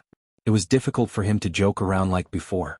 It wasn't that he didn't want to, but rather that he didn't dare. Only those who had personally experienced the flames and smoke of war, who had come into contact with hundreds of enemy troops, knew how ruthless and fierce this 300-catty fat pig was. In the Beiliang army, it was publicly acknowledged that in battles with less than 10,000 soldiers, regardless of how dangerous and cruel the situation was, Chen Zhibao could achieve the greatest military service. Yuan Zuozong could achieve the fewest casualties. As for this fatty, whose literary talent was completely obscured by his fierce reputation, he could bring a battle to a close in the shortest time possible. In the Battle of Baishui, Chu Lushan had once defeated 3,000 northern Han elites in a short hour. Of his 2,000 troops, 1,800 had died. Chu Lushan had participated in countless bloody battles like this. According to legend, when Chu Lushan led new recruits, he would always congratulate them. Either they would die tomorrow, or they would be promoted to commandant the day after tomorrow and scram to some other place to enjoy life. After Su Zhao's conquest of the border, his adopted son, Chu Lushan, only led troops on the border for the first 5 years. Afterwards he left the frontier fortress. Afterwards very few people remembered this fat pig. The number of times he was the first of the Su family soldiers to mount the city and plant the flag was the highest. To this day no one had been able to break this record. Chu Lushan thought for a moment before finally opening his mouth and saying, "There are some things that are better left for the king of Bailiang to speak to you personally." When Su Fengnian put on the vassal king's robe and went on stage, it meant that Bailiang had a new king today. Of course this was in serious violation of the Liang family's etiquette. The house of Zhao, who relied on the Su family to sit on the throne and enjoy the country, would dare to say no? Even if the son of the Zhao clan had nothing better to do and wanted to punish the Bailiang, he would have to ask the Bailiang first. Li Hanlin, who had been tricked into going to the southern court and almost kidnapped to Ji province, squatted down and cradled the helmet in his arms. He grinned and said, "Before the great reading, my father was forced to stammer. I'm not stupid. I've already guessed most of it." Li Hanlin continued with a smile, "Brother Nian, I don't like what you're saying. Don't think that just because you're the king of Bailiang, you're no longer Li Hanlin's brother. There's no such thing. In any case, I've decided to follow Brother Nian for the rest of my life. If I make a name for myself and he dares to not give me a big official title, I'll make a scene." Chu Lushan reached out a hand and rubbed Li Hanlin's head. He smiled and said, "It's good to be a crossbowman, but don't die. Otherwise, His Highness will vent his anger on me, the Protector General of Bailiang. Hanlin, you and I are brothers of the same family. I'll say the ugly words first. If you dare to die in front of your father, I will dare to vent my anger on your father." Li Hanlin stood up and spat a few times. He rolled his eyes and said, "Protector General, don't say such unlucky things just because you're an official." Chu Lushan waved his hand and scolded jokingly, "Damn brat, get lost." Li Hanlin ran away without any courtesy. Lu Do, who was born with double pupils, didn't forget to bow and bid farewell. Chu Lushan looked to the east. East was Great Peace City, the best city in the world. He smiled coldly and said, "What a big piece of fat meat." Chu Lushan lowered his head and walked towards the warhorse. He laughed and said, "Eating meat, our fatties like it the most." In the wind and snow at the border, the two carriages finally met. The carriage drivers were the young man who had just become the king of Bailiang and the Baimang military god, Tuoba Bodhisattva. The man and woman in the carriage, one could imagine what kind of supreme status they had. The Baimang Empress Murong and the old Prince Liang Su Xiao. The carriages stopped at the same time. Su Xiao didn't even bring along the Bailiang's #1 martial artist, Su Yanbing. He only brought along his eldest son who had changed into ordinary clothing. In the end it was still two carriages, two people against two people. Su Xiao bent down, lifted the curtain and jumped off the carriage. The old woman in the opposite carriage also got off at the same time. Su Xiao glanced at the man who ranked second and then looked at the old woman who came slowly. He laughed mockingly and said, "Murong, you were so pitiful in the past. You were a shameless woman who cried and asked me to eat bread. Now you are so imposing. Tuoba Bodhisattva is your coachman. Look at me, I only brought my son. I can't compare to you." The old woman put on the old fur coat and didn't wear the mink hat. She allowed the wind and snow to hit her weathered face. Hearing Su Xiao's mockery, she didn't refute and just smiled. In Baimang this kind of appearance could make people's eyes pop out. Su Xiao snorted coldly and said, "If you have something to say, say it. I'm not in the mood to drink the wind and eat the snow with you." The old woman reached out to touch the snow-white hair on her forehead and said with a smile, "Old cripple, how many times have I told you? My surname is Murong, not Murong." Su Xiao said anxiously, "How would I know that a person's surname can have two characters? I didn't know in the past and I still won't know in the future." The old woman didn't get angry.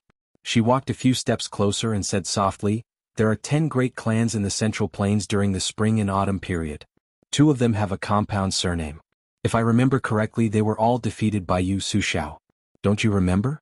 They were all eaten by you?" Su Xiao, "Oh Su Xiao, you're really old. Fortunately, you've never been handsome in your life. You were like this when you were young and you're even uglier when you're old." Su Xiao laughed and said, "I'm a man. Why should I compare my looks with a woman? Besides, do you think you were good-looking when you were in Liaodong? Compared to my wife, you're worlds apart. Only Baimang, that old lecher, was blinded by lard and blind with dog eyes. That's why he took a fancy to an ugly woman like you." The old woman was still not the least bit angry. She smiled and said, "When I was young, whether I was good-looking or not, each flower entered their own eyes. It's hard to say, but I really can't be considered ugly. Besides, when a woman is old, she can still look like a little dragonfly with a golden hairpin. It's just that who would believe that the world is still young? Su Xiao, don't you think so? Su Xiao put his hands in his sleeves and shivered. He said mockingly, sour, really sour. The old woman released her hand from her forehead and spread her hands in front of her. She lowered her head and glanced at them.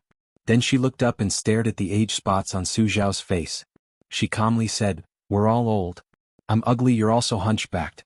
Don't insist on fighting to see who's better. As for me, in this life I've only lost because I'm too focused on winning and losing to myself. That's not good. You're too sentimental.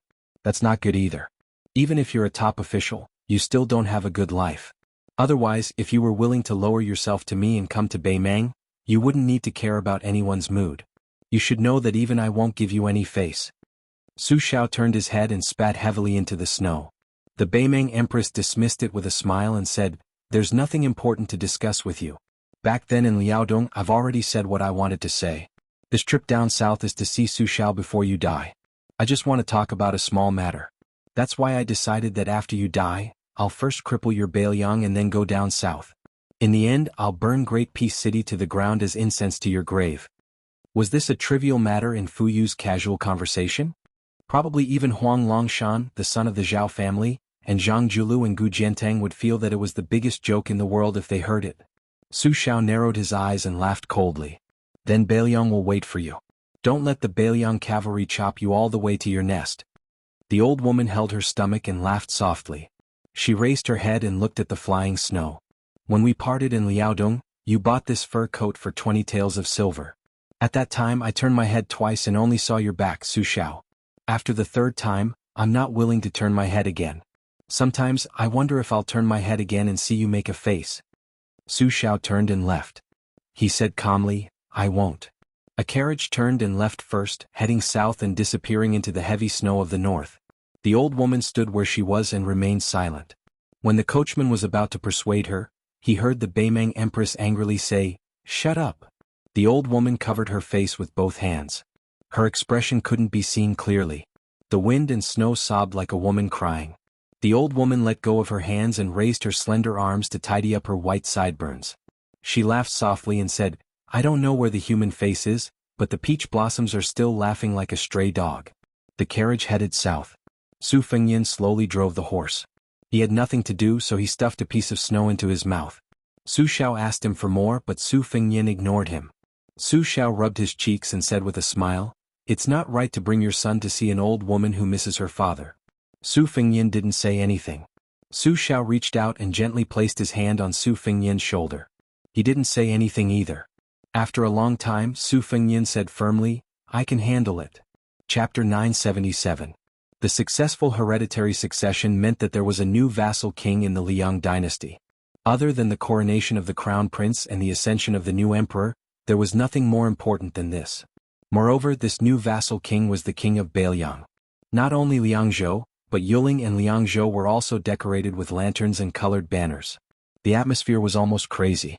It was even more grand than the lantern market during the lantern festival to curry favor with the new king.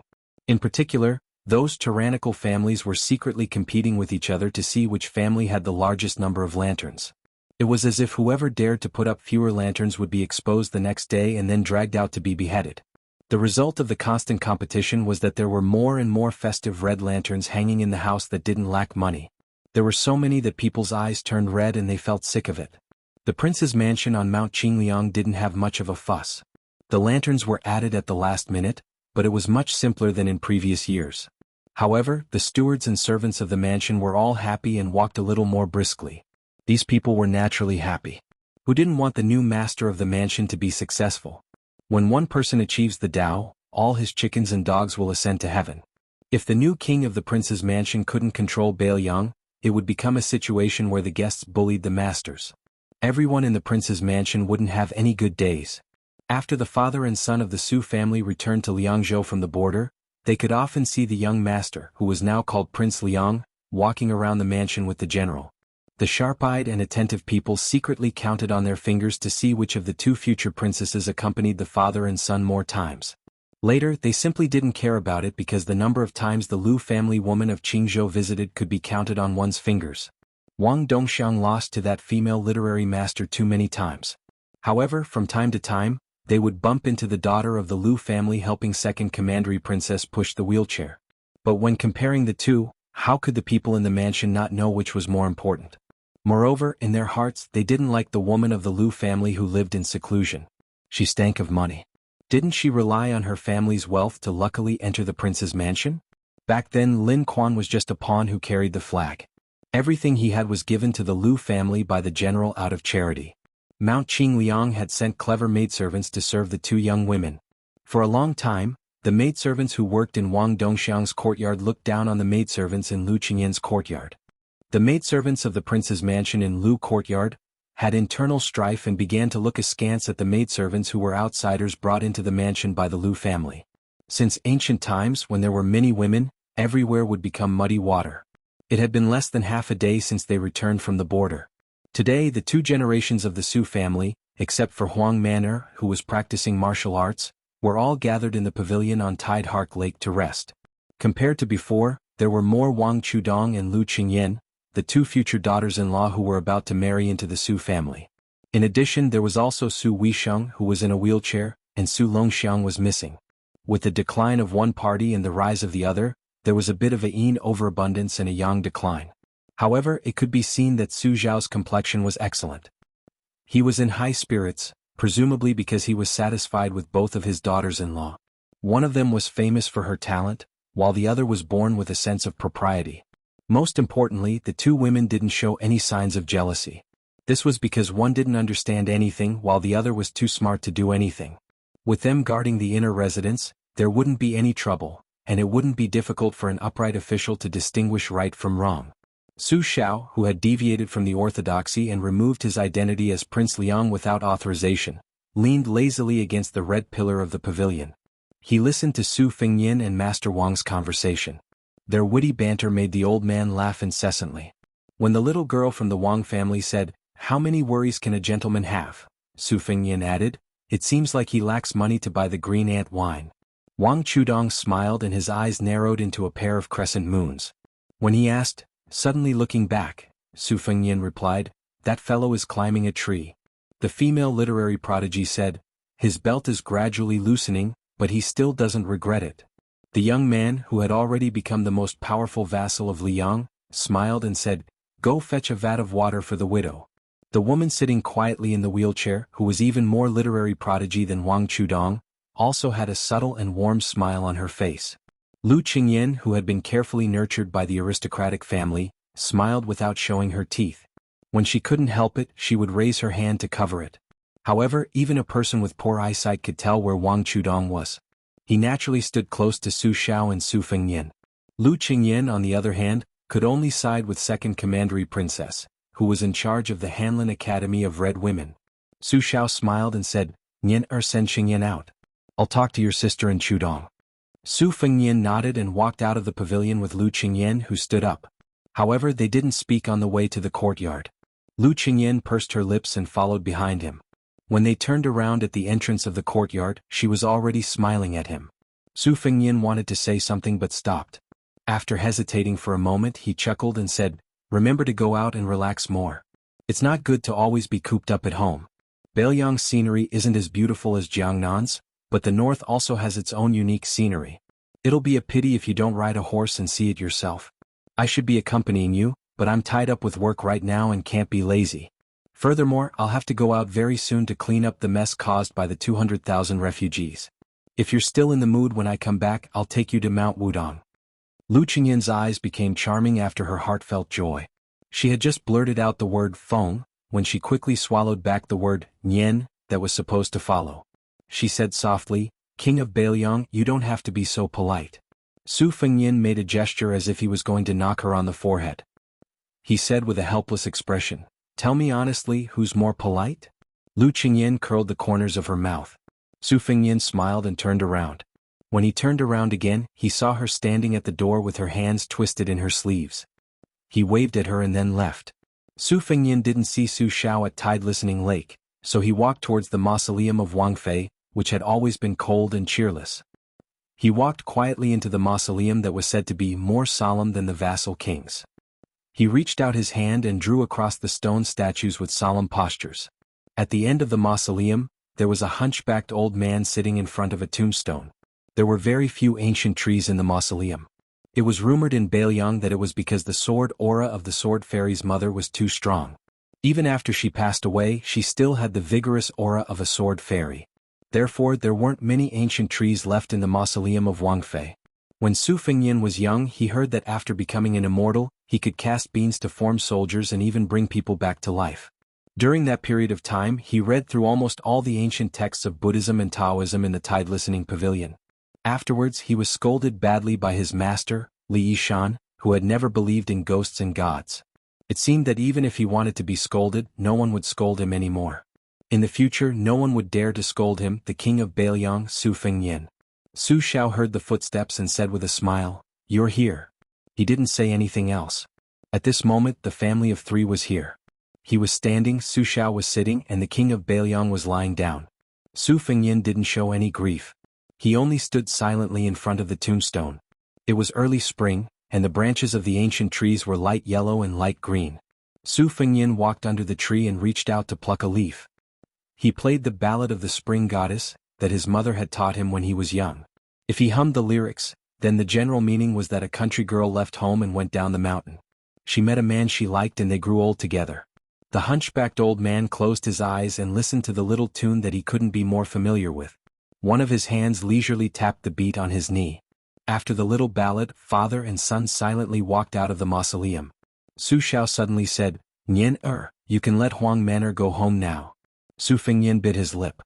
He stopped and quickly followed, nodding his head. In Great Peace City, there was still the lingering charm of the Lantern Festival. The streets were full of people.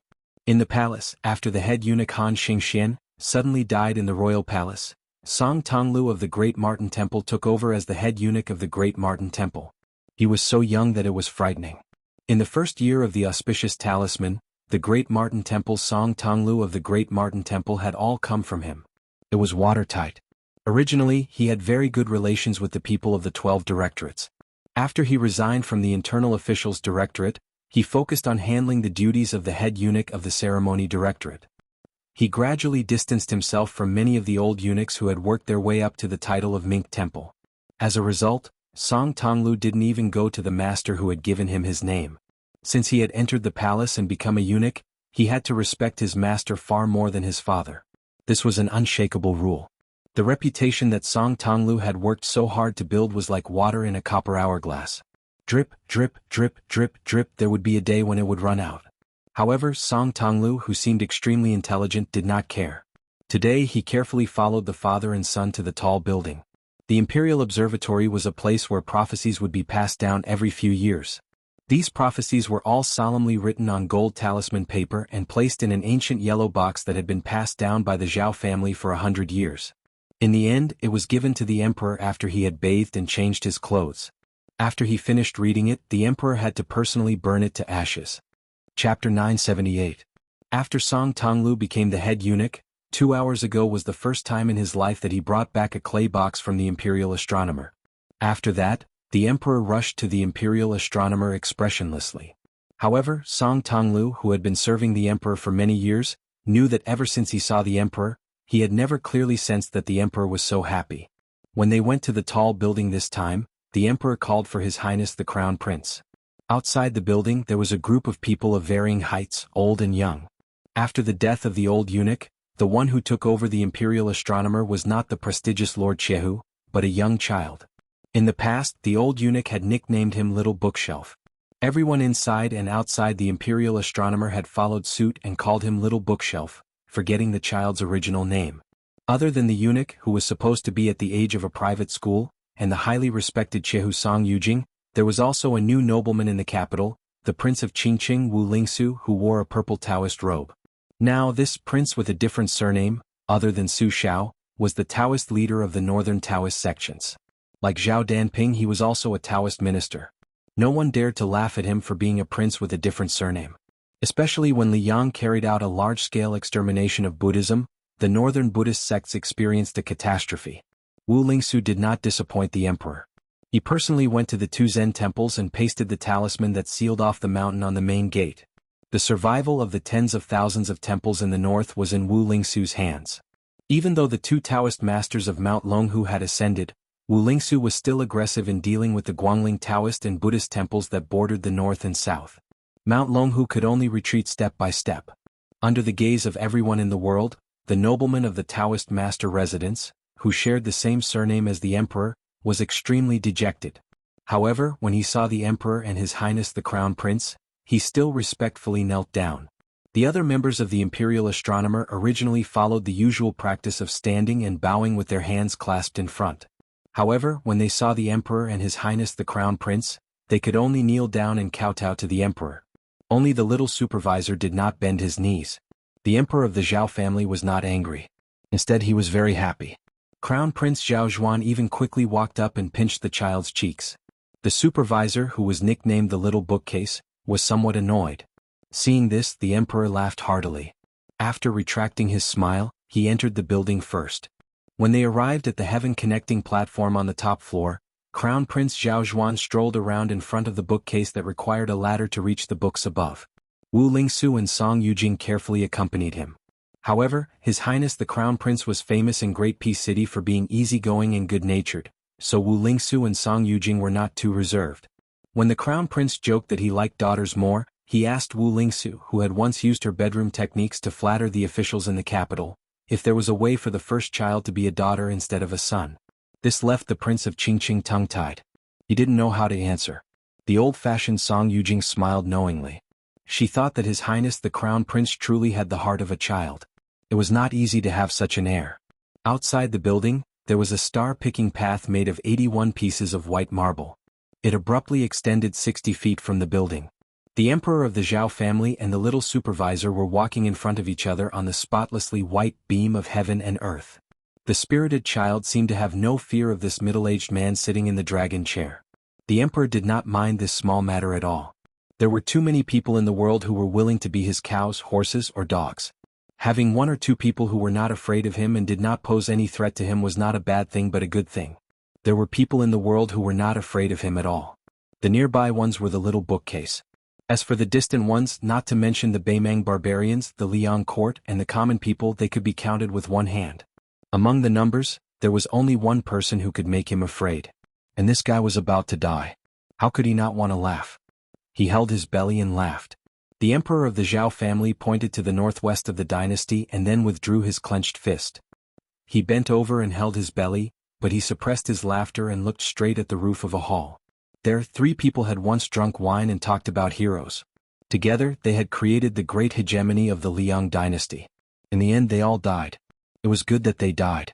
If the oldest one did not die, he would not be able to ascend the throne. That bald donkey died at the Iron Gate. It was a worthy death, but it was a pity. The last one who was about to lie in the coffin chose to watch coldly when the princes fought for the throne. This made the emperor of the Zhao family even more resentful. In his opinion, this old guy died too late. The emperor of the Zhao family turned around and touched Jian Zheng's head. He smiled and asked, "Little bookcase, do you think it is more appropriate to give him a good title or an evil one?" One was safe, the other was appropriate. Accompanying the emperor was like accompanying a tiger. If it were those old foxes who had spent most of their lives in court trying to figure out the emperor's heart, they would immediately be able to understand the true meaning of the emperor's words.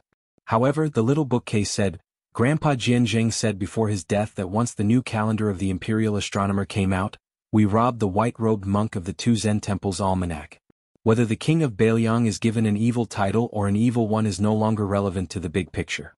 I feel that since the sages said that a gentleman has the beauty to help others, giving him an evil title is also fine. But Uncle Emperor, what does robbing mean? In the end, the Zhao family's son of heaven revealed a warm smile. He muttered to himself and then he raised his voice, saying with a laugh, "Robbing? It was your grandpa Jianzheng's old enemy Huang Longshi who said it first. I think it's similar to robbing in Go. Right, little bookcase, Zhen heard that you are skilled at Go. When will you compete with Zhen on the Go board?" The little bookcase thought and then said with a bright smile, "Grandpa Jianzheng taught me the 5 moves of attacking, defending, ending, and turning the tables. I know the first 4, but I don't know how to turn the tables. However, Grandpa Jianzheng said that there is no rush. When I understand, I can call old Huang to come to Great Peace City to discuss." Grandpa Jianjing also said that if we want Huang Sanjia to lose one of his jades, only 2 people have a chance. I am one of them. Looking at the child pointing at himself innocently, the emperor of the Zhao family was very happy. He took off a jade pendant at his waist that could be called priceless. He smiled and said, "Then Zhen will not seek humiliation. This jade pendant is for you and it is fine to give it to someone else. Zhen's Liang really does have many talents. Huang Longshi, this madman, should have no one to rely on and die without a grave." The little bookcase laughed and held the jade pendant with both hands. "Then I have seen a palace attendant Jejia. I liked her at first glance. If I see her again, I will give this jade pendant to her." The Liang Ming emperor, who had won the title of the previous emperors through his diligence, smiled. He nodded and said, "Uncle Emperor is telling you, the jade pendant has to be given to her when you grow up. Then you will have a wife. Don't worry, Zhen will first find that palace attendant for you and keep her for you." The little bookcase pecked like a chicken and nodded vigorously. With the spring breeze caressing his face, the son of the Zhao family turned around and walked towards the attic with a cold smile on his face. According to the law of Liang, posthumous titles were bestowed. Beautiful posthumous titles were divided into civil and military officials, with characters at the beginning, and then the character Zheng at the beginning, followed by the characters Zhen, Zhong, Duan, Kang Yi, and so on. The posthumous titles of military officials were on the lower side. The number of characters was also fewer, but they were still divided into 18 ranks. Therefore, there were 2 sayings: scholars should be bestowed 24 titles and men of character should be bestowed 18 titles. In the past few years, most of the court officials who died were civil officials. Although these old people were not so exaggerated as to receive posthumous titles such as Zheng, Zhen, Zhong and Duan, but in the eyes of the world, they could not escape the title of Zheng, Zhen, Zhong and Duan. For example, the 2 masters of the Song family as well as the leader of the Green Party who had experienced 3 dynasties, Shangzhu Guolu Fei Qi, were among the posthumous titles. Unfortunately, these fellows' integrity could not be preserved in their later years. Although they were among the 24, their posthumous titles were extremely low. On the contrary, the Lu family, whose family's prestige was far inferior to the Song family's Gangnamdu Ling Lang and Man of Jade, had the highest chance of obtaining 2 of these great posthumous titles. Su Xiao. Zhen will not give you any evil posthumous titles, but you have long been stripped of your title of de Zhugua. Therefore, as a military official, you can forget about receiving a civil posthumous title. Moreover, as a military official, Zhen will, generously, give you the lowest rank of Wu Li. After you die, no matter how timid the fence-sitter is, they will use their mocking laughter to send Su Xiao off for the last time. That night, the prince's mansion of Mao Qing Liang, who was used to the old Prince Liang's tiredness, did not have any abnormalities. They even felt that when they woke up tomorrow, they might be able to see the old man and the young Prince Liang strolling together in the distance. Chapter 979. In the inner room of Su Zhao's small courtyard, Su Weisheng's wheelchair was close to the door. Her hands were placed on her lap, tightly clenched. Su Longxiang, who had hurried back home, stood at the head of the bed with red eyes, her head bowed. Looking from outside the door, she could only see the back of a person sitting by the bed. The old man lying on the bed tried his best to suppress his coughs and said slowly, "Dad knows you don't like this Su Xiao who only knows how to prattle and reason. Yes, your dad is very good at using swords and spears. I'm not a person who preaches reason without permission, and I don't like it either. All these years I've been a rough man who beats whoever scolds me. I'm an old man who stands on the left and right of the throne room with a saber, depending on my mood. But if I don't say these things and finish my words, I won't be at ease. Remember, since you're the king of Beiliang, you have to be able to listen to what you don't want to hear. You have to be able to tolerate people you don't like. The same rice feeds different kinds of people and everyone has their own difficulties, so they have their own love, hate and temper. Especially those who don't remember the good of others. Most of the time you have to endure it. Who asked you to be the king of Beiliang? You don't have to lose to anyone, but you have to take care of the overall situation. I've been the great general and king of Beiliang for so many years, but I also have a lot of grievances that I can't tell anyone. I remember that year when I took a group of old brothers out of Jinzhou to Liao, we were miserably harmed by a powerful military officer in Liang. Many of our brothers died. In a fit of anger, I took more than 40 brothers who didn't die and went to his house. Of course, we didn't go there to eat and drink, but to kill his entire family. We tied them up and dragged them into the courtyard. Do you know what happened after that? That guy's name was Kai Qinghe. Now, there was definitely no one who remembered him. Kai Qinghe was unscrupulous in climbing up the officialdom. This guy was cold-blooded and ruthless when he was scheming against others. He agreed that the two armies would advance and retreat together, but in the end he watched as my 800 people fought against 2,000 enemies without bringing his 1,000 people into the battlefield. After that, he even brought a message to me saying that he would rather not have military merits than let me, Su Shao, take the position. Such a formidable person. Before he died, he knelt on the ground and kowtowed to me, saying that as long as I let his wife and children go, he was willing to die and commit suicide. He was not afraid of being cut into pieces. In the end, of course, I didn't agree to his request. His entire family of more than 30 people, old and young, were all killed in front of him. That's because I, Su Shao, still had more than 40 brothers standing behind me. Moreover, if I didn't do that, there was bound to be a second Wang Qinghe and a third Song Qinghe who would jump out and harm me. I, Su Shao, may not be afraid of death, but I'm afraid of my brothers dying for me. Fighting for the country? Fighting for the country requires people to die. Many people have died. As long as I, Su Shao, am alive, I owe it to those old brothers who died long ago. When did father become afraid of death? It was after I married your mother. In father's world, it was much easier to die than to live. Those who were afraid of death might not necessarily be able to avoid death, but those who weren't afraid of death would definitely die. Father had seen too many people die like this. Moreover, many of them died in father's hands. But the older father got, the more I didn't dare to kill people. Father told himself that even if he didn't care about himself, he had to accumulate virtue and fortune for his 4 children. Wasn't this the reason? No matter how uncouth father was, he also knew that as a parent under the heavens, there was no reason for him to leave anything good for himself. When father was young, he wasn't sensible. He was much more sensible than you were when you were young. He only knew how to muddle along thinking about the outside world all day long. He wished he could leave home thousands of miles away. How could he think about any home? After the 2 elders left, he didn't feel that he had a home.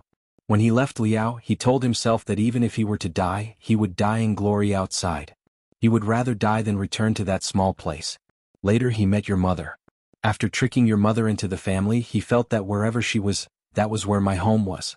Later, when you guys were born and she left, he felt that wherever you guys were, that was where my home was. Our family was different from many other families. In our family, it was the other way around. Your mother always played the role of the good cop and played the role of the bad guy. As for father, he protected the few of you. Your mother rarely got angry. There was once when father and mother weren't by your side. When father and mother bullied you, you should fight back. If you couldn't beat them, you should use stones to smash them. If you could pick up a knife, you should use a knife to chop them. Your mother got angry. At first, father felt that it was reasonable. My son was such a kind-hearted child. Who would dare to bully him? How could I not let him lie in bed? My son let other people's sons lie in bed. As his father, Su Shao, let his father lie in bed together. This was the principle of the old Su family. After your mother got angry, she calmly told me that it wasn't that she couldn't bear for others to bully Xiaoyan. It was just that Xiaoyan was destined to not be a child of an ordinary family. If he developed a fierce and perverse character, he would never know how to be kind to others. He wouldn't know that suffering losses was a blessing. In the end, the one who would suffer the most would definitely be her own child. She even said that Su Shao would die of old age one day. At that time, no one would be able to protect Xiaoyan. Your mother passed away early. Father, who was the most unruly person, couldn't teach you anything. However, I firmly remembered your mother's words. Spoiling a child is equivalent to killing a child. Nian, those few times when I got angry at you, it wasn't because I blamed you. It was because I didn't fulfill my duty as a father well. In the past, you were always unwilling to call me father. I really wasn't angry. Every time you hit me with a broom, every time you hit me, it hurt more and more. I knew then that father was old and you had grown up. This was a great thing. The old man's words were intermittent. They were always interrupted by heavy breathing and difficult coughs. That young figure didn't say anything. He only held the hands of the old man on the bed with both hands. This old man who had never shed tears in front of any of his children, this old martial artist who had been cursed by all levels of society as a butcher, finally couldn't stop his tears from flowing today. Even if the old man wanted to wipe them away, his essence, energy, and spirit had long dried up like oil in a lamp. He also didn't have the strength to raise his hand. Meanwhile, that young man whose expression couldn't even be seen by his older sister and younger brother didn't even dare to stretch out a hand to help the old man wipe away his tears. He was scared that once he let go, the old man really would leave. Being called a loner after becoming an emperor is because there is a difference between the monarch and his subjects. Moreover, after being an emperor for so long, you really don't see yourself as a human anymore. You really think you're some bullshit son of heaven. Our Su family relied on our own efforts to become this king of Bailiang. He's not much different from an emperor. Let's not talk about other things. The feeling of being a loner is not good.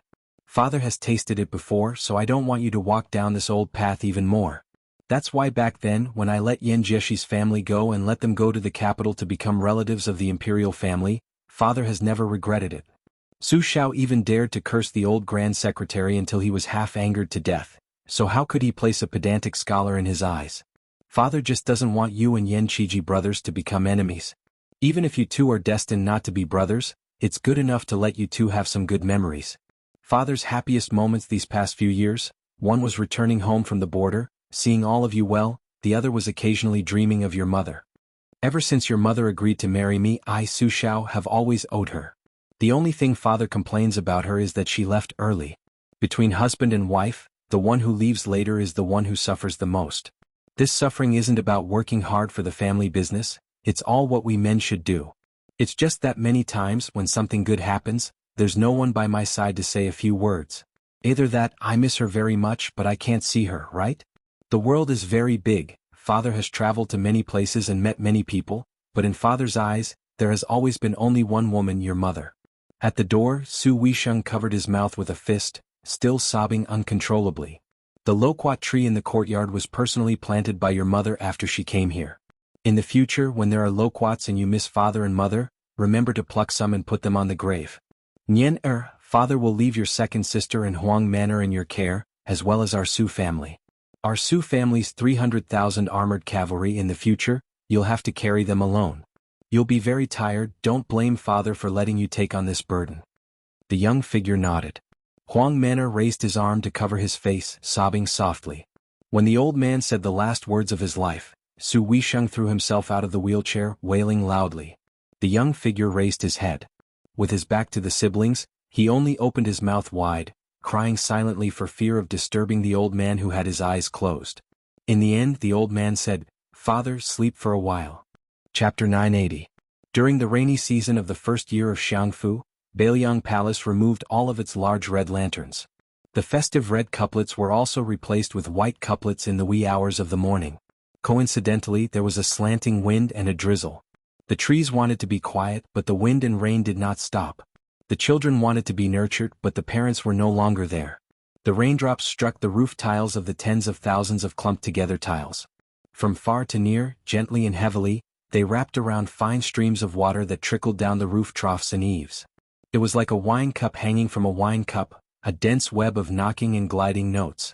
When the couplets outside Mount Qingliang were changed to couplets that everyone could see, all of Liangzhou was dumbfounded. Word spread from 1 to 10 and from 10 to 100. Many old people gathered their courage and came to the outside of the prince's mansion at the foot of the mountain to personally see the ghastly white couplets.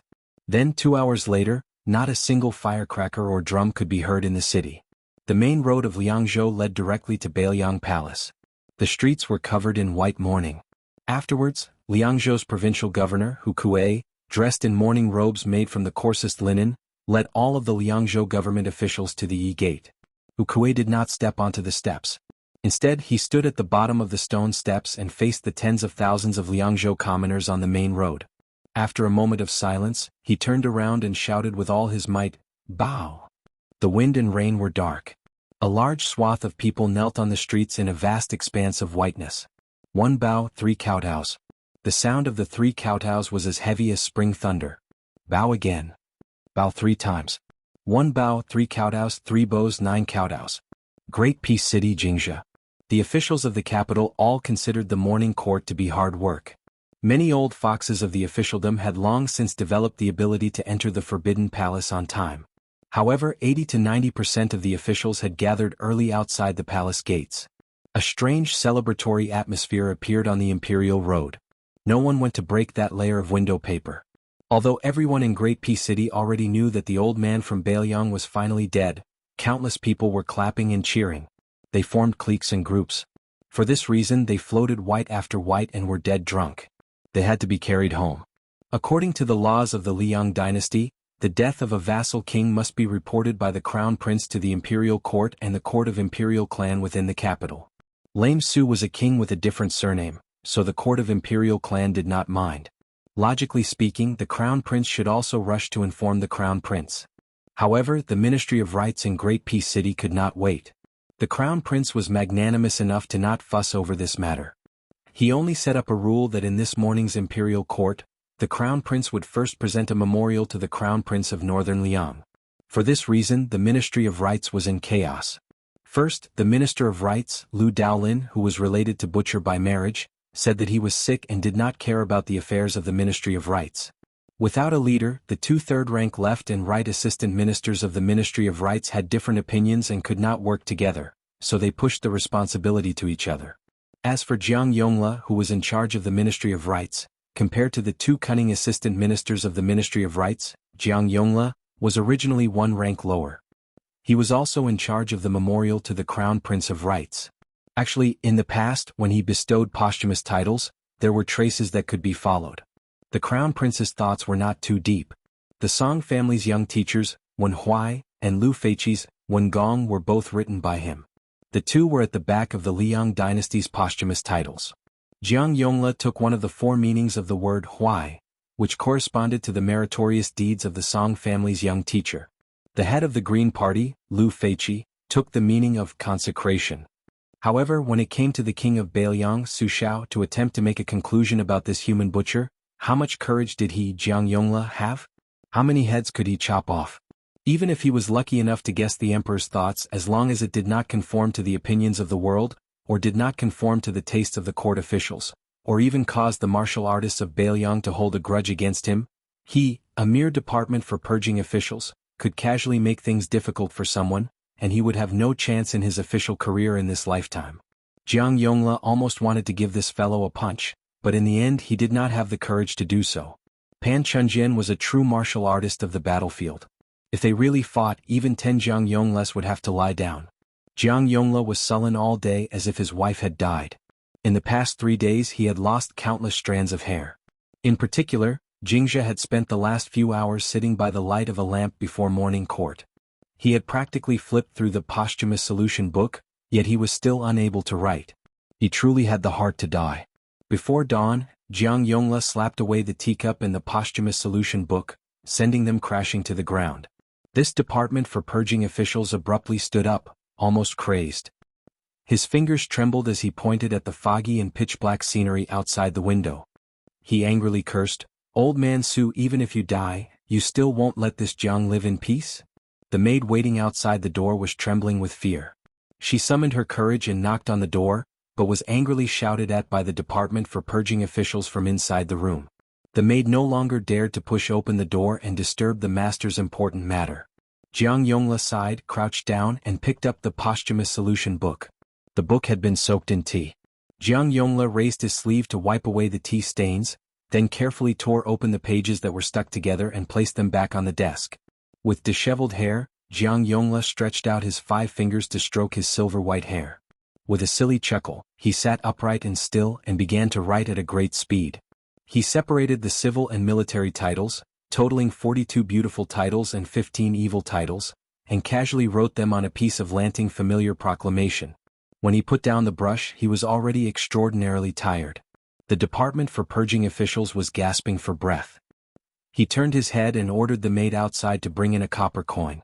After the confused and beautiful maid entered the room, she saw the master point at a piece of familiar proclamation whose writing could faintly be seen through the back of the paper. He had her place the copper coin on the paper. After the maid did so, she was dismissed by Jiang Yongla with a wave of his hand. Jiang Yongla pressed down on the copper coin with one hand and flipped over the familiar proclamation with the other. As a result, the department for purging officials, who intended to resign himself to fate, saw the words that the copper coin was leaning against.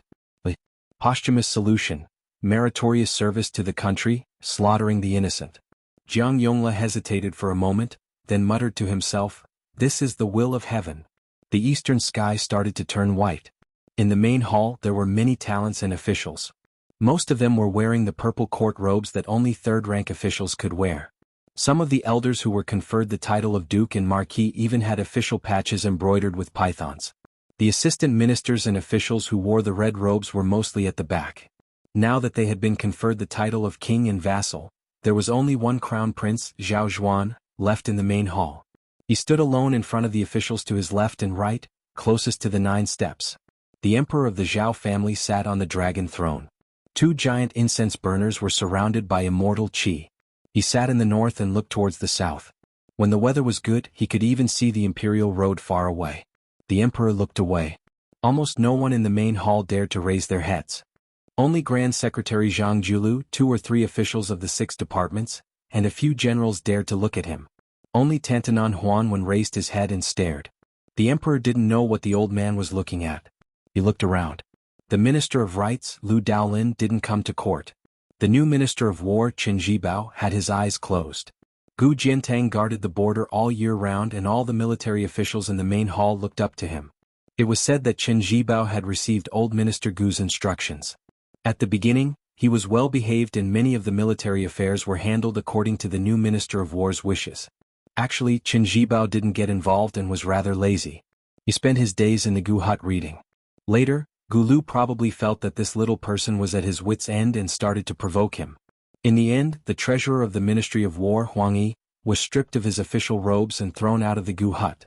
The assistant ministers in the Gu hut, Shuang Lu, Lu Baijia and Lu Xingxiang, didn't do anything and didn't even lift their eyelids.